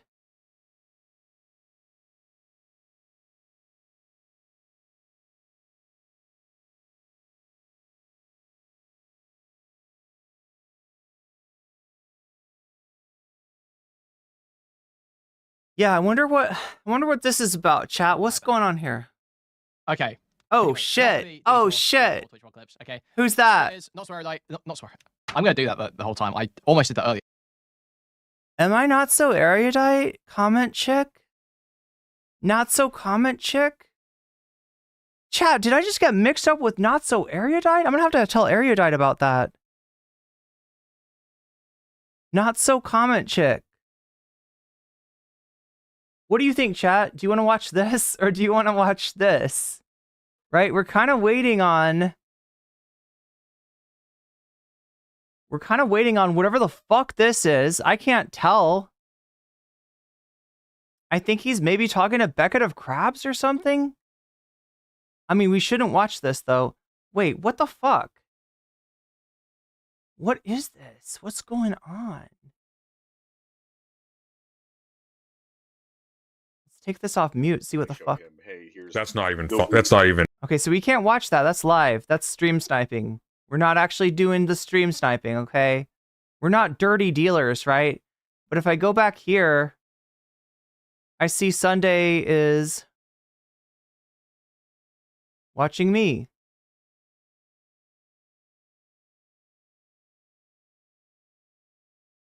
If I go past, wow, he spends a decent amount of time on me too. Well, I guess, I mean, it's a 2-hour stream, right? It's a 2-hour video, so he's gotta add his react. And then it's the Westside Tyler. And then he gets to Tyler. He gets to Tyler, and that's what he was watching. Now he's talking to Beckett of Crabs about who knows what. Anyway.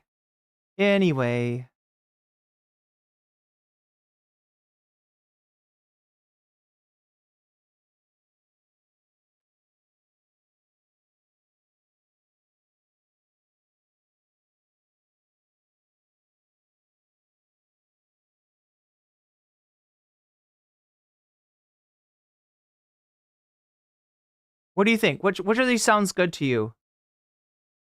You too. No comment chick. Who? Oh shit! Oh shit! Who?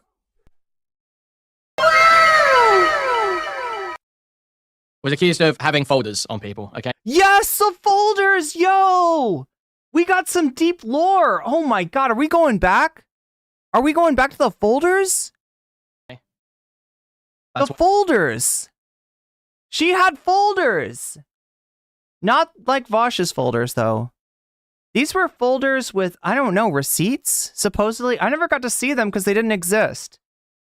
But in some alternate world where I am a super sleuth detective girl, I guess I had folders. I don't know, chat. You might know her. But she was host. She hasn't been relevant in a long time, but she was covering the Sunday and Tyler stuff and the D-Mama stuff. And hasn't been relevant in a long time, says Mr. 4K Andy. Mr. 4K Andy is telling me that I haven't been relevant in a long time. I'm sorry, do we have that Bobalax clip? I feel a strong desire to bring up Bobalax. Queemon, I didn't come here to fucking mog you, alright? We're actually using you as, like, this is elevator music content here.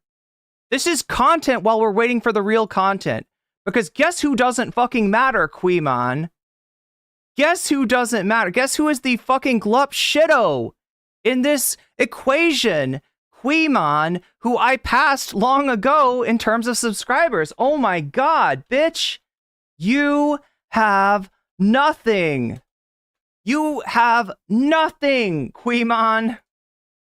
Whatever the fuck your name is. 7 people right now. Excuse me, it's gonna take more. The business days of the apology that I'm supposed to be making is going to be fucking delayed because I'm sitting here fighting for my fucking channel. What? Fighting for your channel? Bet you have nothing! Where's... What was that? Bet you have nothing! Bet you have nothing! Bet you have nothing! Bet you have nothing! Where's your fucking channel? Where's your fucking channel, Queemon? Where's your channel? And spoke to my comment chick. What? Fighting for your channel? Bet you have nothing! Bet you have nothing! Bet you have nothing! NCC and NSA. Where's your... They're like Bet you have nothing! Those acronyms. Bet you have nothing! Where's... I can't distinguish them. I was kind of hoping. Bet you have nothing! Where's your fucking channel? Where's your fucking channel? I can't even find it, Queemon. Queemon, can you help me out here? Is it with a Q? Is it with a C? Is it with a K? I can't tell because it doesn't fucking come up in a search. Searching for you is like searching for Tipster. It's like searching for Tipster. I can't find. I find videos about Tipster. I don't find videos of Tipster. All I find is. Cheers, my dude. Love ya. No homo. And the other thing that I find when I look for you is this. You have nothing. Yeah, bitch. You fucking. What are you talking about, Queemon? Has not been relevant, motherfucker. I've been a lot more relevant than you lately. What are you talking about, Queemon? Yeah, that'd be nice. Look, there's things I can ignore, right? Like, one of the things I can't ignore is... And what the fuck are you smoking? What country is this guy from, chat? Where's this guy from? Can we tell? Can we tell where he's from? People claiming I'm carrying water or running cover for people who are abetting kids being abused. Like, that's kind of beyond the pale. There's limits, you know? Like, I was going to let all this go at this point. Okay, I'm giving him his roles. This is panel member. There you go. All right, Tyler, you should have everything that you need. I don't know if you have two. Yo, wait. Miss Katonic, is Boblax too loud? So what's going on? Did I have binders full of women? I don't know. I had binders full of the shit that, like, streamers are afraid might come to light, right? I apparently had binders full of their dirty secrets. I have binders full of their fucking skeletons in their closet. That's what the fear was. But in reality, it's really easy to take a screenshot of folders and label them with the names of famous streamers. Streamers that I've never even talked about before or since. It's really fucking easy to do. And if you do that and you put that on Twitter, it might kind of bang in the algorithm. I don't know, Chad. I don't know. A minute. So it's a calm and civil discussion. I think we got a fake Tyler. No. Wait, which I don't one think is I don't think he? you got a fake Tyler. bro? Why would he be? There's two fucking Tylers. Tyler, bro. No Comment Chick had a decent number of viewers back in 2020 when you could just be trans and pull 100 viewers on Twitch. Yeah, she managed to get like 100 last night, but it just I don't think she gets that regularly. Tyler, bro. I think it's Tyler, bro. That's not regular. There you are. Yes. Oh, is it? Who's Tyler? Chat, don't tell him. Okay, whatever you do. All right. I'm asking you. I'm asking you from the bottom of my heart. Don't tell him. Don't tell any of these fuckers. All right. There was a fake. Did you? Unless you got two accounts. No, the stupid thing sent me to. I thought it was having me put it in as a .ggg website or whatever the fuck it's actually. I accidentally created a second fake account. Interesting. All right. Yeah. Wow. Well, since you're here, Chat, can we hear? can I open with a question? But I'd like to ask a question if you don't mind. Great start. Great start here. All right. Yeah. Well, since you're here, Chat, can we hear? could I open with a question? But I'd like to. So just can I open a question? And, you can shut the fuck up. Ask a question if you don't I mind. don't really give a fuck. That's okay. You But I'd like to are ask a question. literally unqualified to be talking about journalism. You're unqualified to be talking about ethicality and reporting. But I got a question for you To be nonetheless. somebody else. But nonetheless, Pretend to Tyler. be somebody else But and try to nonetheless, go for another Tyler. word. Like coming in straight. So it's shut the fuck up and then talking about credentials and qualifications. Oh wait, chat. Wait, 7 hours ago. Wait a minute.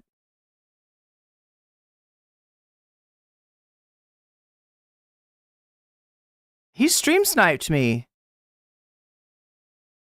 This guy stream sniped me, chat. This is stream sniping. This is what I said I wasn't going to do to Sunday.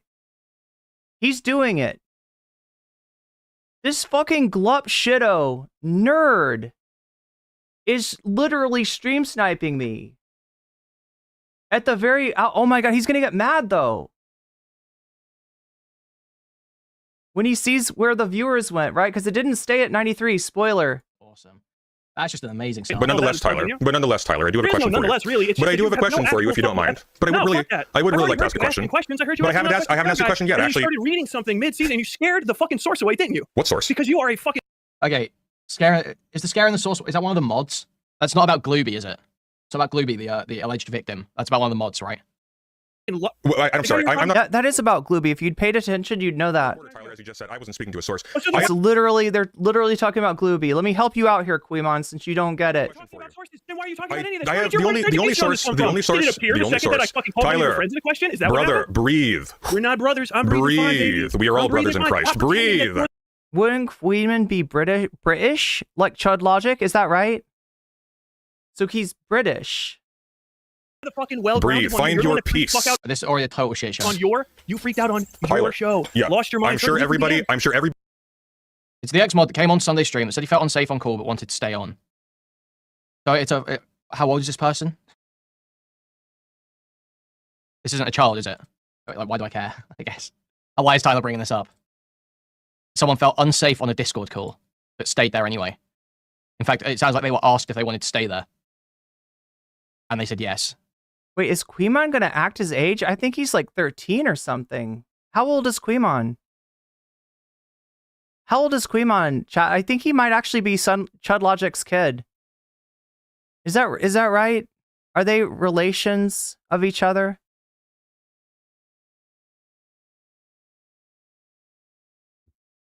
Westside Tyler's favorite part of West Side Story is the knife dance. Nice. Never occurs to me whether someone's trans if they don't offer that info on their own, because yeah, I don't know. He's got a weird look. He's okay, let's just say he's a chaser. All right. Chud Logic is a chaser, just like Vosh orbiters are a little bit like Vosh. Chud Logic orbiters are a little bit like Chud. I don't remember the details of it. I just remember hearing about him chasing. I think that he had like folders of trans women or something, right? With the something like that, Chad. I don't quite remember the details. He, like I said, he hasn't been relevant in a long time. And stayed. No, but seriously, the channel size that Queemon's at is the same channel size as the creator that Bo Blacks was saying, "Bitch, you have nothing about." Okay. Everybody is listening to this and thinking I'm freaking out. Yes. Yeah. Shut up. You're the one who's been going behind my back, freaking the fuck out, talking Going to my behind your mods back? and shit, What? Trying to What are you fucking talking about? offer my mods to jump across. What? What are you talking about? I know that you have been talking. That's because I invited you to the call, Tyler. There was no secret for transparency. After the fact. What? You didn't send it directly to me. You didn't say, Tyler, hey, I want to talk to your mods. You said, I want to put on. Okay. Why would Sunday have to ask you to talk to your mods? That doesn't make it. Why would you have to go through the streamer to talk to their mods? Is he boring? One in chat if you're getting bored of this guy already. He's starting to bore me. A moderator just some. No wonder he's at 4.78. He's like hard locked at like under 5K subs, right? Retard user online. Oh my god. Chat, you want to watch this? You want to hear him say the R slur like 60,000 more times? Do you want to stick with this, right? That's what he does. You say the R slur to be cool. That's how you show that you're cool. You'd like to say the N word, but you know that you would get in trouble for that. So instead you say the R slur. You say the R slur to show them how badass you are, right? Oh my god, Quimon, you're getting downvoted. You're getting downvoted. They don't like you, Quimon. They're voting no. 1, 1, 1, 1, 1. I can do without the ableism, says Narwhal. Well, that's all this guy's got. It's just like, it's a sad thing, too. It's a sad thing, too. I don't know. It's one of those, you got to, with Chud Logic and Quimon, you almost got to file that R-word shit into, I don't know. Downvote. I better not say, chat. But, look, whenever I want to say reference to the R slur, rather than having to say the R slur, which is kind of longer than it needs to be, I just say the Chud Logic word, right? We're talking about the Chud Logic word. We're talking about, they said, they didn't say the R word. They didn't say the R slur. They said Chud Logic is actually what they said. They most certainly didn't say Quimon, though, because nobody can remember your name. Nobody can remember how to spell your name, right? Seriously, it's with a K. Okay, I'll try to remember it now. I'll try to commit it to memory. Look at the little Persona 5 wannabe. This is a Phantom Thief here. We got... This is the Phantom Thief that you try to dismiss from your fucking party. You're like, wait a minute. No, this is going to make my party weaker. What the fuck is his persona anyway? I don't want to stick around to find out. Let's see what Tyler's got for us. Oh, no, we're still... Oh, fucking Sunbow. Oh, wait, no, because I'm not... Wait. What am I trying to do? I'm trying to stay muted and see where oh my god, come on. Ooh, chat. Wait, what? Oh no. We're not going there. No, get the fuck out. Get the fuck out. Bitch, you have nothing. No!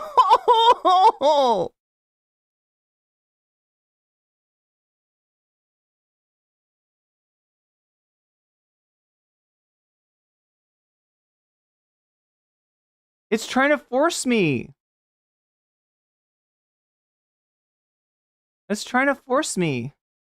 What the fuck, YouTube? You suck.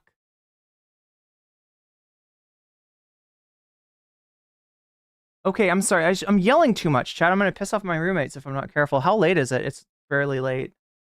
It's decently late. But yeah, he's off stream now, so we can watch this. We don't have to put up with Glup Shido Quimon anymore. Glup Shido nerd.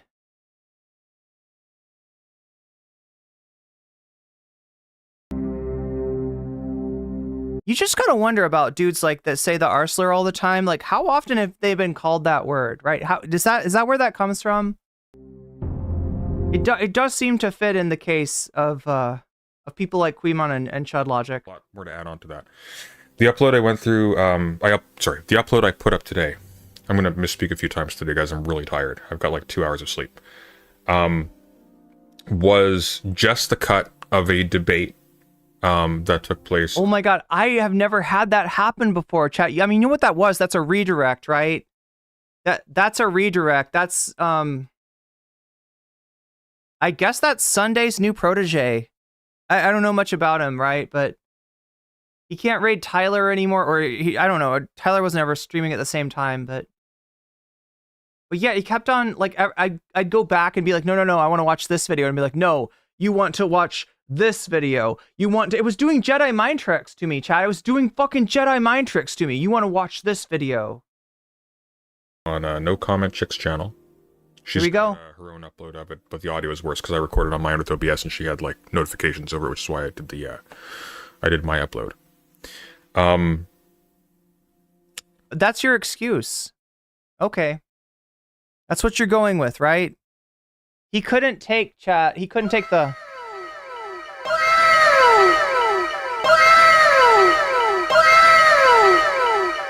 I should steal his audio. Which was prompted because somebody was sending me screenshots of Westside Tyler reiterating his lies about our private conversations in nocommentchick's chat. So I went on just to make a brief dismissal of them. I didn't even realize Tyler was still around. But then he came in afterwards. I guess somebody informed him. He said he wanted to come in. And hilarity ensued. I mean, you could say that again. But there's a little bit more to it than that. Because between the release of his video and then, I had made a serious attempt to de-escalate things. And we're going to see that. We're going to see the recorded extent of my attempt to de-escalate things. And first we're going to go through the conversation last night, and then we're going to provide background context. There is more to the conversation last night than I uploaded. I uploaded that section because that was the debate proper. Tyler comes on, we talk, and then I leave.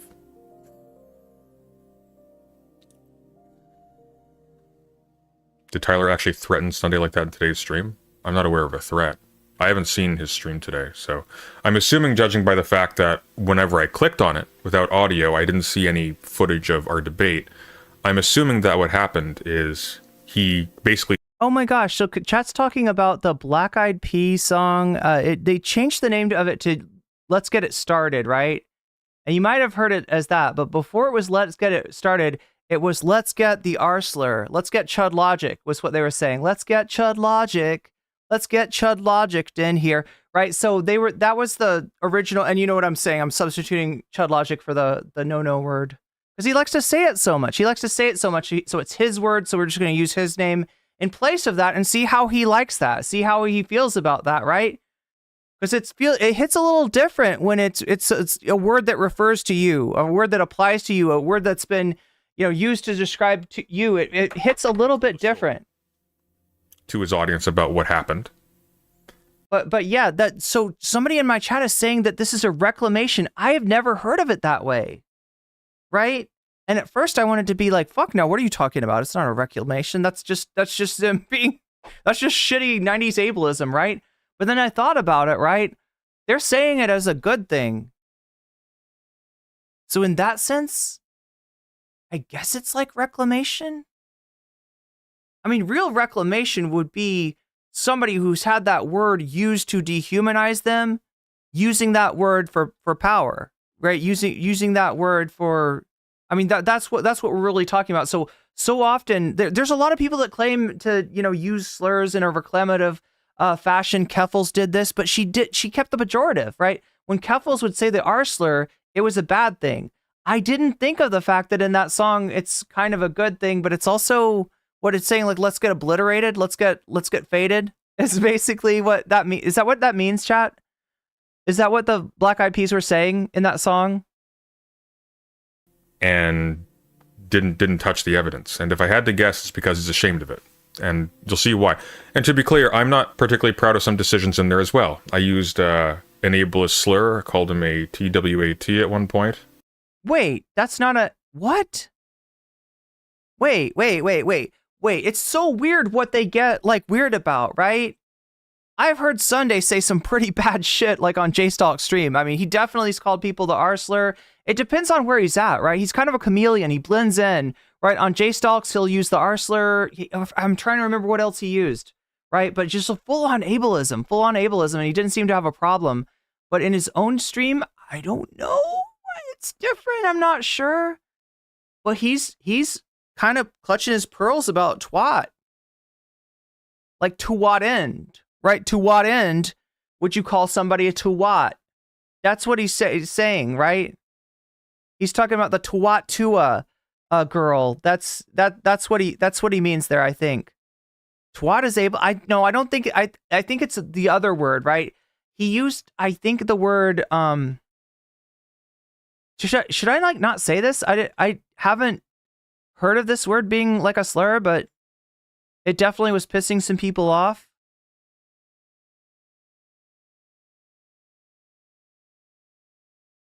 Like, he called Tyler a, like, you know, spastic. That's the word. I'm quoting him here. I hope that I'm not triggering anybody that's, you know, had to deal with, you know, that kind of ableism, right? I hadn't heard of it as a thing, but that maybe that's just not my era where people would call each other that. I don't know what era that's from, but that's what Sunday said. And that's what he feels bad about, right? That word. And it's just, it's weird, you know, considering like the words that he is totally okay with saying, right? I try myself. All right, here's my policy, all right? There's a lot of normie ableism out there. There's a lot of words that you use that on a daily basis that are actually kind of ableist. If you say something like lame, right? You say I was blind to the fact that yada, yada, yada. Well, yeah, you're kind of referring to, you know, a disability and as a way of, you know, as like a bad thing, right? Now, I don't want to be tasked with going around and telling everybody not to say that shit. And I sometimes find myself saying that shit without thinking. It just comes out, you know? But I strive to say what I mean. And when I'm saying words like that are ableist, generally it's because I'm using them to substitute for what I'm really saying, right?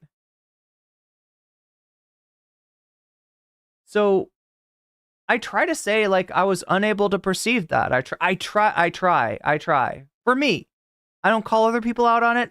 That's normie ableism. I know that they're not like the, you know, foaming at the mouth, like horrible eugenicist, you know, scumbag on Twitter, right? I don't conflate them with that, right? I don't try to give anybody a hard time about it, but for myself, I try to at least notice, at the very least take note and say that is the word that I'm using there. That is the word that everybody uses there. And like, is there something that I'm actually trying to say that with that word that I'm not saying? Hence the euphemism. So, I mean, that's just for me. But again, I know everybody's different. And it's generally like, what are people okay with, right? If you say a word and people react badly to it, you don't say it anymore. If you say a word and everybody's like, yeah, that's right. He really is the R slur, right? Then he really is chud logic, right? Then you know, you're fine. And people tend to keep doing that. But that's kind of what's so wicked about that. There was a few years where people in this space did not use the fucking R slur. Like Xanderhull had stopped using the R slur. And it's because people reacted badly. And then people started being like, I don't know. I think it's kind of the R slur. And we're back in that place again. I have a disabled cousin who would be considered spastic, but no, it is not okay in my opinion. Yeah, it's not how I would have described that. Because what is Sunday really trying to say there?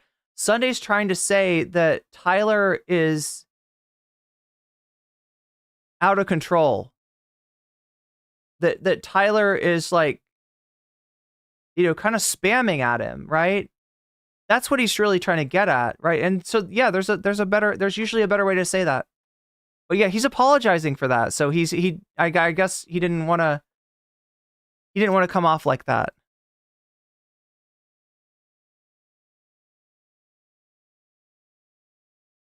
I don't know if either of these are TOS, but they're beneath my standards.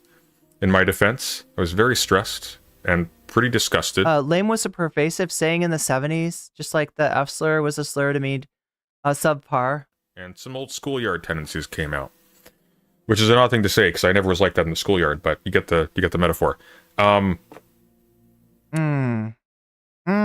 What were you like in the schoolyard Sunday? Were you the one on the receiving end of that stuff? I mean, you can see why it comes out, right? And somebody asked me earlier, wait, is this person still in chat? I don't know if this person's still in chat. Somebody was asking me earlier if I think, yeah, Finding Self-Love was asking me if I thought that sometimes streamers, like sometimes stuff comes out on stream that maybe wouldn't come out in real life. That's kind of I don't know. Like it comes from like a deep place in you. It comes from maybe trauma. And I don't know. Maybe I should try to understand, this kind of stuff in terms of traumatic experiences. But yeah, I don't think the right answer is to turn around and to, hey, look, let's give him credit where credit is due. At least he's conscious of this, right? A lot of people will just call you a woke scold and move on. So, but I mean, like, am I a woke scold for thinking about it? Am I a woke scold for trying to be better myself? Does that make me a woke scold? Am I annoying? Am I pissing people off by thinking about these things, by noticing these things? Does that make me some kind of stick in the mud? Some kind of pearl clutcher? Some kind of moral grandstander? But it told me a lot more about Tyler, that conversation and the stuff after it, than I had realized, and I'm actually kind of shocked and horrified at the kind of person I allowed myself and my community to align with to that extent. Yeah, what is all this wild shit that Sunday shows in the background, right? That mostly you see like cathedrals and churches and shit. Is this like AI? Can somebody tell me what's the deal with Sunday's background? Because this is like a lot of audio equipment. In fact, it's not just any audio equipment. This is like old school audio equipment. These things are called tiny telephone. What are they called? Tiny telephone cords, tiny telephone wires, something like that. And you'll see them in a lot of old audio equipment, like old synthesizers and stuff. Like what are we looking at though? This is kind of interesting. This isn't just the books that the dusty books that we normally see in Sunday's background, right? This is something else. Tiny telephone. Yeah, I think that's what they're called. Is it steampunk? I don't know. Is it? No, I feel like steampunk would be like older technology than that. This is like 70s technology. This is like 60s, 50s, 60s, 70s technology, I think. It's from a video. What video game? Oh my god, what video game is that? What's up, Vodka? Because here's this is how perverse this situation is. And this is how messed up it is. And one of the conversations we're gonna see here goes into that a little bit messily, because it wasn't rehearsed. But a victim has come forward because of Tyler's self-description on his channel as a journalist, and because of his hostility to Vosh and Demon Mama. The victim made specific. Is it Fallout inspired? It's like mad science stuff. Claims that I have seen and heard in private messages to Tyler.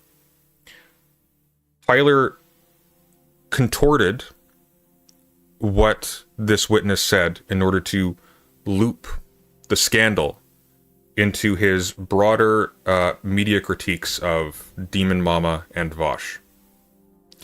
And in the process, he gave a potential abuser the head up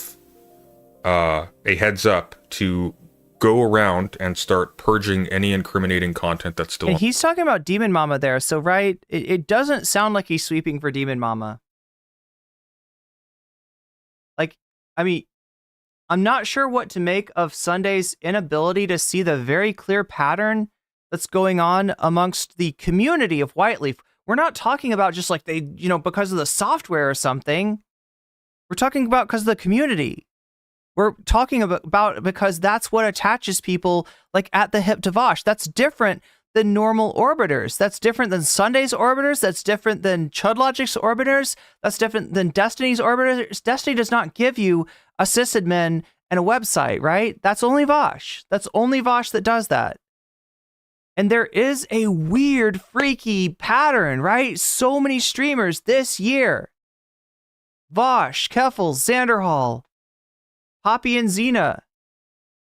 Why are there so many abusers in that community, in that circle, right? And it doesn't mean that everybody that's in there is sus or is an abuser or, has got those skeletons in their closet, but it is fucking strange. And I do think it merits some discussion. Now, if Sunday wants to say that discussion is secondary to the concerns about the victim in all this of Glooby, then yeah, I'll agree with that. But if he wants to say that there's not a pattern there, that this is like something that this is like a square peg that Tyler's trying to force through a round hole, I don't actually think he's right there. I got a lot of criticism for the way that Tyler has acted in the past week or so. I got a lot of criticism for some of the ways that he went about his investigation and publishing unnecessary personal information. But I don't think you can act like this is, I don't know what Sunday thinks it is. I guess a clout grab. I guess that's what it is. Sunday thinks that he's going after Vosh because Vosh has got clout. Going after Vosh gives you clout. He's just trying to, that essentially Kid Not Ken is trying to do mental gymnastics to try to, word association himself over to talking about Vosh rather than dealing with the thing that he actually discovered and brought up with Demon Mama. Because he didn't do his research first. And I know this because I found corroborating information just by asking within a matter of minutes. YS says Sunday seems like he's playing politics. He didn't bother. And then when challenged on this, and by challenged, I mean something very, very... Finding self-love says on some level scolding people for using certain words seems to make them do it more. Oh yeah, no, there's no way that you're not going to convince them. Well, I don't know. It's when like society decides that it's not okay. It's when Xander Hall's community says, hey, stop saying the fucking R slur, bro. That's when things change, right? But it's kind of community thing. It's not just one person being like scoldy or whatever. And I think it's often better to make fun of them for it, right? If they are that fucking weak that they need to use a playground taunt. And in the case of like Chudlogic and Queemon, like, is that even a fucking thing in the UK? Like, is calling people the R slur? I feel like they've merely adopted the R slur, right? They've merely adopted it. I don't think it's part of their culture. It's a little bit cringe. I don't know what to say. I've talked to British people that are like, yeah, that's weird. That's weird. I mean, I'm sure at some age group it's said, and I'm sure that in the wake of the internet, everybody's using everybody's phrases, but it's weird. It's weird. Mild. YS says, you'll see what I mean when he plays the video he recorded where he talks with Tyler's. Ooh, that sounds juicy, YS. I mean, when asked, you've provided a screenshot. And chat, before you ask, don't worry, it's not going to be a big navel gaze. I'm not going to sit here and watch people react to No Comment Chick, as interesting as that might be. It's, I was there.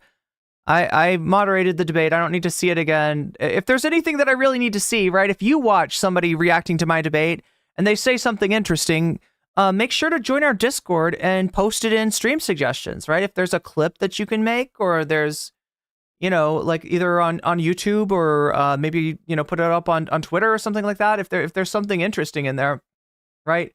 Feel free to share it, but I'm not going to do the navel gazing thing. I hope that's all right with everybody. For this. Do we have a screenshot for this? No? Okay, well that's a little bit dangerous because now the claim can be dismissed because we've already set a precedent of showing proof for these other things. Can we start looking for this? Can we start looking for this? I'm on your side, but we need to start scrubbing. Can we start scrubbing? He has insulted people in his audience. He has banned people in his audience. I left. I was not banned. I was disgusted by his conduct. He has accused people of carrying water for groomers when the essence of my critique and of many people's critique was not that this was unfair to Demon Mama. It was actually that it was giving Demon Mama the opportunity to clean house before an investigation is actually done. It's actually endangering Glooby's case. He called these people groomer defenders and groomers. Yeah, and we heard that. That's Wait, no, he called your chat groom. He said this about Sunday's community too. And he lumped in Sunday's community with Demon Mama's community, even though like is there some crossover? Sure. There's some crossover between me and Demon Mama, all right? I hope he's not calling me the fucking I hope he's not G-slandering me over that, right? I'm sure there's some people that watch Demon Mama and watch NCC. There always have been. Whether Demon Mama wants to admit it or not. All of you. And I'm not even joking. He flat out just called my audience groomer defenders.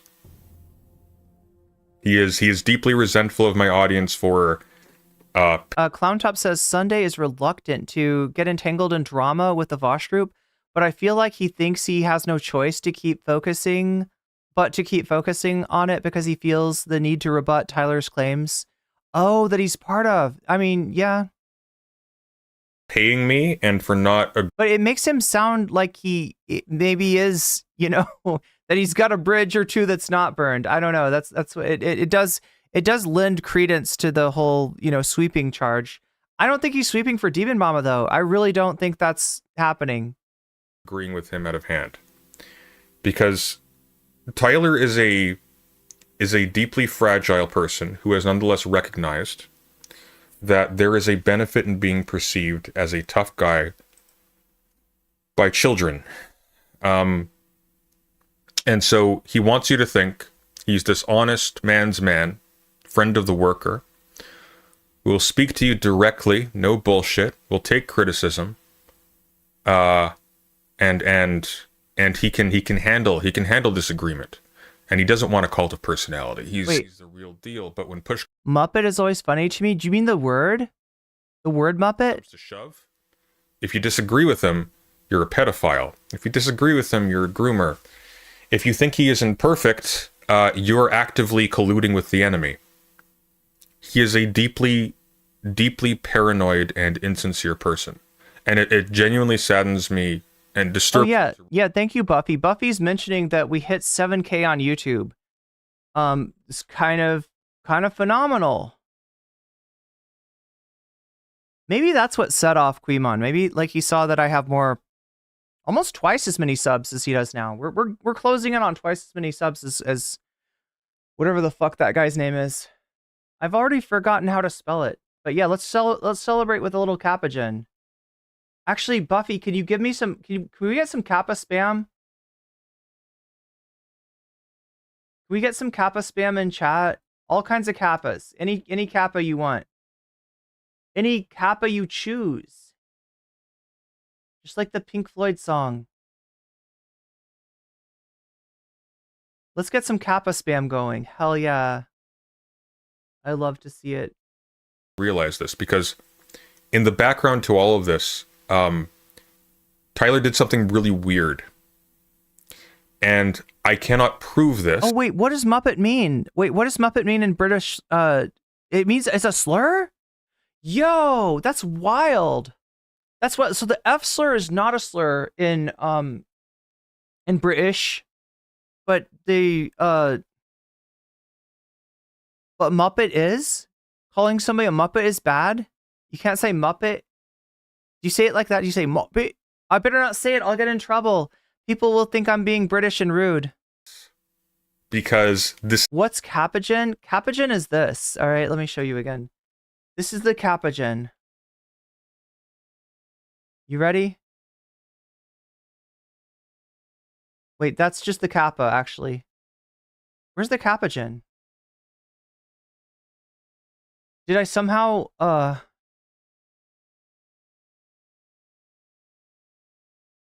It must be on cooldown? What? There's a cooldown? There it is. That's the Capagen. There it is right there. That's the Capuchin. That's the Capuchin 2. That was a Capuchin 2. A Muppet is just a silly person? So it's not a slur? Is it okay to say it's a mild insult? So is it like saying a bellend? Is that similar or no? This is all in a voice call that was not recorded. But Tyler It just means ignorant? did something 7K weasels, that's right. he came across as highly simple. But hey, chat, like I said, don't tell people, all right? When Quimon makes the mistake of thinking that I got more viewers during the height of the Dylan Burns scandal than I do now, do not correct him, all right? Be like, yep, that's true. That's true. She doesn't get as many viewers now. Just keep it. If you know different, right? You know what my real concurrents are. Do not share it with these assholes. I want them to be surprised. I want them to be surprised as fuck. Pathetic to myself in call and to other people in call. And Belland is stronger than Muppet. Attempted to have like a kind of heart-to-heart type relationship. Only to then not only do we need to redact the F slur though?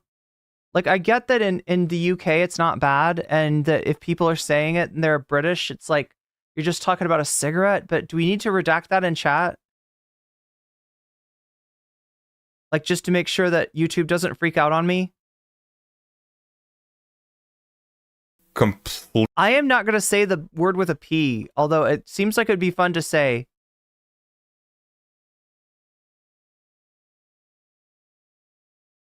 Look, I'll redact it, okay? But don't take this as an offense, all right? We're just doing it.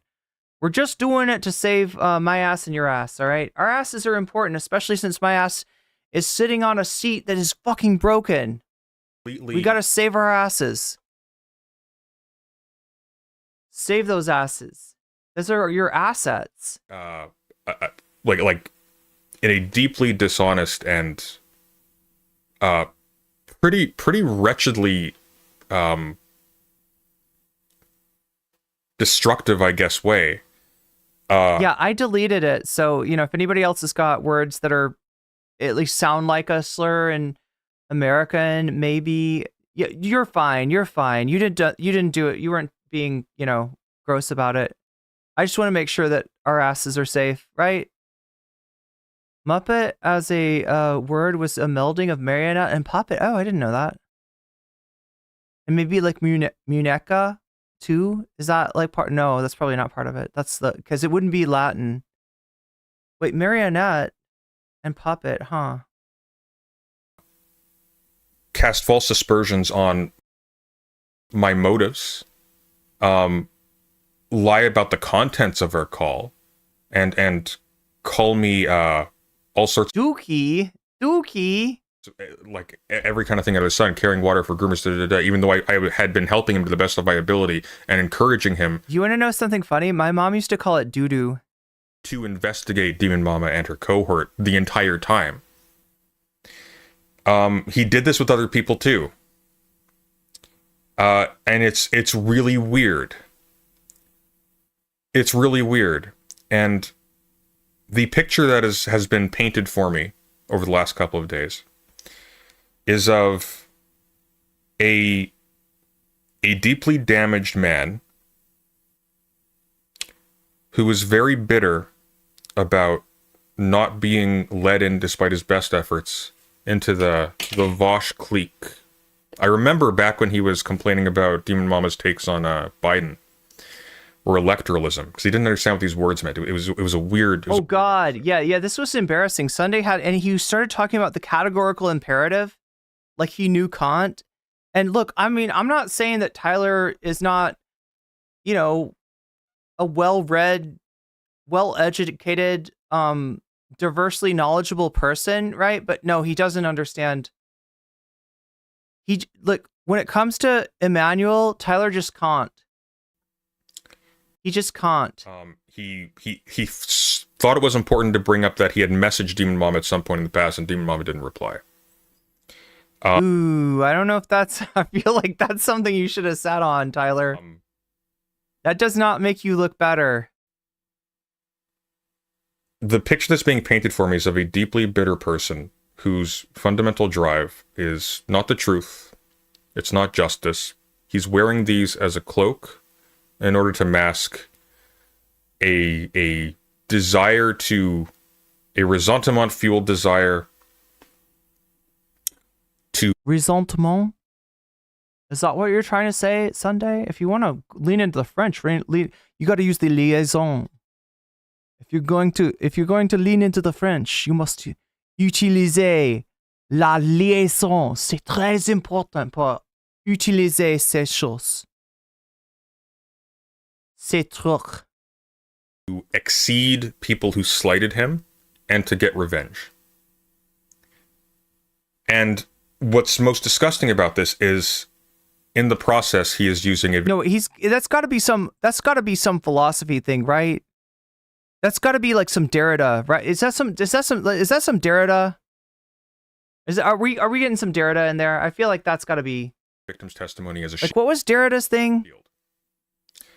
And this puts people like me in a very difficult spot, because now we are in the position of having to make a choice between siding with a man who is, and we're going to see I'm going to show you where this takes place exactly. Siding with a man who abuses a victim's trust, manipulates their message, and distorts Différence, right? Things that they say out of whole cloth. Is it différence? In the conversation we're about to see, he actually just flat out lies about what Glooby said. He just makes it up. And you'll see, this will actually be like crystal clear. This will be perfectly evident in that. I'm going to give you all the receipts. We're doing everything. It will be inconvenient for me. Damn. Things that are sensitive. And yet... Oh, I can't wait for this. Because this is my policy. Yeah, this is how I run. Différence. And there are disadvantages in this. They impede building relationships. But they make sure, I hope, that the relationships I do have are real. And as we can tell from the last year, certainly on the content creator front of things, it has not been very successful. But my relationship with my audience is more important, because I directly owe the truth. Yeah, Julian, that was definitely part of Derrida's thing, deconstruction. He was big on that. And honesty, and more importantly, to not distort the truth, even if I'm not positively giving as much information as I could in any given time. But I am going to this time. He's got House of Leaves on his bookshelf?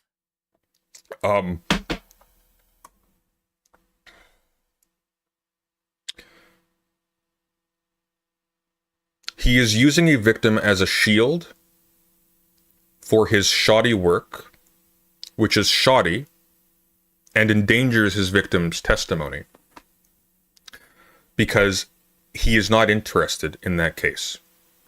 He is interested in Glooby's testimony because it provides an opportunity, an opportunistic moment to promote a further attack on Vosh and Demon Mama.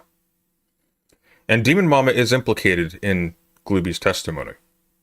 But the way Tyler has handled it has created a situation where it is probably never going to be possible to connect, to make a firm connection, like to firmly prove Demon Mama's complicity in anything. Because no research was done. No research was done.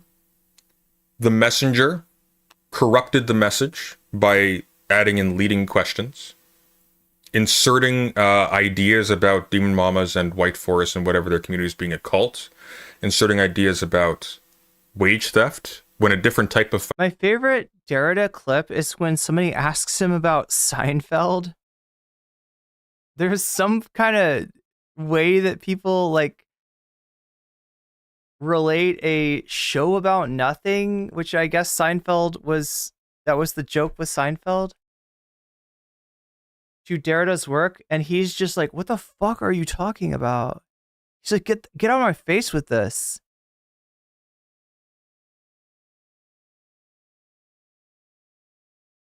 Yeah, Izzy. I feel like Sunday's got some shit to answer for too. Financial abuse was taking place. The last one's important, by the way. Wage theft is specifically what Demon Mama accused Xanderhall of. Back when Demon Mama came. So, I mean, I can see that is a way in which Tyler's trying to force a square peg into a round hole. I can accept that. It's not exactly wage theft. It's something. It's exploitation. It's not great, but Tyler's not showing, what you would consider wage theft. Came forward with the Xanderhall nuke, right?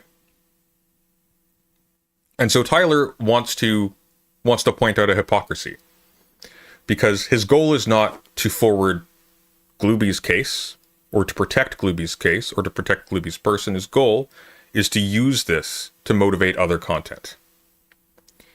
And if you point this out, he then holds up Glooby as a human shield.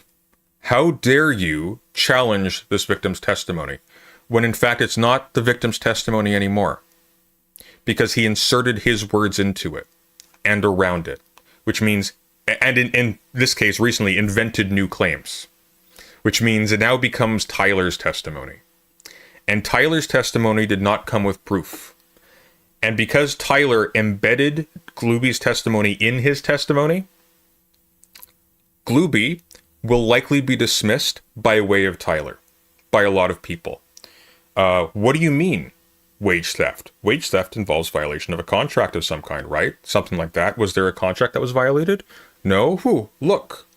Nothing here. Nothing to see, guys. Just the typical anti-Vosh hit piece. We've seen these a million times. But the problem is that there was financial abuse taking place because Glooby was a minor. But that's not going to be ignored, because it was more important for Tyler to loop in his content, to make himself the protagonist of this, than to do journalism, which he claims is what he was doing, until it's inconvenient for him to be claiming so. It's a betrayal. It's a betrayal of everything he has said about himself. It's a betrayal of everything he has said to his audience and to the people who tried to work with him. And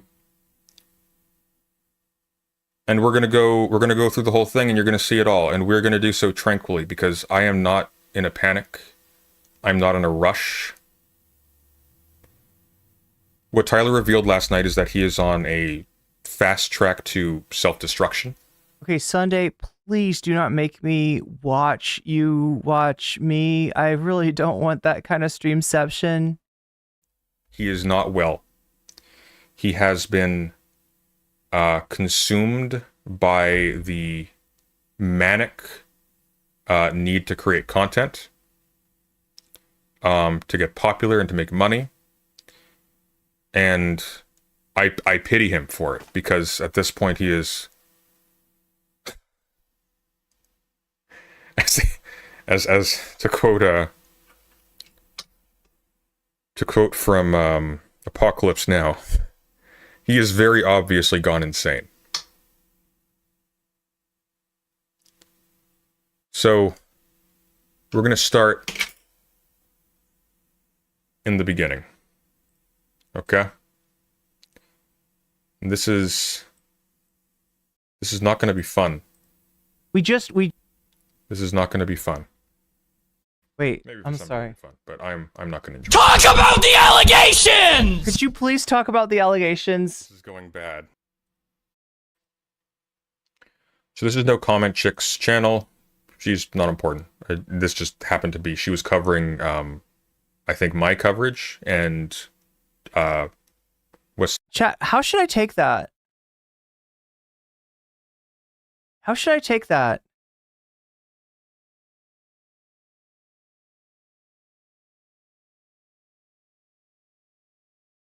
What should we do with that?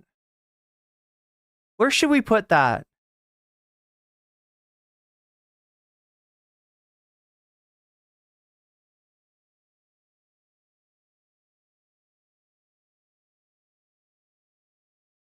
You almost dropped your vape?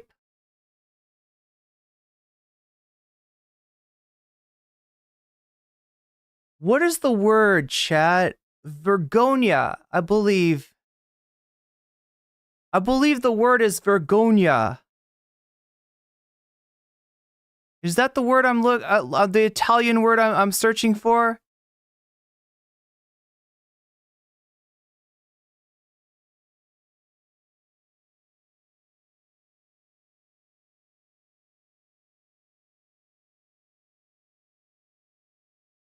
Not to give spoilers, but later on he says he doesn't like you and other stuff. I already listened.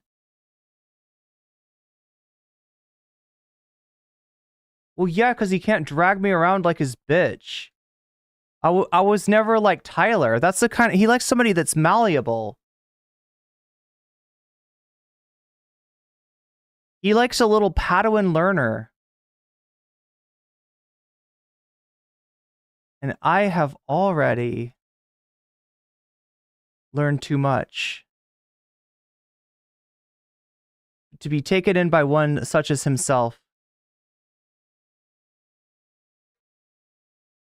Tyler went into the chat. In fact, let me pull that up quickly just so you see. Just so you see what was going on.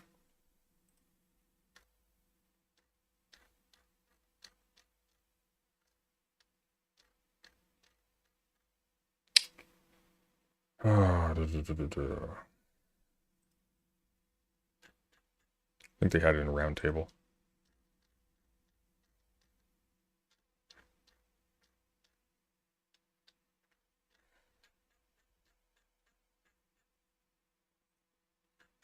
Or did they have it in mods?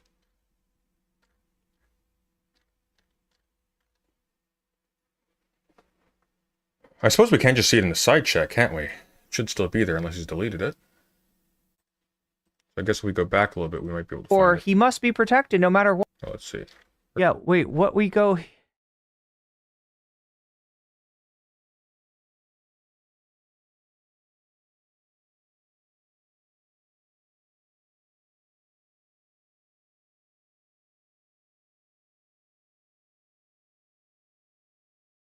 What we do here is go back. Anyway. Our chat's not super busy, so... What? No matter... Look, I know enough about old school YouTube, okay, to defend myself. The record, only because my face... Yeah, there we go. Okay. Brilliant. Let's actually make this bigger. Okay, so you can see here on the side chat on the right side. I can see you're putting my chat on blast. I didn't see these. I didn't see all of them. I just saw one or two. So we'll go through this a little bit. Be known too, Chaya Rychek. And that was the other thing that Sunday did to me. He put somebody's fucking screenshot. Now, it's okay if you want to share screenshots when you're talking to Westside Tyler. It's okay if you want to share screenshots that are of you and Tyler. All right? Because that's where the conversation's going on. And Tyler did make some accusations against you. And I do understand you wanting to defend yourself. You have every right to do that. But just like Tyler, you went too far. Sunbow, you went a little too far. You did not need to put a mod's name up there, and they did not appreciate that. They did not appreciate being put on blast like that.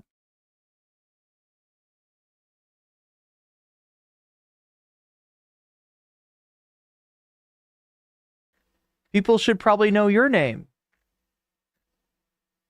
But Demon is easy to establish as far as somebody who is, taking advantage of real life to like support him and be like, oh God, they're tight, right? Oh, here we go. There he is. Babysitter, yes. Wow, he got in fast. She was only live for 37 minutes and he was already in. Sunday doesn't know. Scotty don't know. He's Scotty. Scotty don't know. Chat, Scotty don't know. Don't tell Scotty, okay? Whatever you do. Okay, so.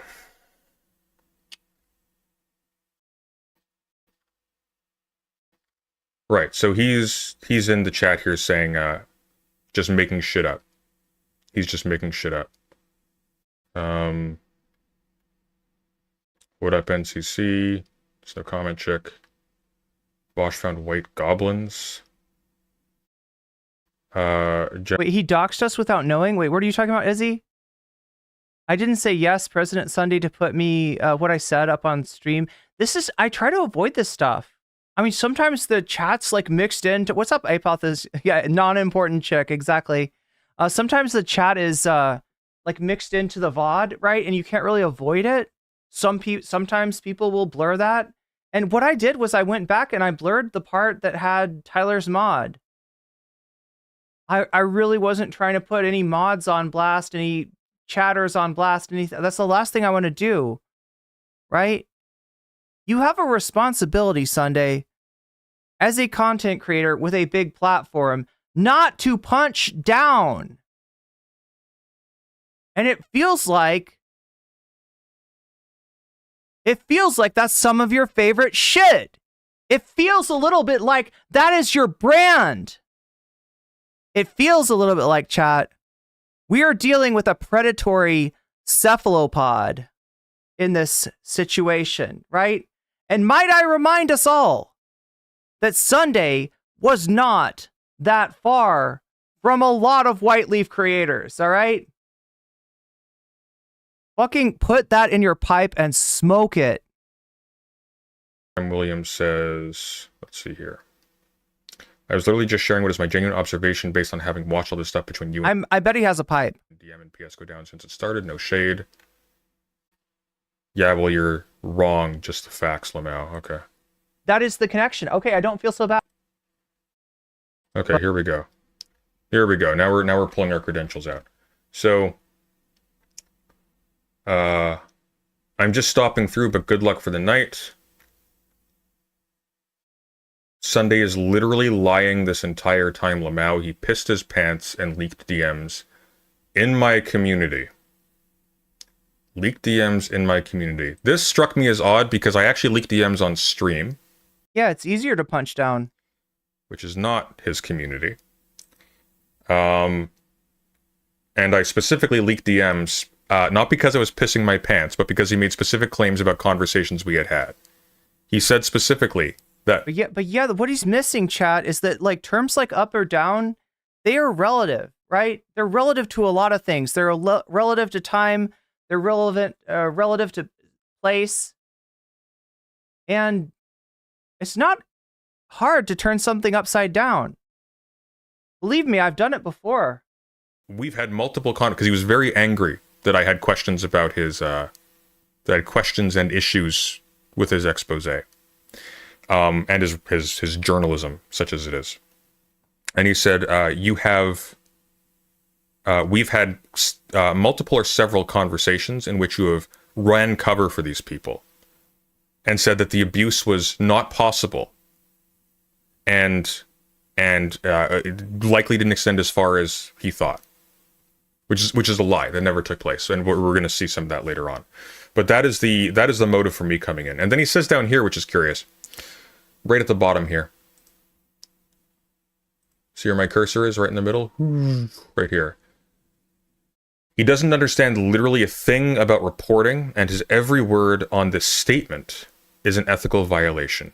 Really depressed by his unprofessionalism. But yeah, this is Sunday saying the rest of his piece, and I assume that Tyler will give his, conversations with you where you ran cover for these people. This is a lie. Oh, here we go. And then he says, I think it's strange that Sunday would have preferred I sit on the story when the victim said he wanted it out ASAP for closure. I don't know anything about that, but just FYI, if you are operating as a journalist, you don't rush out a piece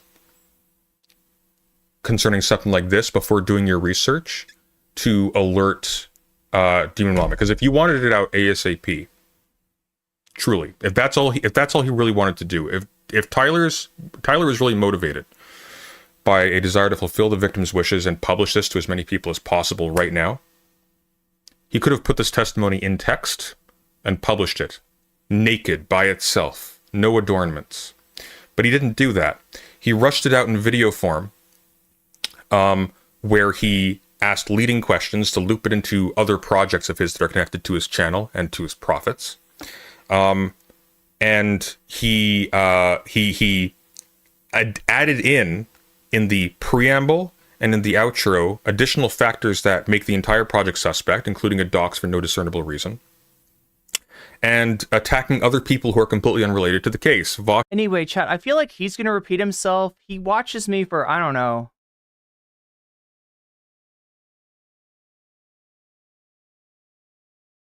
He watches me for many, many hours. Look at that. All right, here we go. And then he finally gets to Tyler. Let's get... So let me know if anybody's watched this, if I'm missing anything. Like I said, send me clips or whatever if I need to watch some. I'm not trying to navel gaze here. I'm not that interested in Ireneception is what we got here. We got, all right, this is Ireneception. We want to try to stay away from that if we can. Give you new content, fresh content.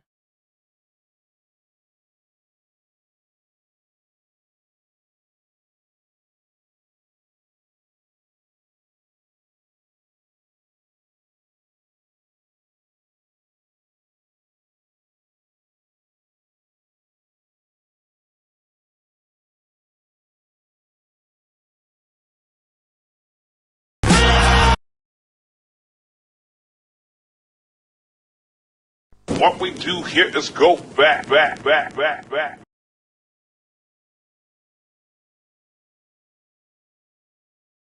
Kentucky. I'm tired. I was up until 6 a.m. doing drama. I kept him up. Oh no, ladies and gentlemen. Oh my God. How you doing? Boy, oh boy, oh boy, oh boy. What a day. Anybody that's worried that we're not going to be getting into art and voices, do not worry. I'm putting the dessert at the front. Originally, my plan was to talk about all this shit at the end of the stream, but instead, I'm just going to do it up here so I can get people out of the way and be done with it. I don't think you're going to be done with it, dude. I can be done with it. I'm moving on after this. No skin off my back, ultimately. Just loss of sleep, stress, a little bit of demoralization, but I will come back up just fine. But you are on a path to being eaten alive. Do you hear that shit? Now look, you know by now that there's a lot I don't like about Tyler, right? You figured that out, right? It's not I'm not hiding any cards here. I'm not holding it too close to my chest, right? I've been real open about that, all right? But did you hear what this motherfucker just said? I am going to eat you alive. And you read those comments, right? You read that exchange. And look, as many misgivings as I have towards Westside Tyler here, Sunday was the one sounding like a goddamn predatory squid. Sunday was the one fucking conniving in there, right?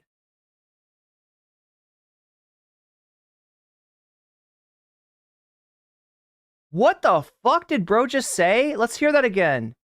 What kind of shit is this, chat? Do you like, who likes this content?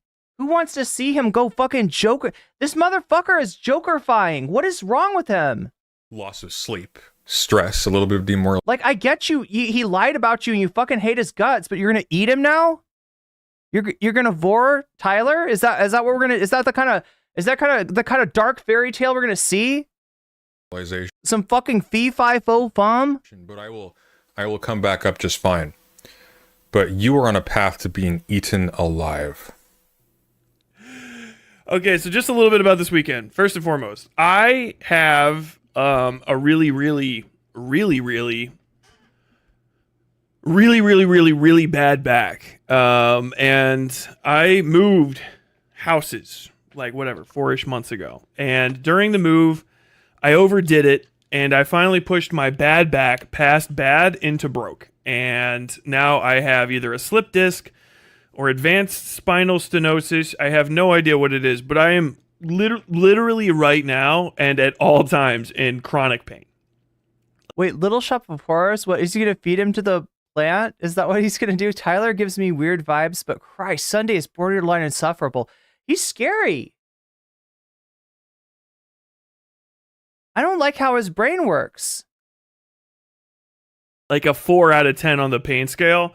Sometimes just literally standing out of bed, it's a 10. I could not sleep almost all last week. Not just because of like the stress of shit that was happening, and the story that we covered and all that stuff, but also just literally because I would wake up at 3 or 4 chick stream last. Here we go. Okay.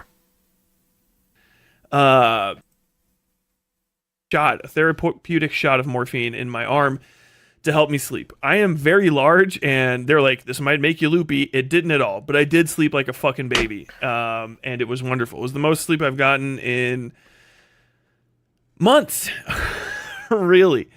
And during all of this. All right, chat, I got a question for you. On a scale of 1 to 10, how interested are you in why Sunday doesn't like me? Be honest. Be honest. I need this feedback. So, is this an interesting question? Or does this even matter? What do you think? President Sunday has been like going crazy about me criticizing his coverage, his criticisms of my video.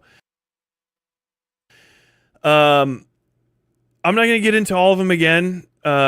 Just to say, literally a lot of the times he's 8, 0, on to a 10 chick stream last night and having it out because as one does, that's what you get onto a no comment chick stream. She hasn't been relevant in a long time, but I guess she's getting more and more relevant as we speak. So she was covering his thing, and Sunday's like little rat fuck community and Demon Mama's rat fuck community, who are very integrated, have basically formed what I can only if it's personally humiliating to him. I've got some insight on why he might not like me.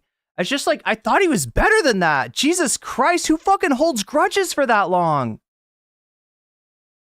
Who fucking holds grudges for 3 years? What the fuck?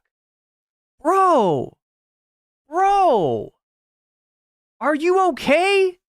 Mr. Sunday, are you okay? Are you doing all right? You doing all right there?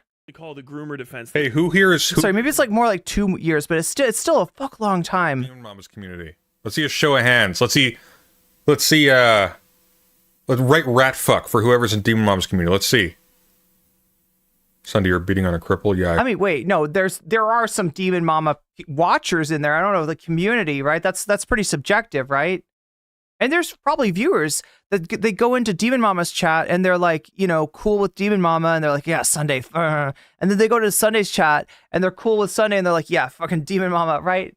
I've seen chatters do that shit. I've seen chat, and you know what? It's your right. I grant you autonomy, chatters. You got a chatter's bill of rights, all right? I don't want to have to think or worry or care about that. That is your right, okay? If you want to have a different personality in different chats, it's all right by me.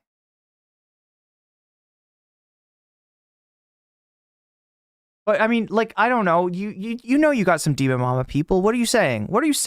That doesn't mean that you're fucking in league with her, and that doesn't mean that shit that she or her, I don't know, partner does is somehow comes on you and impugns you. I don't think that you listen to Moeno. Some double agents. I don't know. Look, it's like, that's not even what I'm talking about. I just mean, like, there's a flux. There's a flux of chat. And it's not really my place as a streamer to judge, right? I feel that. Yeah, you've all left. If anyone's there, they're left. Bunch of you are from Tyler's. He did eat a lot of Tyler. I mean, that's what he's talking about. So this is the thing, chat. Is like he's, talking about you're going to get eaten alive. That's what he means. He means that your chat is going to be in other people's chat and you are going to be looking for another source of income. That is what Sunday's saying. And that is kind of a Joker-fied thing to say. Do you agree? I will go all 2020 on you bitches. Nice. Do you agree?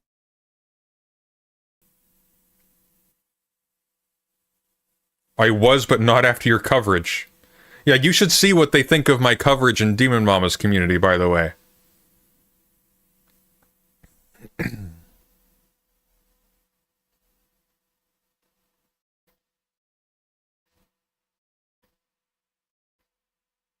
Narwhal, you're gonna make me listen to Pusha T.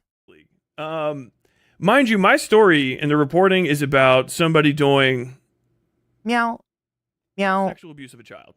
Basically. Meow, meow, meow. Literal grooming. And Sunday, his community, his literal community, and Demon Mama's community, through which there's a lot of overlap, have basically been sea-lining, doing the McNamara fallacy, and trying to throw a... Do we need to look this up? Sunday probably knows what this is. McNamara fallacy? McNamara fallacy. It was with an F. I was trying to spell it with a PH. Chat, I get Queemon's name fucked me up, okay? I can't ever remember what letter it's with. The McNamara fallacy, also known as the quantitative fallacy, is named after, sure enough, Robert McNamara, the U.S. Defense Secretary from 61 to 68.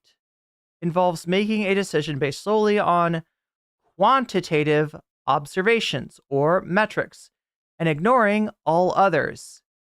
The reason is often given often that these observations cannot be proven. But when this is a quote from Daniel Yankelovich, interpreting new lifestyles in Sales Management magazine. Why is the quote from Sales Management magazine, one wonders? But when the McNamara discipline is applied too literally, the first step is to measure whatever can easily be measured. The second step is to disregard that which can't easily be measured, or to give quantitative value, or a given quantitative value. The third step is to presume that what can't be measured easily really isn't important. The fourth step is to say that what can't easily be measured really doesn't exist. This is Sudoku. And you know what I mean by Sudoku, Chad. It's not Sudoku. But yeah, this is a fallacy.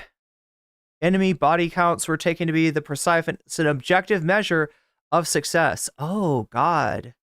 I can see how this sort of quantitative fallacy would get you in trouble. All right, that makes sense to me.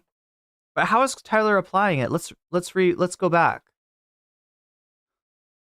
Let's What we do here is go back. Let's go back a little bit. Literal community and Demon Mama's community, through which there's a lot of overlap, have basically been sea-lining, doing the McNamara fallacy, and trying to throw a lot of aspersions on my reporting, which even I've said isn't completely perfect. Okay, so he's saying his critics, right?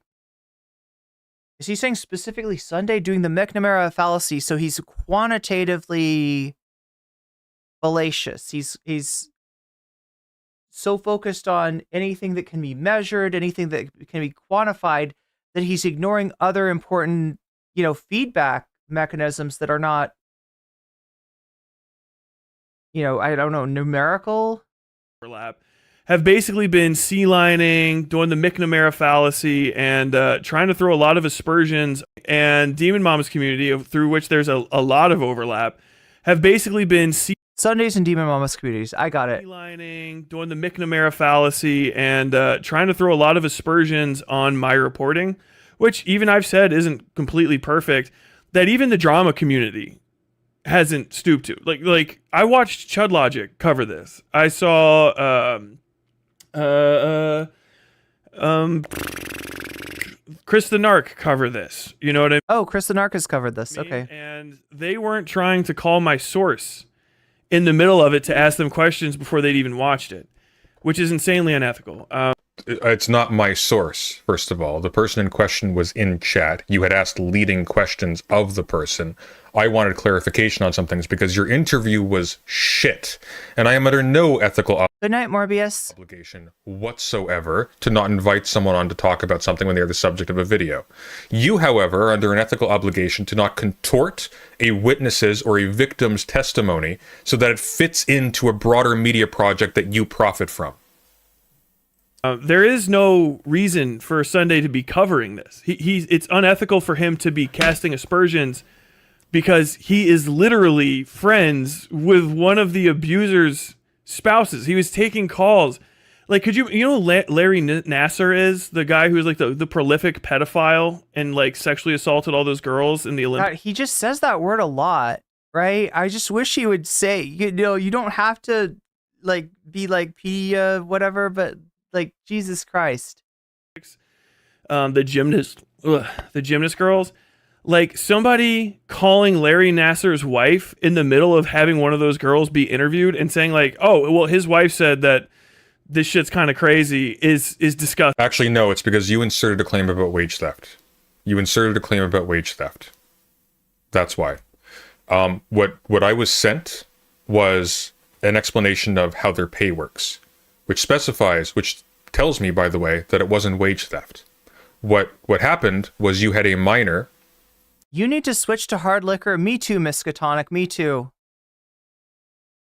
Who was being sexually abused by someone connected to his boss. And so therefore, when he is being, when his pay goes down, because as a percentage of the total profits of the channel, if the channel's profits go down, his pay goes down, he's in a very bad spot when it comes to negotiating enough money to live off of, or to meet his needs. Disgusting. That is not actually challenge anything of the victim's testimony. This is the problem, Tyler. This wasn't the victim's testimony. By inserting claims into the victim's testimony, by claiming the victim said stuff that they didn't, by leading them to say things that sound like they corroborate your separate thesis, you have actually appropriated that testimony and made it your own. This was your story that you made up. Glooby's wasn't. Glooby's was actually very important to handle with extraordinary care so we can get a clear picture of what's going on. Because you tainted the source, we will actually never know what that testimony was.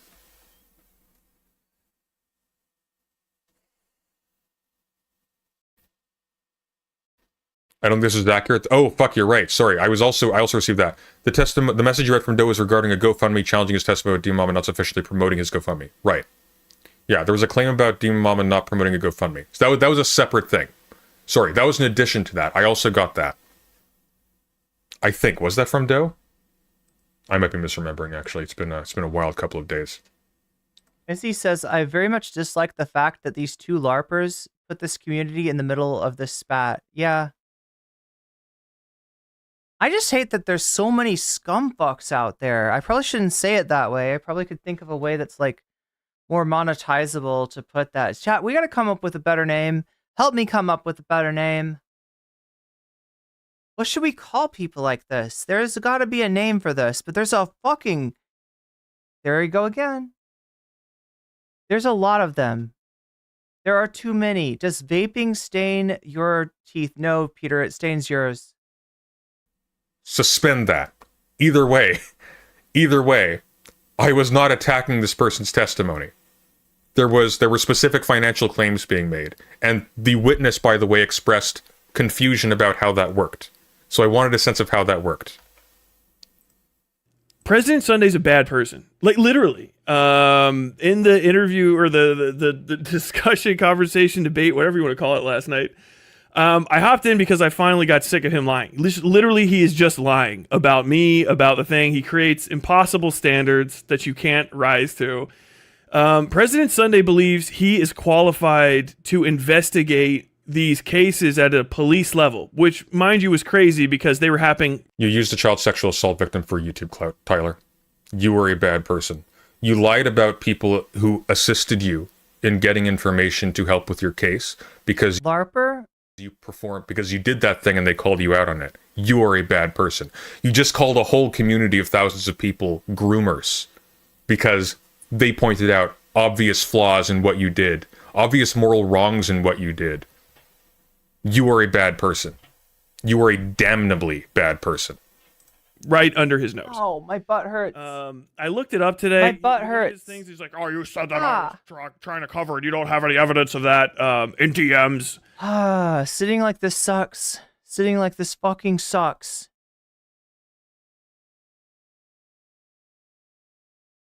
And it's nothing to do with his DMs. Like, I didn't DM him about it. We had multiple calls. I looked him up. I have.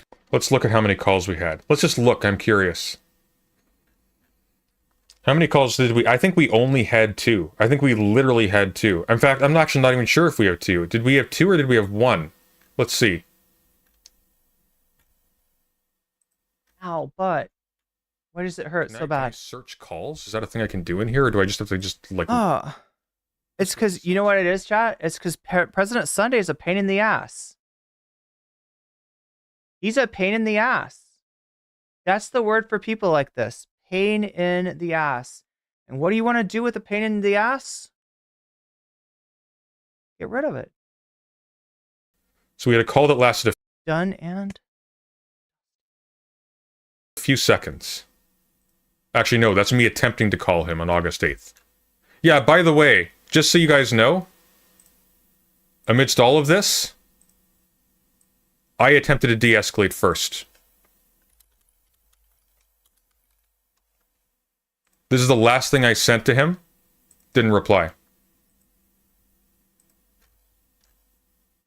I mean, there's some good stuff in here, right? Did I miss any of it? I sent to this weasel is going. He said that he recorded a call with. Oh my, is that ethical? Are either of these? What's the word for it again? Pain in the butts? Are either of these pain in the butts ethical?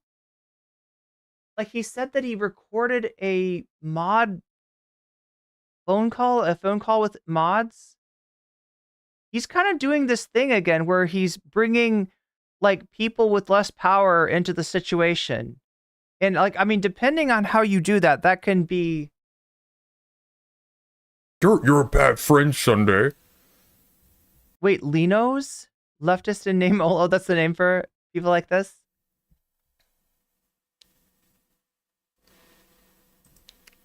Dude, you're going to time me out because I don't just take a claim on faith. What is wrong with you? She flat out says the claim is false. What is the response? We don't have anything that corroborates the claim, like this wouldn't hold up. I've seen enough to distance from myself from her and disconnect our communities, but I haven't seen proof of a specific act anywhere. I know very little, but I'm curious. Why do people pay attention to this person? Oh, to Sunday. I can't speak for anyone else, but for me, it's fun and profit. I've seen credible accusations, but an accusation being credible doesn't mean that it's proved. I don't think you're being rational here. I'm on your side. I'm saying we need. Wait, dry fucks? Damn. To dig. That sounds painful. That sounds really fucking painful. Oh my gosh. Oh my gosh. Or if I just ignore this, we're going to be collectively discredited for going off anecdote only. And then we dug. But I found the proof I was asking for, by the way. You got 5 seconds. Going to make. He doesn't want the proof. YS, are you on stream? Do you know the part that he talked about where he said he's got like phone calls with like mods and shit? Is that something we should watch? I don't know. He's droning like a siren call. Yeah. There's not a lot of redeeming qualities, are there? He doesn't want the proof. Why? Because that's embarrassing for him. Because he didn't find it. Because he should have. Screenshots of them. They're in the DMs he shared. If every time you see one of those, you want to hop in a call, that's when we were talking about it. He said it's very convenient for him, which it is. That's why you do calls that aren't recorded instead of putting stuff in DMs, so you can. I see we've attracted the wolves. Hey, Chris. Hey, Xylee. How you doing? So you could say the call. The wolves. He's talking about Chris the Narc and Xylee gets real. Right? So yeah, this is an attitude that he has about commentary streamers. These phone calls saved in folders? Oh my god, is that like a reference or is that like a Tua on that thing. That girl is so wholesome and it's awesome. Yeah, I wish people wouldn't like. There's weird right wingers like obsess about her. She's kind of like the new. Never mind. She's got a lot of right wingers obsessed on her. Never happened. Which is fine if he wants to say it's hearsay. That's okay. But like literally, he has been the chief in command of the Groomer Defense League. He says he didn't know anything about Copenseed's video. If you think sex is a pain in the ass, you're doing it wrong. That's probably true. On Fawn from... I did know about Copenseed's video on Fawn. Copenseed's video on Fawn, though, didn't place Fawn inside Demon Mama's house at the time. My understanding was that this was an old relationship and that these people this person was at some distance and was not having any communication with the channel. The Copenseed video, its primary weakness was that it primarily focused on the ick factor of Doe and Demon Mama, who I took to be the actual targets of it, having like weird gender and pornographic activities not involving minors, like the feeding stuff and whatnot, which is like, I don't really get that, but I'm not going to like attack somebody over that. That's their business. The Copenseed stuff didn't have anything about Fawn being actively engaging with the server and DMing minors. That was new. I would not have had any truck with that. That's why I was helping you find information in the beginning. In fact, he claims that I gave him nothing. He claims that I gave him nothing. Wait, he claims that you gave him nothing? You keep saying that, Sunday.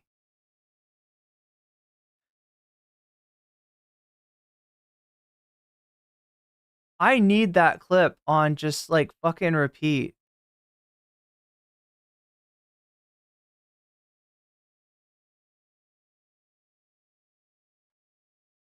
I always need that.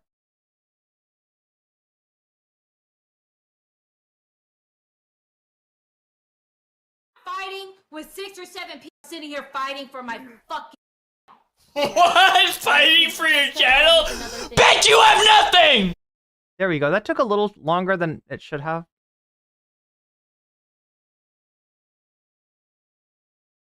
Find information in the beginning. In fact, he claims that I gave him nothing. Where's your fucking channel? He claims that I gave him nothing.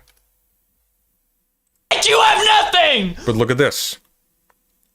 And by the way, I have to apologize for this, because if I knew he was going to just needlessly post a dox, that's dangerous. You have nothing!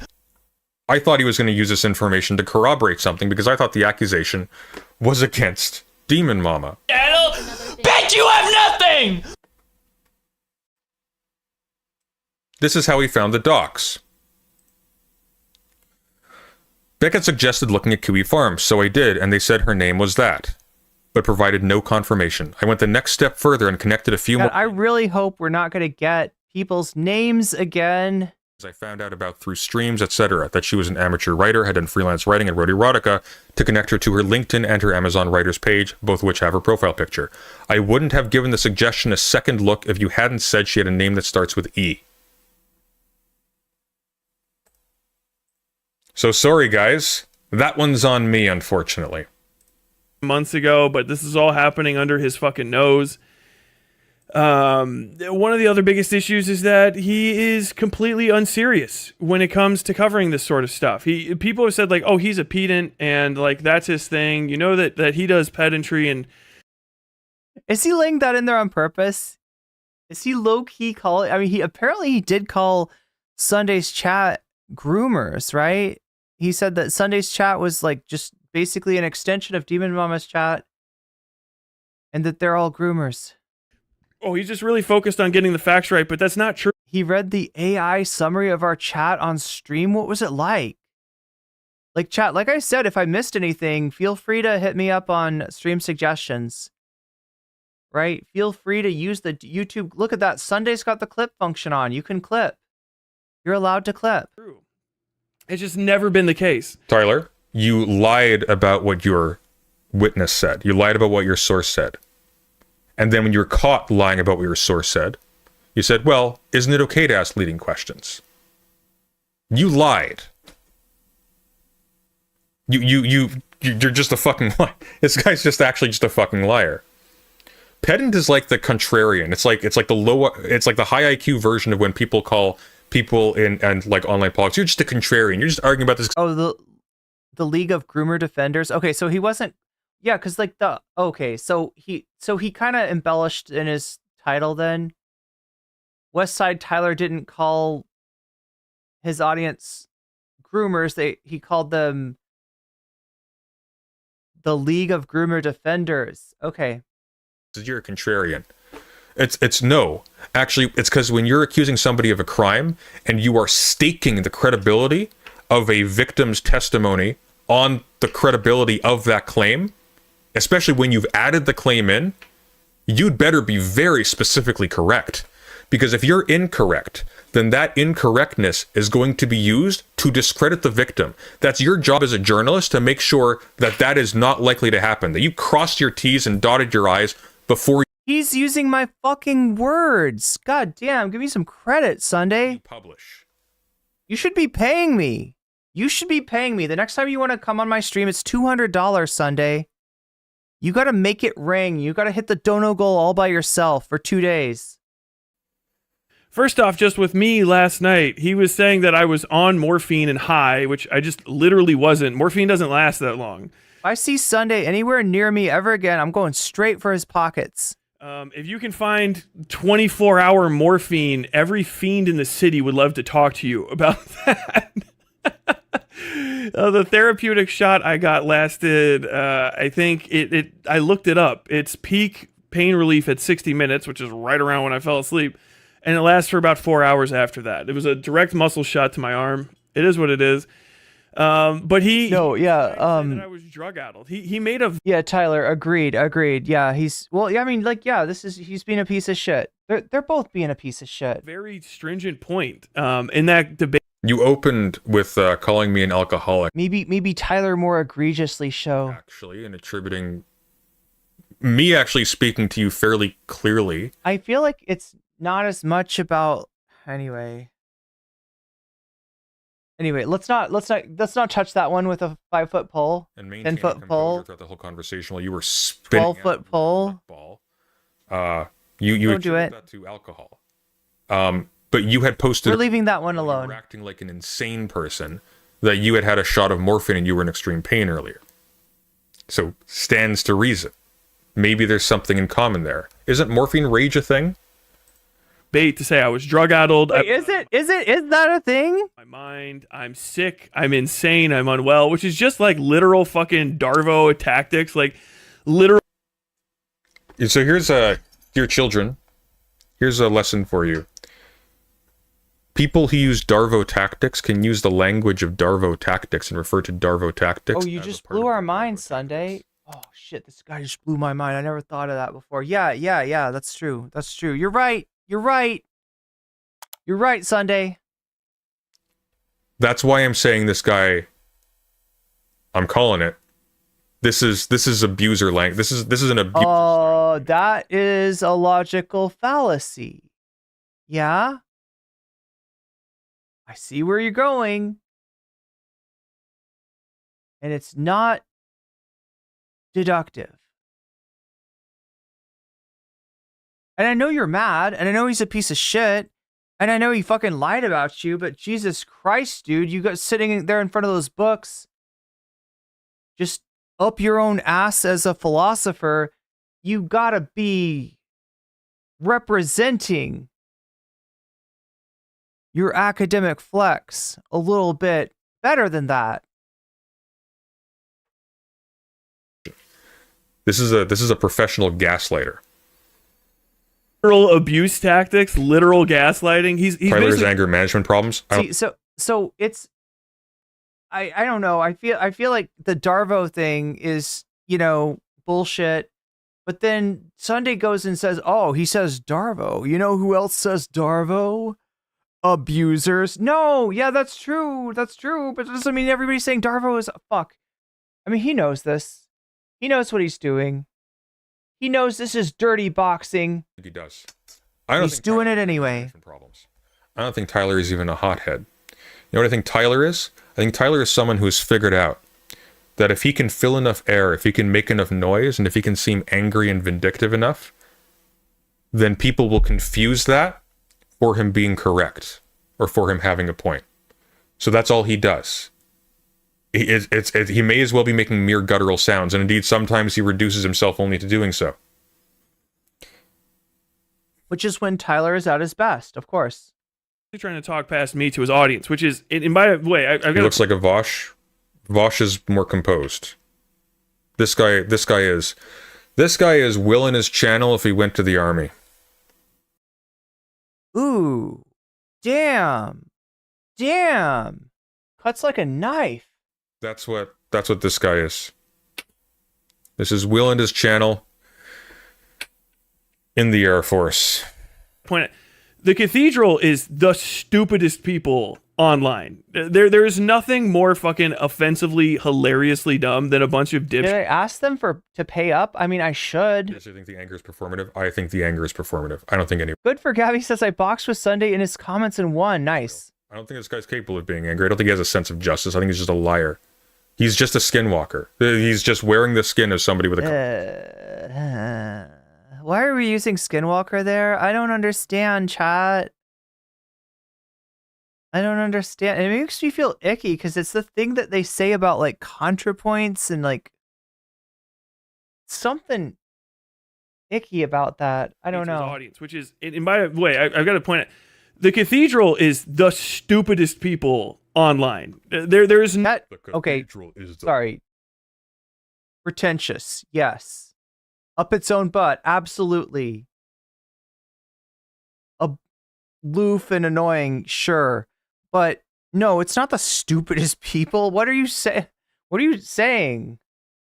The stupidest people online. It's a weird thing to say about of all the criticisms you could have for Sunday's community, right?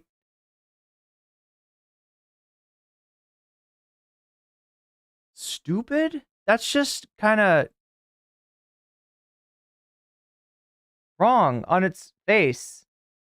The stupidest people online. Nothing more fucking offensively, hilariously dumb than a bunch of dipshits who all think listening to President Sunday, of all people, somebody with, what, a bachelor's in philosophy who never even get paid to do that? Political science, sir. With a minor in religious studies. You take that back. Reading the... Yeah, and I feel that minor in religious studies coming out way too much. Blues somehow makes them the epitome of fucking knowledge. It's insane. It's the stupid dumb people in the cathedral reading books like nerds. I'm gonna go eat a rock. Yum. But he's just trying to convince his community that they don't have to listen to the facts or anything. Hey, it's better than a BA in fucking journalism, Tyler. Jesus. Imagine if the only thing you learn how to do is to write properly, and you can't even do that. He creates impossible standards for evidence, and then when you can't rise to them, he says, "Oh, well, I should have held on to this." Note.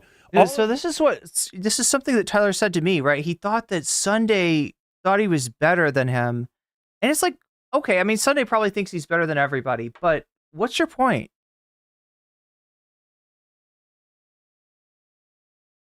Like, you seem legitimately hurt by that. And it's just like,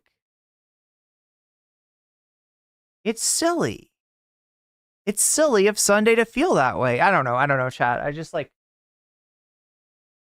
people thinking they're better than me is something that I feel like is just kind of a, like, we all have to deal with that. Oh my God, chat, my butt. Ah. People thinking that they're better than me just because they've got a working chair. Do I really want to deal with that? No. No. There is no better or worse, okay? There's only different chairs. His criticisms are, you shouldn't have reported. Literally. You shouldn't have reported. No. You should have reported well. You should not have taken a victim's testimony that was given to you in trust and contorted it with leading questions to loop it into a drama hit piece against White Forest and Vosh when they were not concerned in that testimony. You shouldn't have included a dox for no concernable reason, allowing the whole project to be dismissed as a spite-based attack by you. you should not have inserted terms that make the claims of Glooby subject to scrutiny they shouldn't be subject to, because Glooby was not a victim of wage theft. Glooby was a victim of financial exploitation and sexual abuse. And because you've inserted wage theft, which can be attacked very easily because it's not the case, those other things can now be attacked by way of attacking wage theft as a straw man. You have actually endangered Glooby's case. You endangered Glooby's case, and then afterwards, after denying, after swearing on a stack of Bibles that you never asked leading questions, you never inserted words into the interview that Glooby didn't produce himself. You then said, well, actually, sure, but I never said that leading questions are bad. Tyler Bookshelf Review. Chat, I want you to insert some likes into my likes counter, okay? Are there 3 people out there who haven't liked the stream yet? There's something in my brain that likes big, even numbers. And it would really help me out if you would make those numbers big and or even. Either way is fine. He's just got a fucking bunch of Stephen King novel. He's a grug. A grug? Or you should don't do grugs. Have let me. And this is someone who enjoys Stephen King novels. You know who he is? Do you know who Sunday is? I just realized who this motherfucker is. Drugs are bad, okay? It's just the drugs are bad guy. The fuck is his name? It's like, that's all you got? That's all. Okay, is that all you got, okay? All you got? Like, there's no way in hell he's okay. Actually read House of Leaves. That's way too Okay, Mr. Sunday, okay? That's way too out of his, Oh my god! That's out of his depth, absolutely. Help you with the story. He's got Gravity's Rainbow right next to it, Sunday. This goes back to the start of... Do we know there was zero wage theft? We don't have any testimony by Glooby that there was wage theft. Wage theft as a term was inserted by... Yeah, that is absolutely true. Tyler. That was his commentary, which he then claimed Glooby claimed, which is wrong. So we don't know that there wasn't wage theft. Wait, isn't Mr. Garrison a chatter? No, that's Mr. Garrick. God damn it. We don't, but we have no reason to think there was. So... Oh, it's Mr. Mackey. Mackey. If we have no reason to think there was, then someone who's defending against these claims will go, well, there's no reason here given to think that there was wage theft, therefore this is a spurious accusation, we can dismiss this. And the problem is that the wage theft was not Glooby's claim. The wage theft was Tyler's claim. Glooby's claim was that Demon Mama was paying Glooby very little while Glooby was doing a hand gestures for round numbers do crack me up. Lot of work while Demon Mama was going... Chat, I really want to be done with this tonight. I really need to be done with this. I need to be done with this. There's like too much of this shit. Trips. And it keeps on going on. And there's like no sign that it's going to stop. Getting expensive. Like he said he was going to eat Westside Tyler. I do not want to stick around and watch the fucking creep show of these guys voring each other. That's not... I don't need that in my life. None of us need that in our life. Cosmetic surgeries done. That was the claim. That was the financial claim. Speed it up. Oh, fuck yeah. Oh, fuck yes. Me being around President Sunday. President Sunday, from the start. President Sunday. From the start, me talking to him, has tried to be like, I'm going to take you off. He's a condescending idiot. I'm going to take you to what?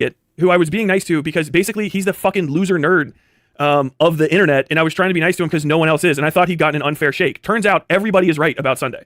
You've been fucking glazing me. He's a cannibal. They're right about him. For months. You've been glazing him up and down. Damn, Sunday. Loser. Take you under my wing. You're a loser for giving me glaze? You're a brainlet. I laugh at you. You are older than me, and you are operating less than 50% my capacity. You're a mental child. You're going to decay faster than me. You are going to be humiliated in public while I'm sitting here happy enjoying life. I don't have the only... Does he look like he's enjoying life? Person who's feeling accusations of the kind that you're feeling at me is you. And you've done so with picture-perfect proof that you're lying. and I will feast. He's he's gonna feast. This guy's gonna fucking eat. I will feast on every one of your failures. I will make so much moolah. He's gonna bore this guy. Laughing at you. Damn, Sunday. Like, darling, as much as this hurts. Darling? Yo, what was going on between them? What was going on between them? God damn. This is personal. This is way too personal. I see this as a total win for me in the long run. This is swell. What you tried to do to Lore Lodge, Lore Lodge, keep calling Lore Lodge. What you tried to do to Lore Logic. This is the second time he said this. He's sticking on this point, right? Tried to make a golden pot of content out of them. Fuck, thanks for fuel. I was glazing at you with that Gluck 4000. I don't even know what that means. Wait, is the golden pot the pot that like refills with soup automatically? Is that what I'm thinking?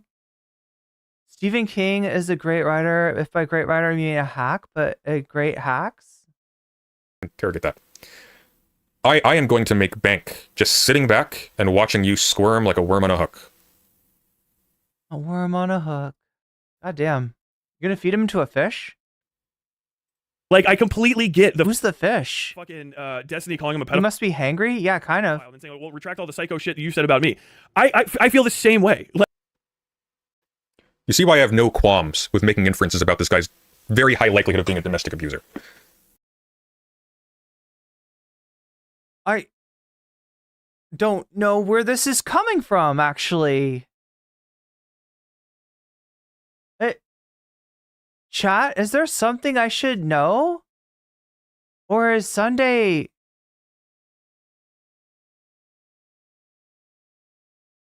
This guy is a lying, gaslighting psycho. And by the way, if any of you are excited about a new leftist on the scene, he will drop you. He will drop you at the tip of a blue fedora from Steven. Wait, sorry. He will drop you for Destiny's sake, I think? He's saying that he wants to be a Destiny orbiter. I mean, he would kind of fit in there. His politics are really... Ow! Fuck, chat, my butt still hurts. Meow. Meow, I don't like my butt hurting. He feels like, it just feels like making false accusations. Yeah, that's it. That's it. And by the way, fuck you. Kyla Turner, not so erudite, is a fraud. She lied about her credentials. She used... Sunday wants to catch a fish with Tyler as the worm. And that fish she will make into a golden pot of soup, which she will devour. But the soup has to keep making itself, right? That's the golden pot of content that he's talking about. Isn't it some kind of a golden pot that is enchanted and it, like, you eat the soup out of it, but then it fills back up automatically? lying about her credentials in order to sell services to vulnerable people on the internet. Get a pillow? And, she's kind of a bitch. Like, literally. You know, it's not even... Sunday, you drag you into the mud, don't engage, but I want to. I want to. You like it. You like it. Confidence. Everybody knows that I have a TBI, but like him literally being ableist and saying that I can't discuss the truth because... You can't discuss the truth. But that's not because of your brain damage. You can't discuss the truth because you were too weak to discuss the truth. You're too weak. You're weak. We're supposed to be the... You're supposed to bring balance to the force, Tyler. To discuss the truth. You can't... You were weak. You didn't have enough midichlorians. Pete, if you're honest. Because you don't know anything. You're bad at everything. You gotta get more midichlorians. You're bad at everything. Terrible. You look like a lunatic. You're a pathological, unethical liar. And you're stupid. Okay. And your brain doesn't work and you're using that as an excuse. Fuck you. Fuck you. You just made that funny. Because I have a traumatic brain injury is insane, and it's very dismissive of people that are going through issues like this. You're calling me stupid? That is very offensive to our armed servicemen, Sunday. That's very offensive. What a pathetic wretch. Like literally, I'm talking to you right now. I don't know at what point you think that I've lost touch with reality. I don't either. It was sometime in the distant past. What? Okay, Izzy Sanchez, have you stumbled upon my conspiracy theory? I don't really believe this, but I think it would be funny if they were actually doing kayfabe. If they like worked this out and they were like, all right, I'm gonna say this, and then you're gonna say that, and then we're really secretly friends. At the end of the day, we're gonna fuck over no comment chick, but we're gonna pretend like we hate each other's guts. That's what we're gonna do. It's not new, I don't think. And it only seems that the TBI works when I'm just... He is literally just gay fesh. He is gay fesh. This is gay fesh. This is gay fesh coded behavior. He's like if gay fesh and Demon Mama were the same person. That's who Tyler is. I wouldn't be surprised if he had a brain injury of the boogie type. I don't know. I don't know this guy any charity. Fuck him. Disagreeing with when I'm disagreeing with Sunday, it's profoundly ridiculous. But he jumped on that. Sunday's a fake leftist, first and foremost. He does nothing lefty at all. Like, people say he used to be a fucking conservative. I think the dude just still is. During the debate, he called me a bitch for saying that, like, it hurt my feelings that, you know, he kind of just... No. I said you were acting like a bitch. Because I think that was an act. That was you being a psycho. You're also a bitch, but I digress. Absolutely betrayed me. He's running behind my back to try to fucking poach my mods, which my mods tell me about. They're like, he was trying to say, like, oh, I'll pay you if you come over and fix my dog shit Discord, which is full of Sunday fans who are fucking morons. Actually, Tyler, I asked them if they're paid. I asked them if they're paid because this is important to you. It's a very important part of what you do, that everybody who works for people gets paid. We are very much opposed to exploitation and wage theft. And you know what they said, Tyler? They said the only pay they've gotten was an Amazon gift card by somebody else, if memory serves. They don't get any benefit from this. You just fucking bully them. That's all you do. You just gaslight a bunch of impressionable people and just bully them. And toxic fucking idiots who can't behave themselves. There's a bunch of fucking maladjusted morons in the cathedral. Like, literally just a bad community. On that note, unsub. I don't care. I don't need Sunday's fans or Sunday's validation. Wait, a fedora from Fallout? Who wears a fedora? Is it Benny? To make it on YouTube. I've gained more subs in like a year than he has in a long time, and it's not a flex. It's just normal channel growth. It's because you're pulling ex-Vosh and ex-Demon Mama people, dude. You're not attracting a high-quality audience for the most part. There are a lot of good people in your community, but the growth that you're seeing right now is not because of the community. The growth that you're seeing right now is because you're going on the attack on a bunch of big people and making a lot of noise about it. The community are the people who actually engage in your Discord, the few hundred of them, who do the art stuff, who do the literature stuff, who engage in the clubs, who talk about things. The people who you kick immediately when they disagree with you over the most minor things because they care that you actually say things that are true and hold yourself to some kind of standard. You hate your audience. You hate anybody who actually cares about you doing well. You only care about the raw numbers. You don't give a shit about these people. At all. You hate your audience. Like nothing else. The people in your chat who are actually talking, you hate them. The people who are actually engaged with the actual stuff, you hate them. You like the number. You like the big number, and that's it. Number go up. Yeah, number go up. That's what I like that too. Number, that isn't loyal. That eats you when the It's not loyal, it's bad. You are not going to last. When you pull this shit with somebody of scale, you're going to be eaten alive. Yeah, thank you for the 50 gift memberships. Much appreciated. Wait, I thought you were gonna eat him alive. When you're not bad at making content. Like the stealing Tyler's content. Your content shit, Tyler. Your content shit. This is your content. Let me quickly think of something to say. Oh my god. He's like, that's so good. Wait, just a second. We gotta see that again. Your content shit, Tyler. Your content shit. This is your content. Let me quickly think of something to say. Is it supposed to be Beavis and Butthead? That's you for 4 fucking hours. I can't watch it. It gives me a fucking stroke. What is that? Time was me basically fucking. What is Sunday doing? What is he smoking? His channel back into. What is with Sunday and cannibalism? Maybe I don't want to know. Oh, it's that song, Moe. To existence because he's got nothing to fucking talk about. Like literally, it's just boring. It's boring fucking content. I don't know what to say on top of that. Watch a fucking President Sunday stream and be entertained. Watch a President Sunday stream and be entertained. I feel like numbers are pretty good. If you are, I feel like numbers are pretty good right now. I'm happy with numbers. Go over there. I want you to unsub. I don't want President Sunday's help or his fans. I don't fucking like you guys. Is Sunday having trouble with numbers? My mods have known for a long time to automatically suspect anybody that has also a member of the cathedral on their tag because they come over and they're fucking weird. They're bad. They're awful to talk to. They're pedants. They love to fucking argue about nothing, ruin the vibe, and they're all just dog shit people. Like they're bad people. And I Do you know how I discovered you, Tyler? Just FYI. Do you know how I discovered you? Because a whole bunch of my chat started going into your server. Just so you know. I don't get a ton of you guys over here. I've got a very niche style of content for the most part. Very niche, in fact. I cover stuff, and I cover it in a way that is typically not very popular with children. I don't jangle keys. I was making plenty money before you existed in my universe. The Tyler Fortress arc has begun. It is kind of Fortress arc coded, but it's more fetch coded. By the way, editor, that's our thumb. That's it right there. That's the Will in his channel face. That's the dead eyes. I took an L on this one because fucking I trusted President Sunday farther than I could have thrown him. It all goes back. Yeah, you can't throw me, buddy.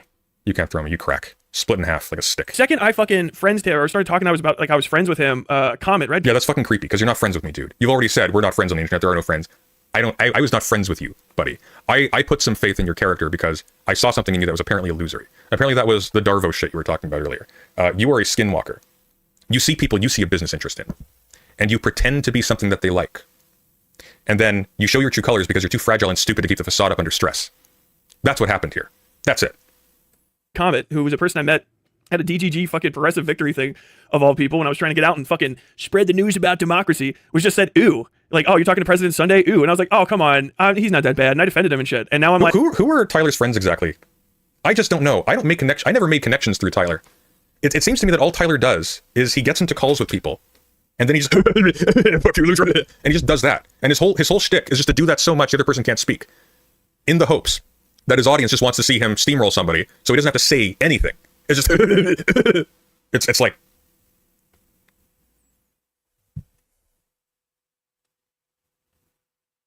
God, look how sweaty he is. Jesus. Like, fuck. How old is this guy? Is he like 40? Like, this is... Is Sunday becoming Haas? Sunday, he, like, looks younger than you. That's not a fucking own. What is Sunday talking about? Sunday, literally here, well, at least I still have my youth. Do you, though? You're about the oldest young person I've ever looked at. Damn, dude. That's like some hard living. I've never realized how bug-like he is. Comment was right. Base red comment. Ooh, you're correct. Literally ooh. Literally fucking ooh. But this guy was going behind my back. 36? Yeah, it checks out. How old are you? I'm 33. Talking to my mods and trying to frame it as, he said, well, you're also invited to the meeting. But he was also invited to the meeting. In fact, he was literally called. He was literally called. What do you mean? They're my mods. You should have fucking only asked me to talk to my mods and have a, like, mods and Tyler's community meeting. Excuse me? You fucking weirdo? You should have talked to me first before you can talk to my mods. What are they, your dogs, you fucking freak? You actual freak. These are my vassals. This is weird, guys. This guy is weird. Oh, I'm gonna enjoy making content out of you. Wait, but I don't understand talking to somebody's mods. What? I mean, like, not that you can't. Not that mods aren't, like, they're, don't have the right to do, interact with anyone, but, like, it's just weird to be like, hey, I want to talk to your mods for a second. Come here, Tyler. Like, what? I don't understand. I'm not saying, I don't know what about, like, I don't have a particular suspicion. I just mean, like, what is that? What is that about? I thought he was older than, yeah. I mean, look, I'm not trying to talk about anybody's, how gracefully they're aging, but Tyler, you are, gentlemen. They're old man babies. Yeah, he's like from like the people from Akira. That's Sunday. That's President Sunday right there. Friends, ladies, everything in between and outside. We lost an entire wheelbarrow full of tin down into the darkness, but chasing it, we discovered a trove of diamonds. This guy is a lol cow. This guy is a fucking lol cow of epic proportions, and we are here at ground zero. We are eating well this year, dear friends. That is 1,000 years Tyler Tent. The age of the Tyler Tent begins now. Oof. Oh, this is gonna be good. This is gonna be good. You're not a commentary streamer, though. And he's evil and stupid. It's the perfect combination. It's the perfect villain. It's the kind that you don't need to feel any pity for. No compassion to hold you back. Your better nature drives you to cruelty against this man. It's making Tyler content time. I don't know. What do you think, chat? Content time. Because we thirst for blood. He's literally just trying to poach my community. It's just raw. What do you think? If I poached your community, it wouldn't be raw, Tyler, just technically speaking. I'm not going to tell you to ask my fucking mods about it because I'm cutting all conversation. This is going to end with a full black... But we will ask your mods about it, Tyler. Oh, don't you worry. Don't you worry. They will be heard. Blacklist of Sunday's community and discussion about him. Tyler, you just don't want to answer the truth. You don't want... Yeah, fine. I don't care. Literally, Sunday's community is so worthless to me that validating you guys through... there is no moment where I'm going to be like, oh shit, well, I've convinced Titan Uranus. Oh shit, Dataless Media is fucking on my side. Like, that was never going to happen. Okay, I got to say this, right? That name, I guess that's a... Is that an orbiter? Is that like a Sunday orbiter? That name, Titan, I never got that was a joke. I just thought that Uranus like was one of the Titans in Greek mythology, and that was the reference. They were really into the Titans and Greek stuff. That would go. And Tyler has forbidden his mods from speaking to Sunday. Can you show me this? Can you show me this? That's hilarious. Does anybody have a screenshot? Send it to me in DMs, please. I would give a shit. So Titan Uranus, you know. Like, I don't get it. What are you trying to like?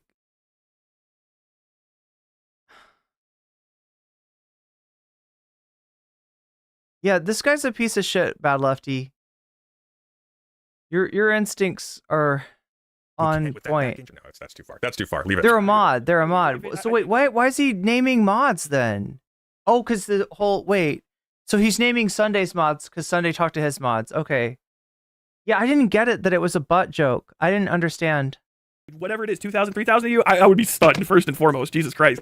Unsub. Go away. A lot of you are going to be banned before the end of this just because you're fucking irritating. It's bad content, man. Tyler. yeah, they're irritating, Tyler. That's the ticket. That's it, Tyler. That's it. It's bottom of the fucking grist mill. Yow. To be like Sunday. I didn't come. Oh. But you did. You just can't. You can't keep up. You can't measure up, Tyler. You're a combination of too dumb, too weak, too cowardly, too vile, too unfunny. No, that's a funny joke. This facsimile of comedy that you perform, where it's like Titan Uranus. That's a funny joke. It's like fucking SpongeBob level gags. You're not funny, Tyler. You're not a funny man. You're not a funny man. You're funny to some. You're not a funny man. I don't know. What is this? Who is this guy? Who the fuck is this guy? Who's President Sunday? Somebody wasn't graduated between beyond. Wasn't graduated beyond being laughing at ripping paper when they were an infant. Jokes on you all. I never subbed to Tyler. Damn. They're always one step ahead. To fucking YouTube to be inefficacious, unlikable, and generally fucking repugnant to the average viewer. These two dudes are pretty childish, yeah. You didn't go into YouTube to be inefficacious, unlikable, and generally repugnant to the average viewer. God, how much more of this is there? Yo, Dax, thanks for the $5. They're not like us. Nah, I think Tyler's audience is full of decent people. I think my audience got along with Tyler's audience very well, in fact. In fact, I think the reason why we ended up actually collaborating a little bit, or working closer together, is because our audiences got together and worked pretty well together. That's what happened. Nothing to do with you. You suck, Tyler. Like, talking to you is exhausting. It's exhausting. I'm tiptoeing on eggshells because you're an insecure freak who's prone to having meltdowns if you feel like you're out of your depth and somebody's walking circles around you, which is most of the time, because you're actually not that bright. Tyler's in his element when he's arguing with children. And he's not collected when he's arguing with children. This guy sucks. This guy sucks. So he abuses a... I mean, tell us how you really feel. He's mad. Sunday's mad. This is like DSP. Anyone know Darkside Phil? I mean, I feel like you're forcing the lol cow on him. It's like, produces shit content. It gets a milquetoast response in the best case. Most people just dismiss it. They're like, oh, that's kind of weird. Why? And then it's condemned by people who bother to pay attention. No, you're wrong. Darkside Phil is awesome. I love his jerk-off streams. I should have said earlier, but why does Sunday have a grudge against NCC? I don't know, Chad. Do you wanna go into that? If that's interesting to you, I can give you some ideas. Right? And funny enough, it's kind of similar to the reason that he doesn't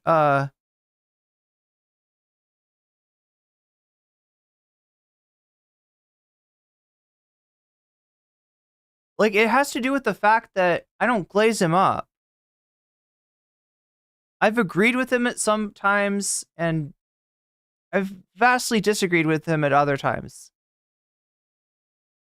And I think that I remember him coming over to my chat or something like that. And, you know, he was being a piece of shit. And my chat just, like, dunked on him. Like, he just got fucking destroyed in my chat. But it was a long-ass time ago, and I can't fucking believe that he's still mad about that. That is not something to hold on to. And that doesn't have to do with me. That had to do with my chatters. I have done maybe one video where I look at him critically. I have had people tell me that this guy is advocating for conversion therapy, and when I looked at the clip, that's not what I thought was happening. I don't think that's him slipping and being accidentally religious and being like, oh yeah, conversion therapy works, right? He was saying, like, you know, it gets people to say that they're not gay, right? it works in that sense. He just said something really in the most fucked up way you could say it, but I could tell what he meant, and he wasn't saying what people thought he was saying. So I've been more than fair to this guy. I have been more than fair, but yeah, the few times that I fucking held him to account, apparently that fucking sticks in his craw. So, oh well. Oh well. And his resort is to blame the audience for pointing out his categorically unethical behavior. Funny enough, Tyler did a react video to Dark Side Phil. A lot of react to Dark Side Phil? Really? That's a thing that people do? Chat, do you want a reaction to Dark Side Phil? What am I going to react to? The dude jerking it? Tyler's audience are just Vosh haters, to be honest. Yeah. I don't want to react to that. Tyler needs 420 over the Atlantic somewhere? I would be hesitant to give Tyler pity.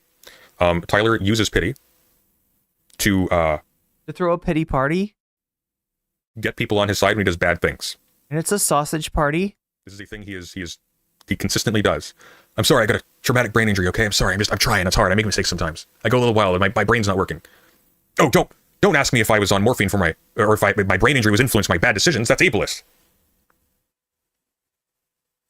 Right? I'm not about the biggest fucking person that I can have a conversation with and win is Stardust. With all respect to fucking Beckett and Stardust and all this whole little crew that's around Sunday. Like, I'm not about penny ante shit. I want to talk to real. But you are, though. Every single thing you've done has fallen flat. Like, let's look at your channel for a second. Like, are we gonna bring up the social blade? Like, you jump from thing to thing, desperately hunting for content because every single like aggressive campaign you start just fails. Like, this Demon Mama thing was the only thing that actually broke major numbers in forever. Like, you're operating at my level, dude. We're in the same boat. A lot of your videos are only getting 1.3 thousand, 1.3 thousand, 1.4 thousand. Like, they're not breaking 10,000 on average. Like, this is weak. This is weak, Tyler. You're doing okay for your numbers, but you're not big. Your primary targets are Demon Mama and Vosh. Like, oh, there we go. Elon Musk made a terrible cartoon. 18,000. Cool. Wow, that's a rarity. Like, you're not a big shot, Tyler. You're not a big shot. Wait, I don't understand. Like, Sunday is has got more subs. And so for Tyler to be doing Sunday's numbers, is that a dunk on... Chat, am I missing something? How is this a dunk on Tyler? Tyler's a newer creator. Tyler's a smaller creator. And so for Tyler to be doing Sunday's numbers seems like it's more of a negative reflection on Sunday? If we're going to play that game, which we shouldn't, you shouldn't, like, try to mog other chatters. You shouldn't try to mog other chatters either. You shouldn't try to mog other streamers, okay? That's silly. That's fragile behavior. That is unironically fragile behavior. Am I missing something? They are on the same level, he said, but they're not. Sunday's been around for longer. Tyler's a smaller channel. Tyler getting Sunday's numbers, or even it looks like maybe a little slightly better than Sunday's numbers, is actually how is that what is Sunday saying? You're not like spiking upwards. You're a 400 sub like viewer Andy like me. What? 400 viewer Andy? Wait, I thought you were better than that, Sunday. Aren't you a 600 viewer Sunday? But you're dumber. Or is that just the drama frogs? Ah, damn. Less money off it. Real motherfuckers. I want to try to. Oh, you're gonna flex your money. He's gonna flex his money. Spread leftism, which I don't think Sunday's about. But you want to try to spread leftism? How are you spreading leftism, Tyler? How are you spreading leftism? How are you spreading leftism? By calling a huge audience of trans and gay people largely groomers and groomer defenders, Tyler? No, he's not a leftist. He's not. This is his pedigree. That's a little too close. That's a little too close to something the Vosh would say. And I don't think that you have anything to defend. I don't think that it's like, I don't think your audience or you are tied into this at all, but you don't. Okay, I'm a working man because I went to shoot brown people in the Middle East, and my brain don't work anymore as a result of that. And but look, we found Tyler being, kind of transphobic. Like, oh shit, that is gonna get me in trouble. I said kind of, okay? I said kind of. We saw the Tiley interview, right? We found that. We found him being a little weird. Let's just put it that way. He's being a little weird. He's being a little something, all right?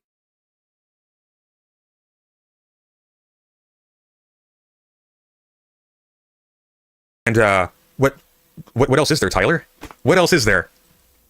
Yeah, what else is there? That's what I'm wondering. Can we be done with this and just do the Andrew Tate transvestigation? Went behind my back. He talked to my fucking mods. That was your mods are not behind your back, Tyler. First of all, you were invited to the call. Secondly, you were not owed. He's like, haha, they're behind my back now. Haha, I stole your mods, Tyler. I'm doing things with your mods you wouldn't believe while you're sitting there in the closet doing a Dark Side Phil impression. An invitation to the call. You were not owed an invitation to the call. First of all, you refused to address me directly. But secondly, I don't have to ask your permission to talk to any of your mods. I don't have to ask your permission to talk to your wife, Tyler. I don't have to ask permission to talk to anyone that you know. I can talk to everyone. Do not doubt yourself, Irene. That you have ever met at will. And there's nothing you can do about it. Whole thing. He's trying to fucking off-ramp my community. And if you want to go over there, do it. But just don't bring any of that shit back. It's weak. It's bad. It's bad content. It's bad content. And I don't fuck with it. But you do. You fucked with it, and you glazed me like you like a fat baker on speed in a donut shop. I don't know which I like least, the Vor references or the fellatio references. I'm not sure. Because you thought I would simp for you when you did a shitty job. You thought I was as clout-brained as you were. But I'm not. Which is why I will have longevity, and I will not be a train wreck. Maybe he'll succeed monetarily. Maybe. But you're going to be a laughingstock, because you already are. And the game's young. Good night, Mrs. Jones. This is the last I'm going to be talking about this entire thing. It would not be the last time he was talking about this entire thing.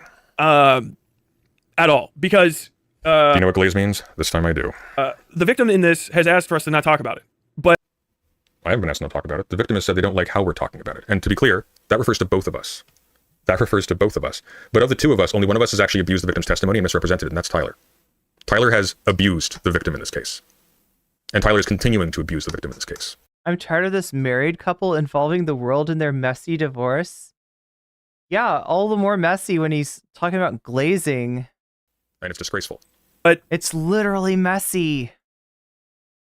People have put me in a position intentionally knowing that, where Sunday gets to say whatever he wants about the situation, and then when I talk about it, it's like, Tyler, both sides here are being crazy, and I fucking put out the video, did a stream where I barely talked about it, but for like a little bit on my methodology, which answers almost all the... MSC stream is pointing out Sunday talking about someone else steamrolling other people is even more wild. Questions that everybody has. You had no methodology, Tyler. You got a tip. You immediately went to into a call interviewing the person. You ladened it with leading questions that connected it to other content that you wanted to produce, and you threw the victim under the bus. And he's just repeating himself now. To promote That's not that interesting. I say investigations in heavy, heavy quotes into White Forest and Vosh. Yeah, and we're trying to get to our transvestigations. We're trying to do some transvestigating here. God damn it. And I talked to your mods to de-escalate things because I didn't want this to be a bloodbath. And we'll see that. And by the way, they agreed with me. Just so you know. And the reason why I'm highlighting this is because those same mods, at least one of them that I'm aware of, has been going around saying that I misrepresented their statements in my conversation with Tyler. I was not. It's actually worse than you think. But fucking Sunday's audience can't help but see line. They hear something from Sunday and they're like, well, I guess I'm just going to go ahead and ask that question without trying to do any research of their own, because they don't do research. Sunday's a stupid person. He can't do research. He's bad at it. If you guys don't know this, Sunday's talking about ethics. Sunday pretended to be somebody else. He just lied and misrepresented who he was to try to get information on Not So Erudite because he was like freaked out about that. Yeah, listen, dumb fuck. This is actually how you do investigative journalism, okay?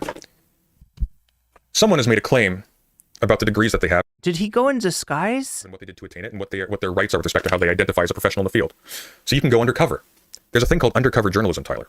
Yeah, it's like the province of James O'Keefe. Is you pretend to be someone that you're not. Why? So you get the answer from someone that they wouldn't give to you, but that they would give to somebody else. So if I, for example, want information about, hey, as a student at this university with these credentials, am I entitled to use X, Y, or Z titles? If I'm not a student, they may not answer me. If I'm a student, they may. I didn't contact anyone with Not So Erudite's name in my mouth. I didn't mention Not So Erudite. I didn't mention Kyla's name. Anything. He's pretty defensive about this Not So Erudite stuff. Just asked. Given that I have these credentials, which happen to be the credentials that Kyla claimed to have, do they think they're journalists? I mean, Tyler, I guess, has done some journalism as a profession, maybe? Am I allowed to call myself what Kyla Turner happens to have called herself? I didn't say it that way, but I said, am I entitled on the basis of these credentials to refer to myself as a psychometrist or a... Wait, so is Erudite's like name public? He's saying Erudite's name? Is that like, is this more psychometrician on a job application? The answer was no. This is very basic. I'm actually very skeptical of Tyler's degree at this point because he's demonstrating a basic failure to understand how journalism works. Like, I don't think he understands it at all. Tyler is acting as if he is to journalism what Kyla is to psychology and therapy. It's really remarkable. And the fact that he's jumping on this is like, it's an interesting choice. He brought that up last night too. It's almost like wait, somebody ate your salad, Soul Life? He's actually more ideologically aligned with the DGG crowd and has more sympathy with them. This is true. Than with any leftist cause. But he's felt like it is more expedient to short-term growth to pretend to be a leftist now. Because this is actually really basic, Tyler. If somebody is lying about their credentials and offering services to a vulnerable audience, that is an abuse, both of the credentials and of a vulnerable audience member. Like that is actually how you would do a little bit of investigative journalism online, Tyler. Just so you know. President Sunday, important to note in his book, he talks about how his journalism was short-lived after he was terminated. Well, that makes sense, because he's very, very bad at it. He's very bad at it. He's like, I wonder if he studied linguistics at all. Which is still psychotic. It was a thing I was going to one day maybe bring up to him when I thought his ego had fucking calmed down for a second, but like, fuck, who gives a shit? Mark that, okay? My ego. Pay attention to this. My ego is the problem here, apparently. The thing is though, fucking, come on, Tyler. Bro, it'll make you become Come on, Tyler. Right? Think. Hey, recheck. Give your brain a little time to catch up. That's by okay. the way, mods, hit him. This is that J-Schlatt thing where they start fucking mass banning people. I'm fucking down, man. It's a headache. I got to fucking make a clean break from your guys' community. It's dog shit. It's a dog shit fucking community. And get him out of there.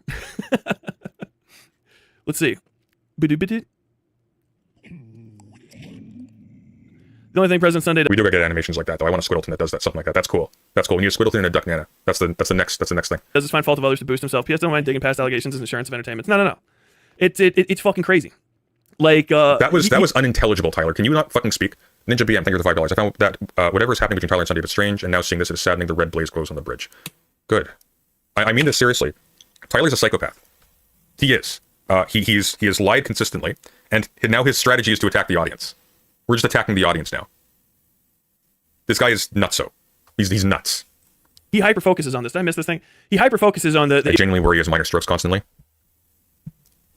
I don't worry. Issues in my story, right? One of them is that he thinks it's not fucking wage theft or whatever. Which wage theft is just, if somebody's supposed to be paid and they don't get paid, that's wage theft. No, that's not wage theft, you idiot. That would be, for example, if someone's supposed to get paid and they don't get paid, that could be because of a system error. That could be because the person is registered incorrectly and is receiving the wrong wage for their proper bracket because they haven't been registered correctly, because maybe they've been registered as a minor falsely or something like that.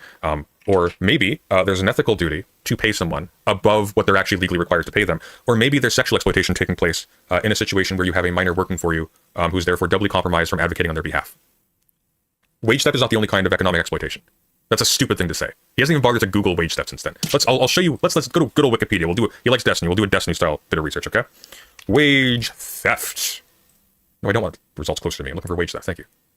Wage theft. Wage theft is the failing to pay wages or provide employee benefits owed to an employee by contract or law. Yeah, that's what I was saying. It can be conducted by employers in various ways. And so he didn't seem to even like try to find out if that happened, right? The obvious question, and like, correct me if I'm wrong, but I feel like it wasn't ever asked. Like, what if anything was your agreement with Demon Mama? Right? And if that's what you want to talk about is wage theft, that's the question you ask. Among them failing to pay overtime. And that's not a leading question. That is a legitimate fucking question. Violating minimum wage laws. The misclassification of employees as independent contractors. Get off my screen, you stupid pop-up.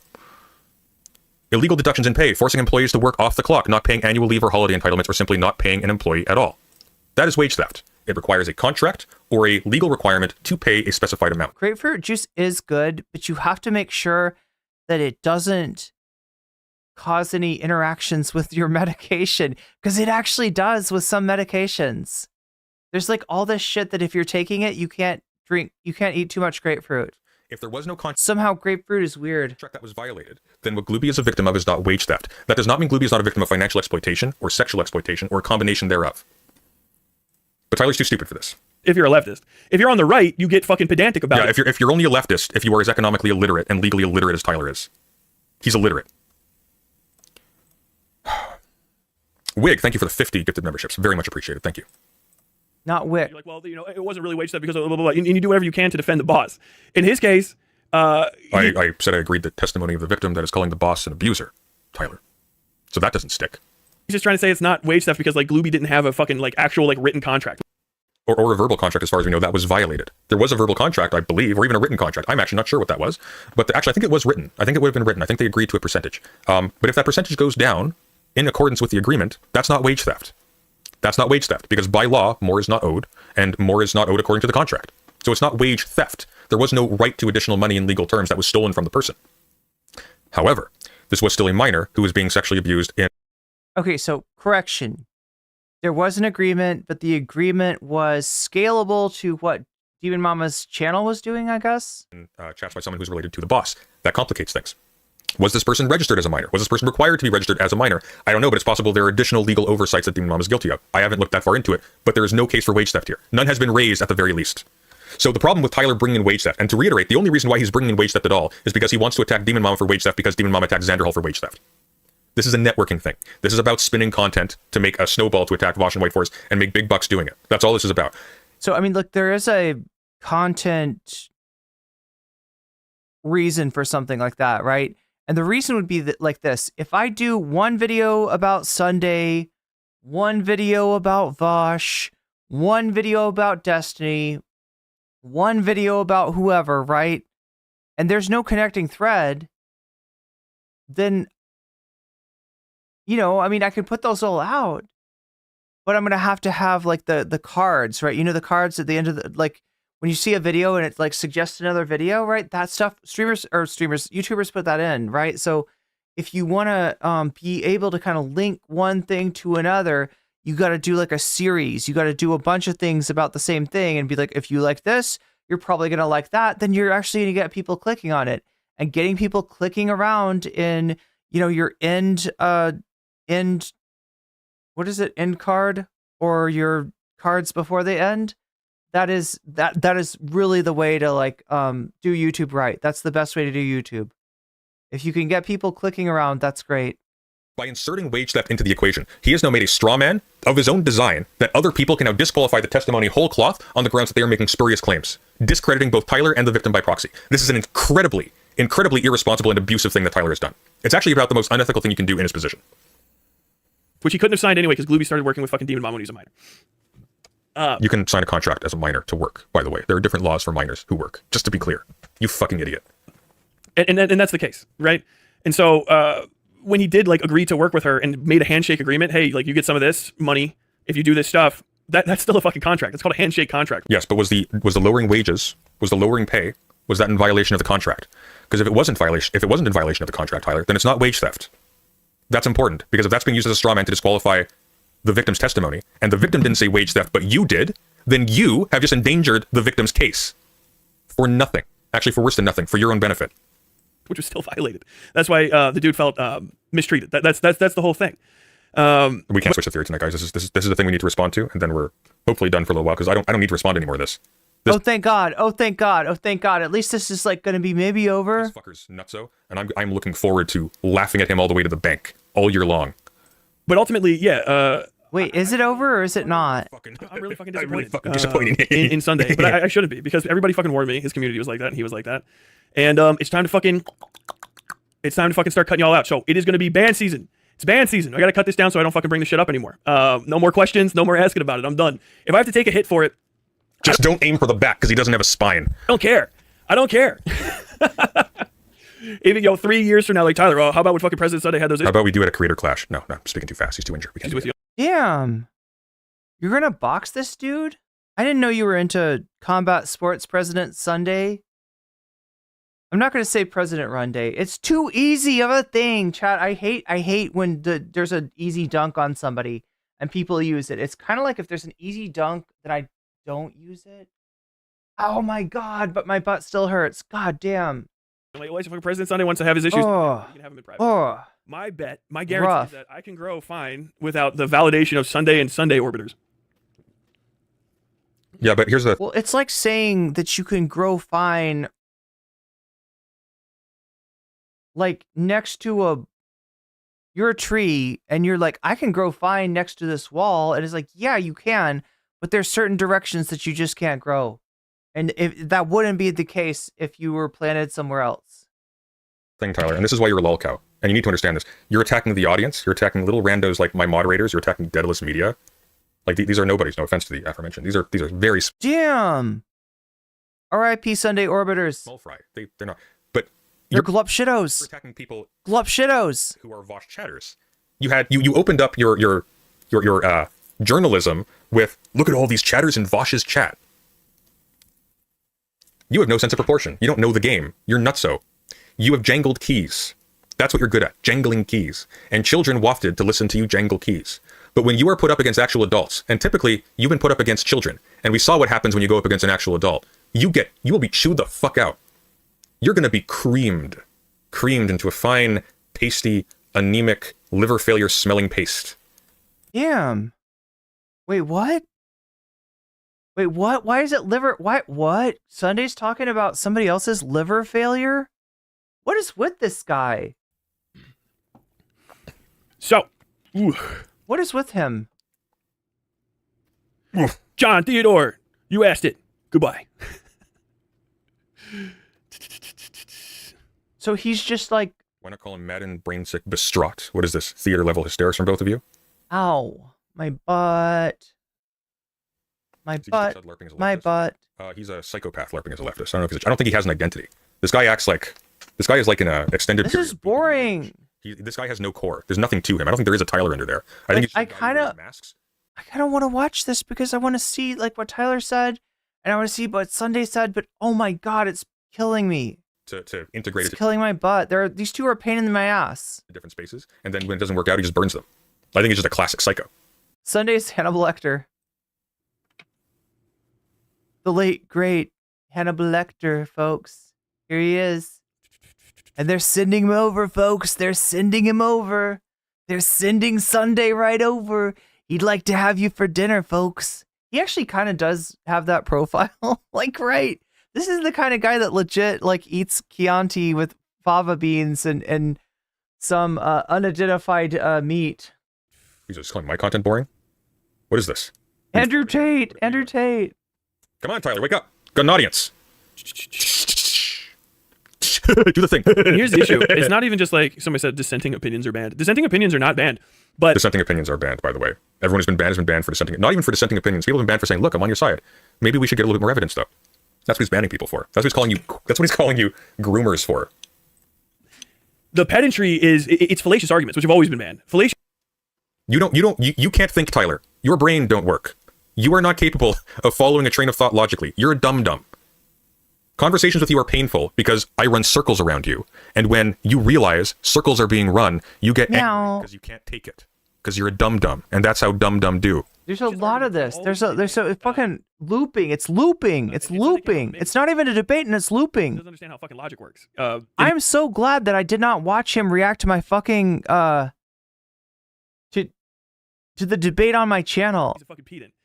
Elaborate, please. Can you give an example? Ducto ad absurdum. You know what I mean? Turtles all the way down fucking type arguments. You can just keep asking for additional evidence. This McNamara fallacy. And then you're pretending like you're pretending like just asking questions is actually being a like honest, good faith actor. And it's not. No, it's not. How is that McNamara fallacy? Not being an honest, good faith actor, Tyler. Which is why you are not being an honest. It's a quantitative fallacy, right? When you're talking about McNamara, you're talking about an absurd focus on the quantitative aspect of that, and therefore the measurable aspect of something, right? That's what that is. Focusing on the number of dead Vietnamese soldiers is literally the fallacy. That's literally where that comes from. Good faith actor when you were asking leading questions of Glooby, putting words in Glooby's mouth, lying about what Glooby said to profit from it. No. What the fuck is he referring to? Just asking. What? And there's just really no reason to keep you guys around. I can't even remember if there's anything else I wanted to fucking say about it, but like, yeah, that's pretty much it. I think I'm good and I'm done. I'm sick of fucking Sunday bringing up the victim, texting him, calling him, I haven't called. I had a voice call with the victim once with their permission. We had a very gentle discussion, just to be clear, in which I got corroboration for the fact that the victim actually had talked about the abuse case with somebody else in recent history, but not recent enough that it was connected to this case, which means that their testimony is very trusting. That corroborates it. It makes it not new. This fucker didn't bother to ask. He didn't care. He didn't care because he doesn't give a shit about the witness. The witness's sole purpose, Glooby's sole purpose to Tyler, is so he can hold Glooby up to take the bullets. That's it. Well, he makes the Vosh hit piece number 12 of 2024. That's it.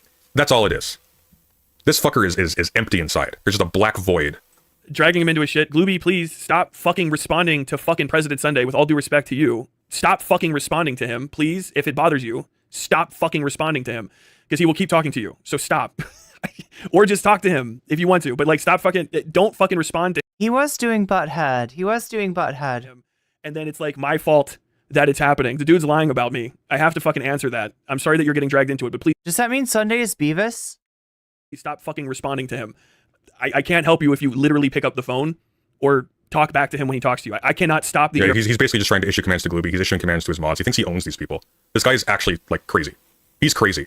This is the guy, it's funny because he likes Stephen King novels. This is the guy who in a survival situation starts the cult and starts murdering people. That's who he is. This is the nutso. This is the nutso who causes the downfall and breakdown of society into a mob. Interactions between you and another person. Just hit that fucking block button, baby. Imagine living with this guy. Fuck, I pity his wife. Just like imagine this bitch whining on his couch because his back's hurting, just using every Darvo thing in his repertoire. Just like making shit up whenever he's mad, just lying through his teeth about whatever he does, where he goes, like fuck this guy. This guy is trash.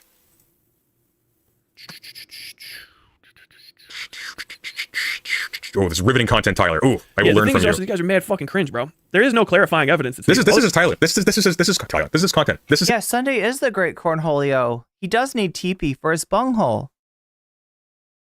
He needs teepee, chat. He needs teepee. This style of content.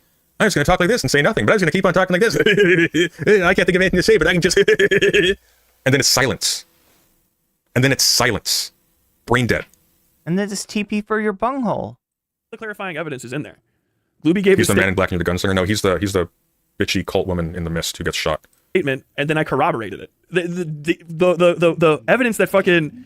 The clarifying evidence, this is one of the funniest fucking parts. The clarifying evidence that fucking Sunday... This is redacted from Redacted Jr. That's who this is. Mike from PA Jr. That's who... why is he Mike from PA? I don't understand. Why are we bringing Mike from PA into this? They both need to wash their asses and their hands. This guy is. Thought was clarifying was him just finding gay fesh diss track lyrics. Diss track lyrics, Tyler, which included reference to Glooby being under 18 as an inside joke. That's why that was sent. You're a little bit of a dum-dum, so that probably didn't click, but that's why that matters. Because what was very important to connect the specific claims to Demon Mama, because you had nothing that connected it to Demon Mama, was that Demon Mama was aware that Glooby was a minor. So that changes things. That changes it from crimes of negligence to crimes of intent. That changes it. We're just going to start clicking. He just wants to be big man on YouTube, but he's been cut out because everybody realizes, except me, because apparently I'm too generous, weirdly. Everybody realizes what a fucking nutball he is, and they steer clear. Is that fucking minor pedantry again and again and again and again and again, which isn't sufficient to destroy the entire piece. It's just throwing dirt on it to see what. He lost the fashion debate against Vosh, which is sad. He didn't do well. I argued in his favor because Vosh's arguments were dumb, but I've never seen a debate where Tyler does well. All Tyler does in debates is just talk. Who cares about a fashion debate? Talking. He's often just making noise. It's frequently borderline incoherent nonsense. That's it. Like he's none of you can win a fashion debate. You all suck at fashion. Please. I don't need fashion tips from a fucking debate, bro. Just get it out there. The other thing is, like, it was rushed and shit. It was. I got it out as fast as I could because you're a fucking moron. The person that's in it feels sick and doesn't want to hear about the shit. Well, then you do it well, Tyler. You don't rush it out. Fucking one little thing on my server without tagging him. You want to see? Yeah, without tagging me, just at your server, which has a bunch of people from my server. Just one little thing. Just one little thing, one tiny little thing. That's all. Just one little thing. That's all he did. He just said a tiny little thing, and then I went crazy. That's all. Just one. Telling Xanderhall to lay off and not cover this stuff. My suspicion is that the response is actually by way of little like whisper networks with financial entanglements telling people, hey, don't give this air. That's my expectation. And my deep worry here is that there is a desire to use this to discredit Glooby by way of discrediting him. And that's a problem. So I'm going to do exactly what he suggested. I'm going to do that better. Because this is not a good place for this to end. Yeah, he had an opportunity to debate Vosh, and he brought up fashion. Sunday had 4 fucking streams, 3, I guess, that weekend. De-escalate this. Because I like Tyler. And I really like Tyler's community. And I didn't want to break things down. I didn't want to hurt this guy. I do now. Because he's an evil, manipulative, exploitative, abusive scumbag. And that's my bread and butter, is eating such things. No, it's not. Sunday, stop being a vor. A conversation with his mods. A conversation to which he was directly invited. Not that I needed to, Tyler, because I don't have to Stop being a predatory octopus, Sunday. It's annoying.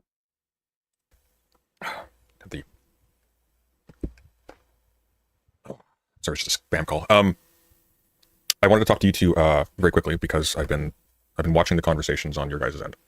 And so I know you guys sort of know a little bit what's going on. And of course, Killjoy has sent me some stuff about what Mythaldu's. Okay, so wait, this is Sunday talking to Killjoy, who's a mod and Tyler's?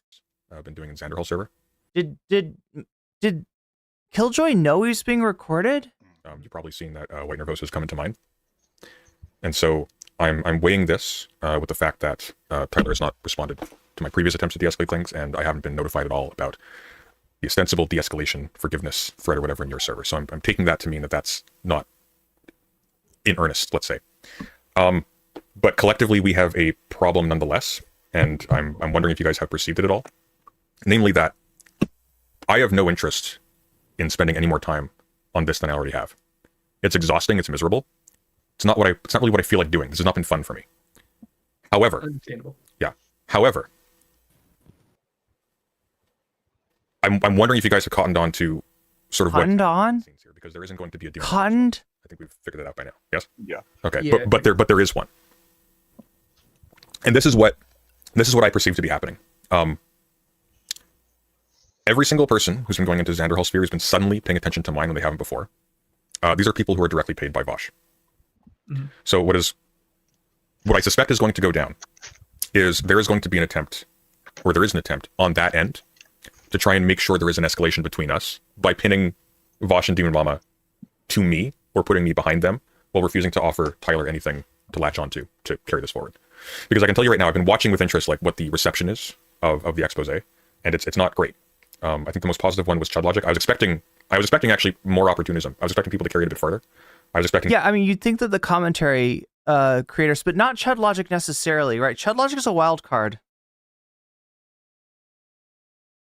Destiny to show more of an interest. I was expecting. But he's also kind of a gatekeeper. So like the way that things will go, like he has a oversized sway on how things will be understood. He's like a filter for the rest of the commentary community. Demon Mama. But they also all have, I don't know if you're aware of this, but they also have some quiet business entanglements in the background with these people too. Yeah. Lonerbox was talking during Tyler's stream about getting White Leaf site, so. More so than that, most of the people that Lonerbox associates with also. Okay, god damn it, this is really fucking interesting. We need to watch this. This is Yeah. Yeah. And That's so, what I figured was going to happen. Yeah. So I'm going to put something in chat. This is White Leaf put out a new thing under their website. It's just a new statement stating that they no clients are necessarily affiliated or endorsed by White Nervosa or other members of White Force. Again, this bullshit. We saw Mythaldu go into Xanderhall's fucking server. Oh, this is exactly what it looks like. But this is the reason why I'm talking to you guys about it. It's not because I think this is new to you. I think you guys have like a head on your shoulders. White Nervosa has been reaching out to me in private. Mm-hmm. I'm going to attempt to get a voice conversation. But what White Nervosa is trying to do here, and I'll show you exactly what she messaged me with. Before you do that, is it okay if we archive that for any reason? I'm going to be real with you. Just because you said I'm actually not going to show it to you, but I'm going to read it to you. And the reason why is because as a consequence of the, I mean bluntly, I take when somebody like makes things up about what I have said very seriously, and there's a pretty severe breach of trust here. Like, I don't want to harp on this, but Tyler flat out said that I had defended these people and said things that I did not. And that's on Tyler. That is on Tyler. I don't hold any of you to that, but you guys are more affiliated with Tyler than obviously with me. Yep. So that's why I asked, so you wouldn't share anything. I appreciate that. Just to be clear, you made me think about that. But essentially it's this, and this echoes what was said in my side chat during my last stream, my penultimate stream. Quote, I can answer any question. My penultimate stream. Who fucking says that? I never had Tyler blocked on Discord, but did block them at times on Twitter because I hate that dog shit site. Well, that's a weird statement by itself, but moving on. I can share our SOP, terms of service, contract, and answer any questions you have. None have been asked of me after Willie Mack regarding Keffels prior to her retirement. Nothing above I consider privileged or private information. So what's happening here is White Nervosa is seeing that Tyler wants to make additional hit pieces / investigations / whatever you like on the broader community. And that's been sort of apparent from the framing of the initial video. So what she's trying to do is she's trying to give me the scoop, so to speak, to simultaneously deflate Tyler and also make it appear as if they've been open the entire time. Like, see, all you have to do is ask, kind of thing. Yep. Yeah. The problem here is that I am perceiving a lack of interest in de-escalating things with me. Perhaps even escalating things with me. And if that happens, if we sort of continue down the path we're on, we will both lose. Because this is the bind I'm in. Insofar as Tyler's doing things that I don't agree with on basic ethical grounds. That's one point. But moreover, is being dishonest about like what I have said to him in our history. And insofar as he's attacking larger communities in a way that I can't endorse, not because I think that every single critique or every single suspicion is wrong, but because they're being done in a way that is just not tenable. I can't simply defer, which would be a dishonest action, but I can't even, just for strategic reasons, I can't just defer to Tyler and just jump on side with him. Because that will be essentially suicide for me down the line, leaving aside the basically dishonest switch from my previously avowed principles and stances. For obvious reasons, I also can't do the reverse, and I can't just leverage, okay, well, if we escalate with Tyler, that's fine, because everybody on Vosh's side has a vested interest in me winning, so it's totally fine. Because that's suicide in the short term as well, because this is the lolly horse guy with the woman who allows her increasingly less dubiously pedophilic partner talk to minors in her server person, and the crazy, hey, we'll take down your website and cut your income if you piss off the people we like person. I cannot side with them. I will lose all credibility, and I will not be lifted back up by them afterwards. So even if I were of a mind to do that, I do not have I just die from that angle. And then third, if I fight both of them, I don't know what happens. Bluntly, that one, that's actually kind of the path that I'm on right now. If that's the path that Tyler is committed to, and that one's... Oh my god. Okay, well, I mean, this is really interesting shit. It is super late at night. But it's miserable. Yeah. So I'm talking to you guys because I was talking with Brooks late last night about how the fuck can we defuse this. Is this a Marvel movie? Man's a Pussy Sunday is? And I've been thinking about it myself. The big thing I see right now is... Okay, so now this is earlier, right? I'm pretty sure this is... Wow. Let's see. Oh god, it just gives us a yesterday. It doesn't give us the date. But I think this was... I mean, look, Sunday showed me this, right? So this happened before my stream. And this is why Killjoy didn't want to be shown on screen. For the record, chat, I blurred this screenshot just because Killjoy seemed so upset. I didn't understand why. And 9 hours, ma'am, you need to rest. Yes, I do. All right, wait. I see where you're coming from. You've basically completely de-escalated at this point, in my opinion. So we've basically figured this out, right? We're going on 10 hours. Fuck me. Okay, chat. Andrew Tate, we're gonna finish this fucking tomorrow.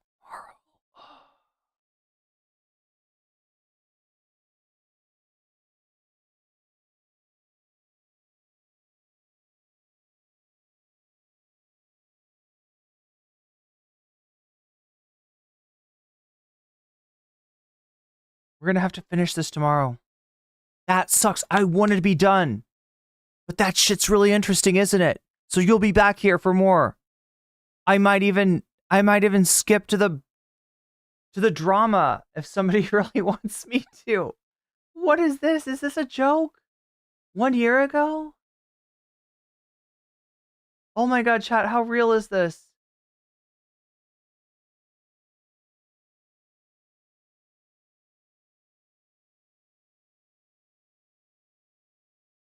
Seven, 6, 5, 4, 3, 2, 1. You'll never have the sacred stone.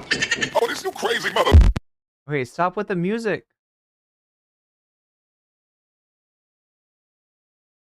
Oh my god, this is real. This is real. They're actually doing it. This is how the transvestigation works. Look at that. Look at that. I think they're serious.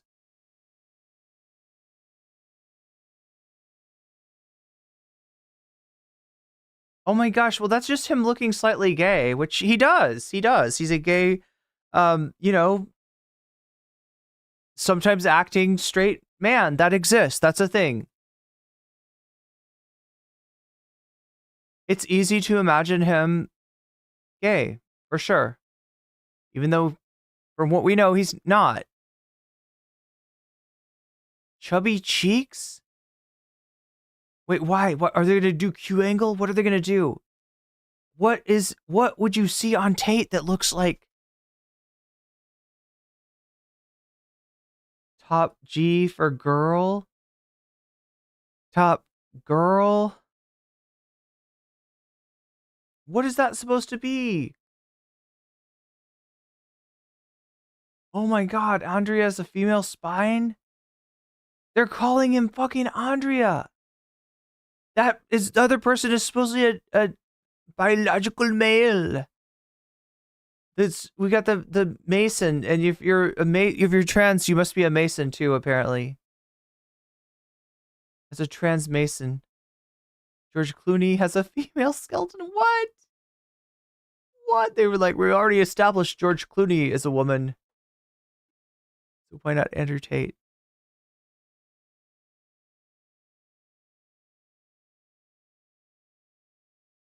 Oh, he says I'm a woman. There we go. It's an admission. What? How is that? What about these pictures? Oh, he's joking about it.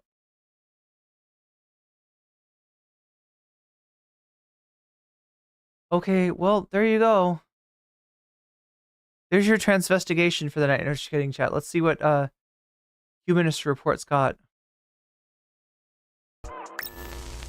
Folks, I don't know if you've been seeing what the TERFs have been cooking, but the transvestigations have ramped up quite a bit lately. It started with the transvestigation of Olympic boxer Imani Khalif with J.K. Rowling, who I guess is the expert on femininity and gets to decide for all women who is and isn't really a woman. This is her attacking a cis woman, calling her a man. But on top of that, we had Kyle Rittenhouse. He was a victim of transvestigations. So just to recap, we've had a lot of transvestigations, haven't we? I did a video on this. He decided to say that he's not voting for Trump and he's going to write in Ron Paul. He got attacked and ultimately he got transvestigated and he did a 180. He got transvestigated. So this person here saying, not really a cis guy. Now, it doesn't have like a lot of engagement, but 65,000 views, even on Twitter, that's quite a bit, right? So I'm not sure if the views are because people are like, wow, look at this freak show. They think that Kyle Rittenhouse is trans. And listen, if Kyle Rittenhouse, I feel like this goes without saying, but if Kyle Rittenhouse was trans, who cares? Who cares? That's a non sequitur. I mean, Kyle Rittenhouse. It doesn't matter. Yeah. So, I mean, the people who are doing the transvestigators, one, they're creepy. Two, they're just deeply, deeply transphobic, and they think that it's some sort of an own if they can prove somebody is trans or get others to think that that person is trans. Well, no. It's not an own. Like, some of these transvestigators are downright, like, these are symptoms that we're seeing, right? Their fascination is actually a symptom, right? And then others of these transvestigators, they think that there's a secret society that is like, if you are trans, if you become trans, then you automatically get to be famous. And so they think that it's preferentially like famous people. And it's another way of them like discrediting the elite by being like, oh yeah, they're famous. They're famous because they transitioned. Tom Hanks agreed to transition and they made him a star or her a star, right? This is the kind of thing. This is the way of thinking, right? They think that everything's a conspiracy. Trans people are at the center of every conspiracy. Every famous person must be secretly trans. I've been transvestigated before on my show. If you look at like some of the YouTube comments, because I've been reverse transvestigated actually. It was weird. A higher pitched voice. What's up, GNN? They'll say, hey, is that a trans man? So what if I am? I mean, I've said before I'm a cis guy, but if you think I'm trans, yeah, no big deal. NBD. Almost every single trans. Kylie Rittenhouse, yeah. Has a dark ass sense of humor. They're good people, compassionate. I mean, it means nothing. The compliment. Trans people are people. Trans men are men. So if you think I'm bafflement showing both male and female characteristics. Damn. Alex Jones wants to turn the And the water turning frogs gay? Yeah. That doesn't make me feel like any less of a man. And the same is true if you're a woman and they think you're trans. It doesn't matter. Trans women are women. Stop being weird. Stop transvestigating people. Stop trying to figure out, what's in between people's legs, because it's weird. But listen, Kyle Rittenhouse, not the only right-winger to be transvestigated, because guess who else is being transvestigated? The pictures, I'm sorry. Alleged sex trafficker. We gotta go forward from that. We're not trying to look at that. We're not trying to look at that. We're not trying to look at that. Get that off my screen. Shoulders, and her sister is even worse. Those huge hips. It's so obvious. So with the way that they're talking and how much engagement this has. I'm sorry, we can't watch this. No, get this off. Have reverse transvestigated Dylan Mulvaney to. Yo, Dylan got reverse transvestigated. Chat. This is what happened to me. Must have been born a woman, forcibly transitioned to male as kid, then transitioned into female. Well, no, it wasn't quite that. It wasn't quite that. In adulthood. So it's all come full circle here. Transphobes have concluded that Dylan Mulvaney, a woman, is a woman. It does. That is the Ouroboros. Now, let's just zoom in, because they're very specific. And with how much specificity they use to talk about why people are or aren't trans, I've got to say, it leads me to believe that this is like a fucking hobby. So, and by the way, this came from... It is absolutely. It is a hobby, and it is also an obsession, and in some cases, it is a symptom. It is a symptom of what they are dealing with, right? That was shared to Accidental Ally, that subreddit.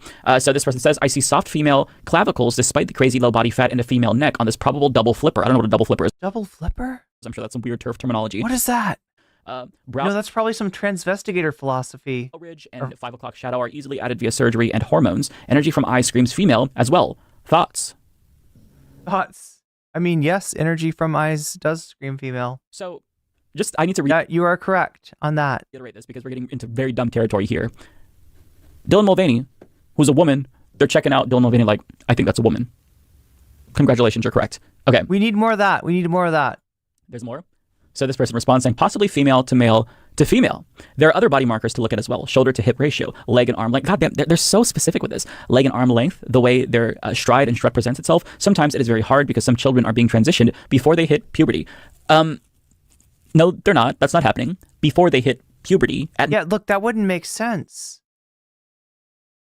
Those differences that come on with the expression of like sexual, secondary sexual sex characteristics, right? They are not going to be present, and this is such a silly thing to say. Most they're given puberty blockers to delay puberty so they can make a decision about HRT. But when it comes to prepubescent trans youth, no, but we're talking about pre, right? There's not even a point if it's pre. Yeah, wait, I think Mike's got this.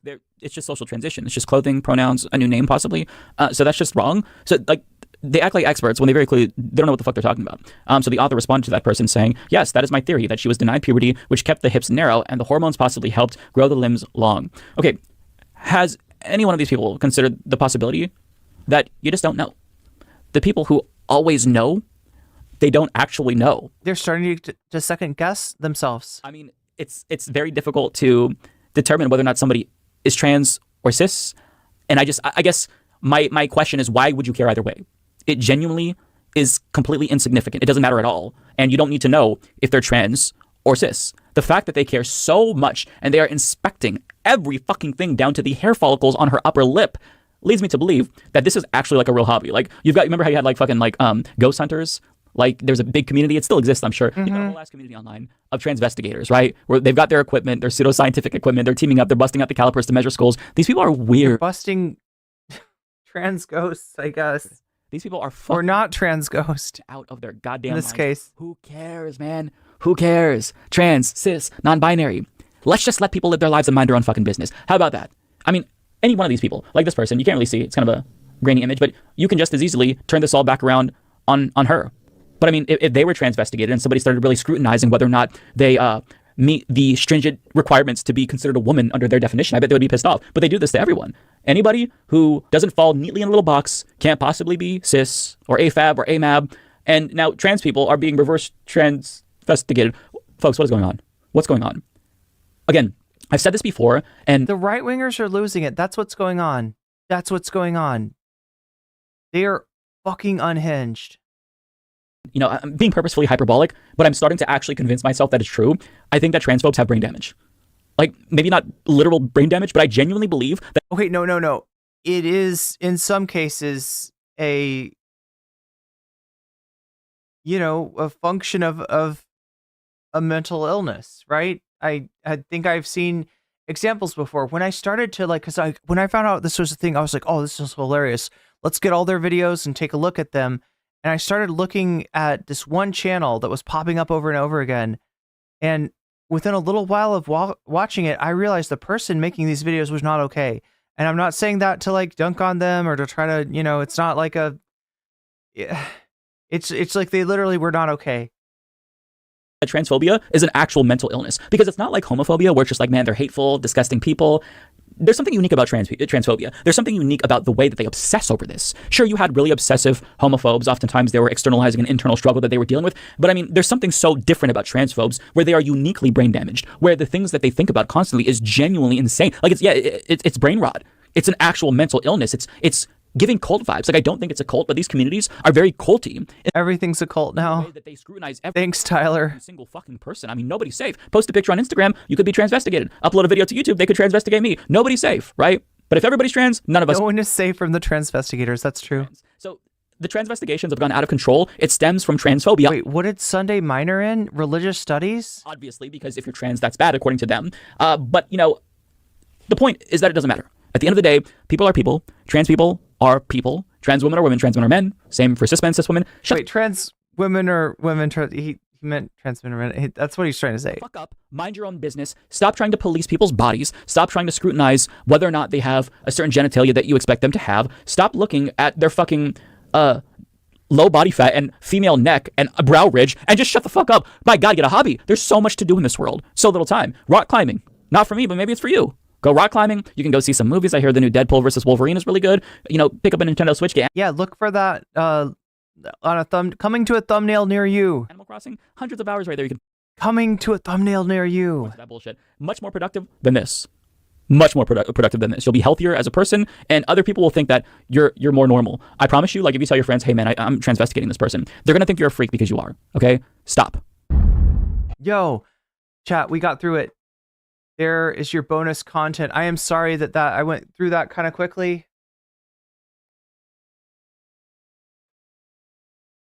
I am tired. I'm sure you are tired too. I need to get stuff together. There's probably another video that should be coming out. If not tomorrow, then really soon. I got to figure out what I'm streaming about tomorrow. We'll watch the rest of the Tyler thing. We'll see what that's about, right? That sounds really fucking interesting. That Tyler thing, I'm sorry, Sunday thing. It's the Sunday thing. It's what the fuck is Sunday on about with White Nervosa? Like, that's some weird shit. That's some super creepy shit. So make sure to be here for tomorrow for it. Don't worry, I'm gonna have other cool stuff too. Right? It's not gonna be just that. It's not gonna be mostly that. We'll just finish that and we'll be done. And we won't have to talk about Sunday and Tyler ever again, and it'll be so good. Okay? We'll forget that they ever existed. Much love, everybody. Thank you for all the support. You mean a lot to me. And thank you for letting me do this, right? Because it's only through support of viewers like you that I'm even able to do this in the first place, okay? So I appreciate you. And I will be back tomorrow with more stuff. Until then, chat, good night. And much love.